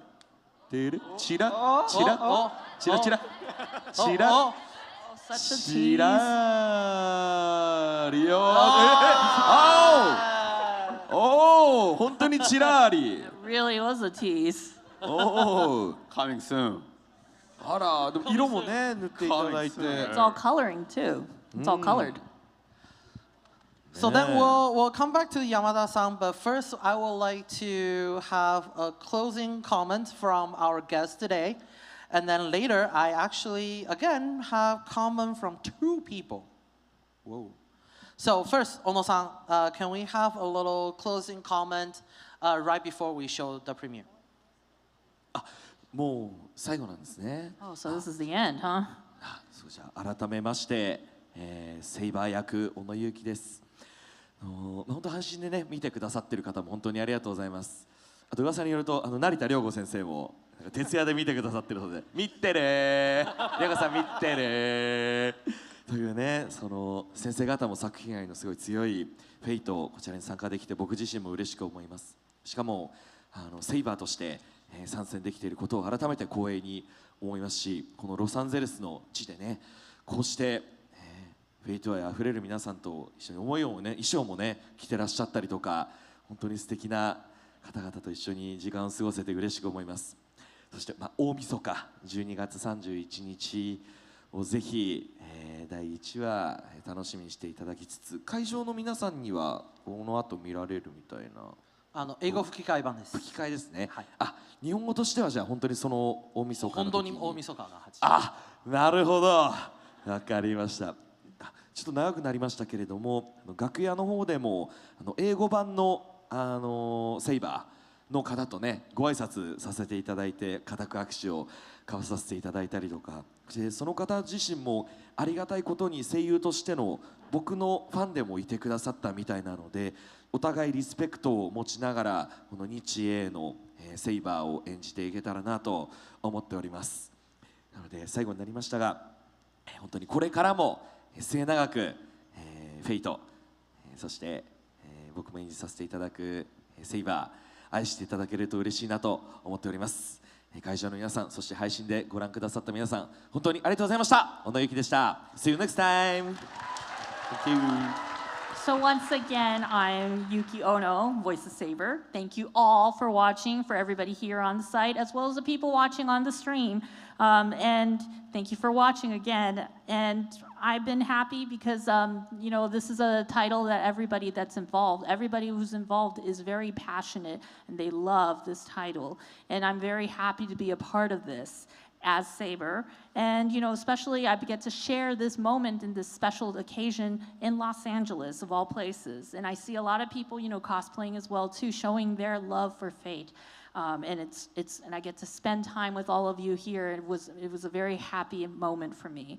And so, you know what, episode 1, the Japanese version, New Year's Eve, I hope you all look forward to that. And actually, you know, before this panel started backstage, I met the voice actor for Saber, the English version, the English dub version.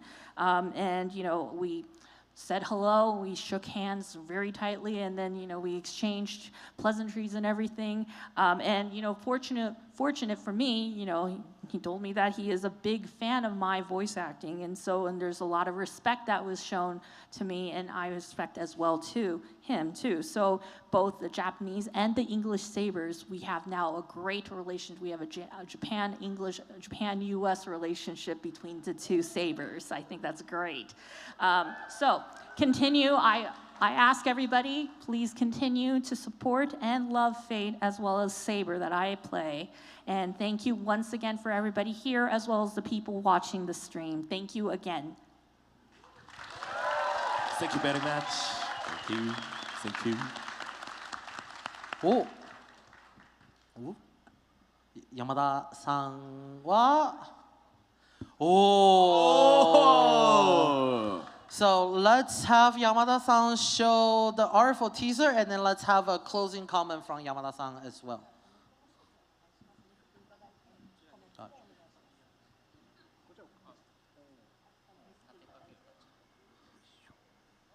So, 見えるかな？見えるかな？ Can everybody see that?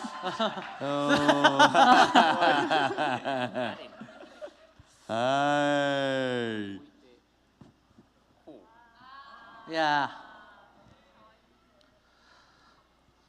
So, with the closing comment, can you tell us a little bit of who you draw, why you draw it, and a message to the fans before we head into the premiere? ご挨拶も交えてどのキャラクターをまず描いていただいたのか、そしてなぜこのキャラクターを選んだのか、そしてもちろんファンの皆様にもご挨拶の方をお願いいたします。この後皆さん見てもらう1話で大活躍の大活躍をする綾香、ヒロインですね。なんで変えたかっていうと、やっぱちょっとなんかネタバレではないんですけど、ちょっとかわいそうなキャラなんで序盤ちょっとそうです、ファンの皆様にちょっと愛してもらいたいなと、このキャラクターを。で、なんでホットドッグ eat what why なぜっていうと昨日ちょっと食べて美味しかったからです。なるほど。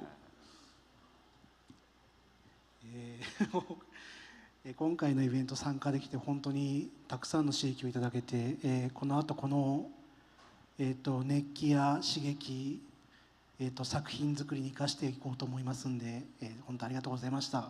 また皆様に会えることを楽しみにしています。Alright. So, before we all go into watching episode 1, and I wanted to show you and share with you, I drew our heroine, Ayako. And the reason why I chose to, draw her was, it might be a little bit of a spoiler, but she is kind of, she has some unfortunate circumstances. And so I wanted everybody to, love her as we go into seeing episode 1 and pour some love towards Ayako. And why is she eating a hot dog? Well, yesterday I ate a hot dog and it was delicious. And so once again, though, I feel very blessed to be here and sharing this special occasion, a special moment with everybody here.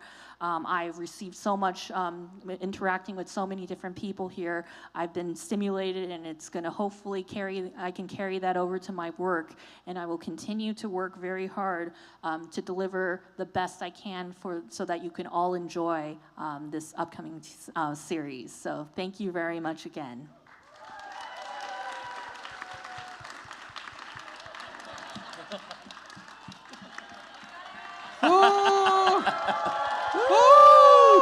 お疲れ。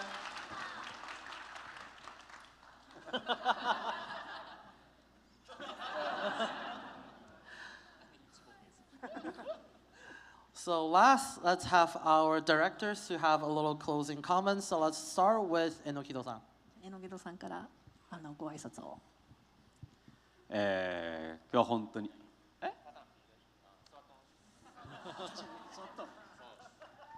改めて、本日ありがとうございました。フェイト20周年を記念すべきイベントの中で、まさか自分がフェイトにここまで関わって、ましてや監督として、携わった作品をテレビシリーズ第1話、この後皆さんに世界で最も早く見ていただけるということで、非常に僕自身楽しみにしています。ぜひ熱い歓声をアニメーションに浴びせていただいて、現場のファンに強い熱気と興奮を届けてもらえたらと思います。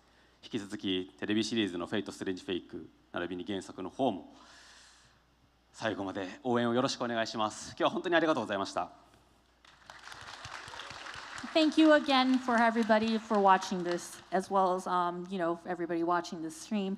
Fate. We participated in this Fate 20th anniversary showcase to celebrate such a momentous occasion, and I would have never imagined I would be a part of it, especially as a director for Fate Strange Fate or for an animation series. As we all watch, I'm very excited to share with everybody episode 1 for the world premiere, as nobody's ever seen it ever before, and I'm excited to share that with you today here for the very first time. I hope that I can hear and I can see the excitement and the passion that everybody is going to show when we all watch this episode, this new episode. And hopefully I can bring that excitement and carry that over and take it back home to Japan to share with my staff so that we can be motivated even more to continue on. Again, so I hope everybody continues to support Fate and both the animation as well as the original work, and continue to support it and to love it. Once again, thank you. Thank you for watching us today. Thank you very much.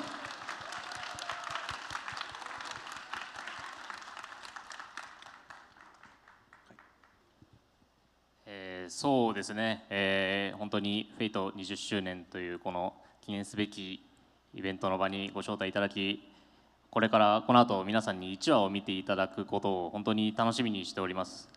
大体大事なことは榎木さんが言っちゃってはいるんですけれども、本当に日本にいるスタッフだったり、それこそ海外にいるアニメーターだったりとかも参加してくれているこの本当にグローバルに作っている作品ではあるんですけれども、本当に心血注いでみんなスタッフ一同全力で作っておりますので、どうぞご期待くださいという感じでございます。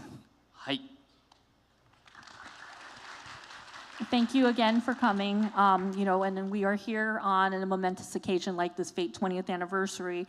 I'm very excited to share with you episode 1, and all the important stuff or all the inspiring words were already said by Enokido-san. So, but what I can also say though is that I hope that the passion and the excitement can be reached towards all our animators in Japan, as well as our overseas animators. This title is truly a global effort that is done by so many people involved. Everybody, myself and my staff included, we've poured our heart and soul into making this. So I hope everybody looks forward to seeing episode 1 and for the subsequent episodes to come. Once again, thank you. Thank you very much. Please stay tuned.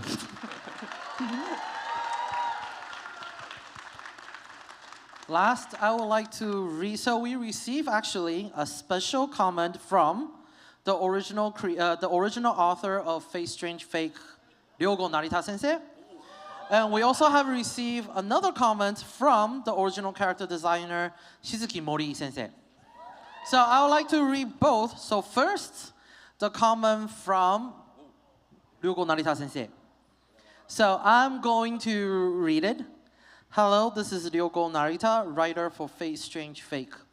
It is a great honor to have such a wonderful event held in Los Angeles, home to Griffith Observatory, Beverly Hills, Hollywood, a city that continues to produce numerous films. I would like to thank everyone who is watching this premiere, the 2 directors, Yamada-san, the animation director, Ono-san, who plays Saber, and everyone else who has been involved in this anime. I'm truly grateful. It's been over a year since the release of Whispers of Dawn, which was the prologue. The animation staff is currently working on completing this TV series while I'm in the final stretch to complete the final volume.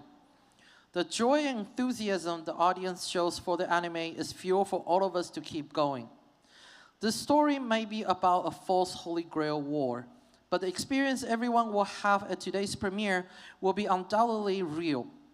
I hope everyone will be able to relive the lives of the tourists and the citizens of Snowfield, as well as feeling the city's atmosphere through the anime.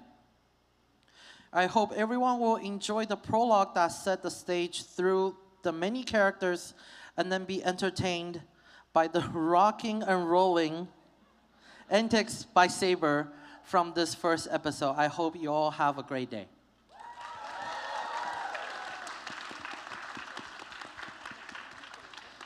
Lastly, I have a comment from Shizuki Mori Sensei. So, hello, this is Shizuki Mori, and I am the original character designer for Fate Strange Fake.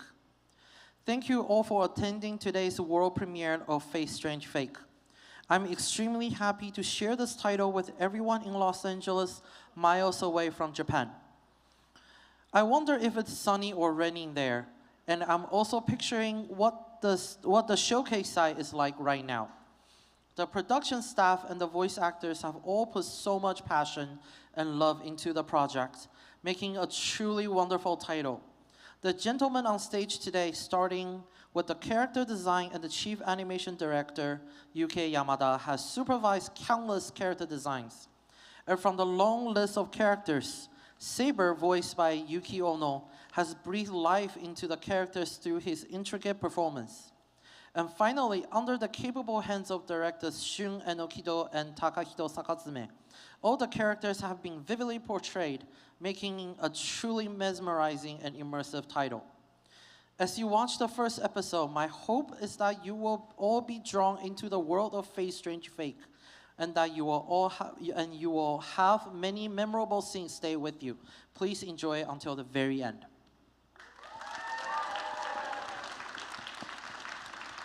Thank you, and that's it, and we'll head into the premiere. But before that, let's give last big round of applause for our guests today.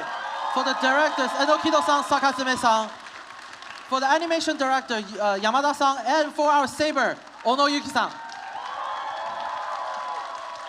So, this is it, and we hope you enjoy the premiere. After the premiere, of course, there will be an autograph session, again, right there in the back. So, enjoy the premiere, and we hope to see you soon.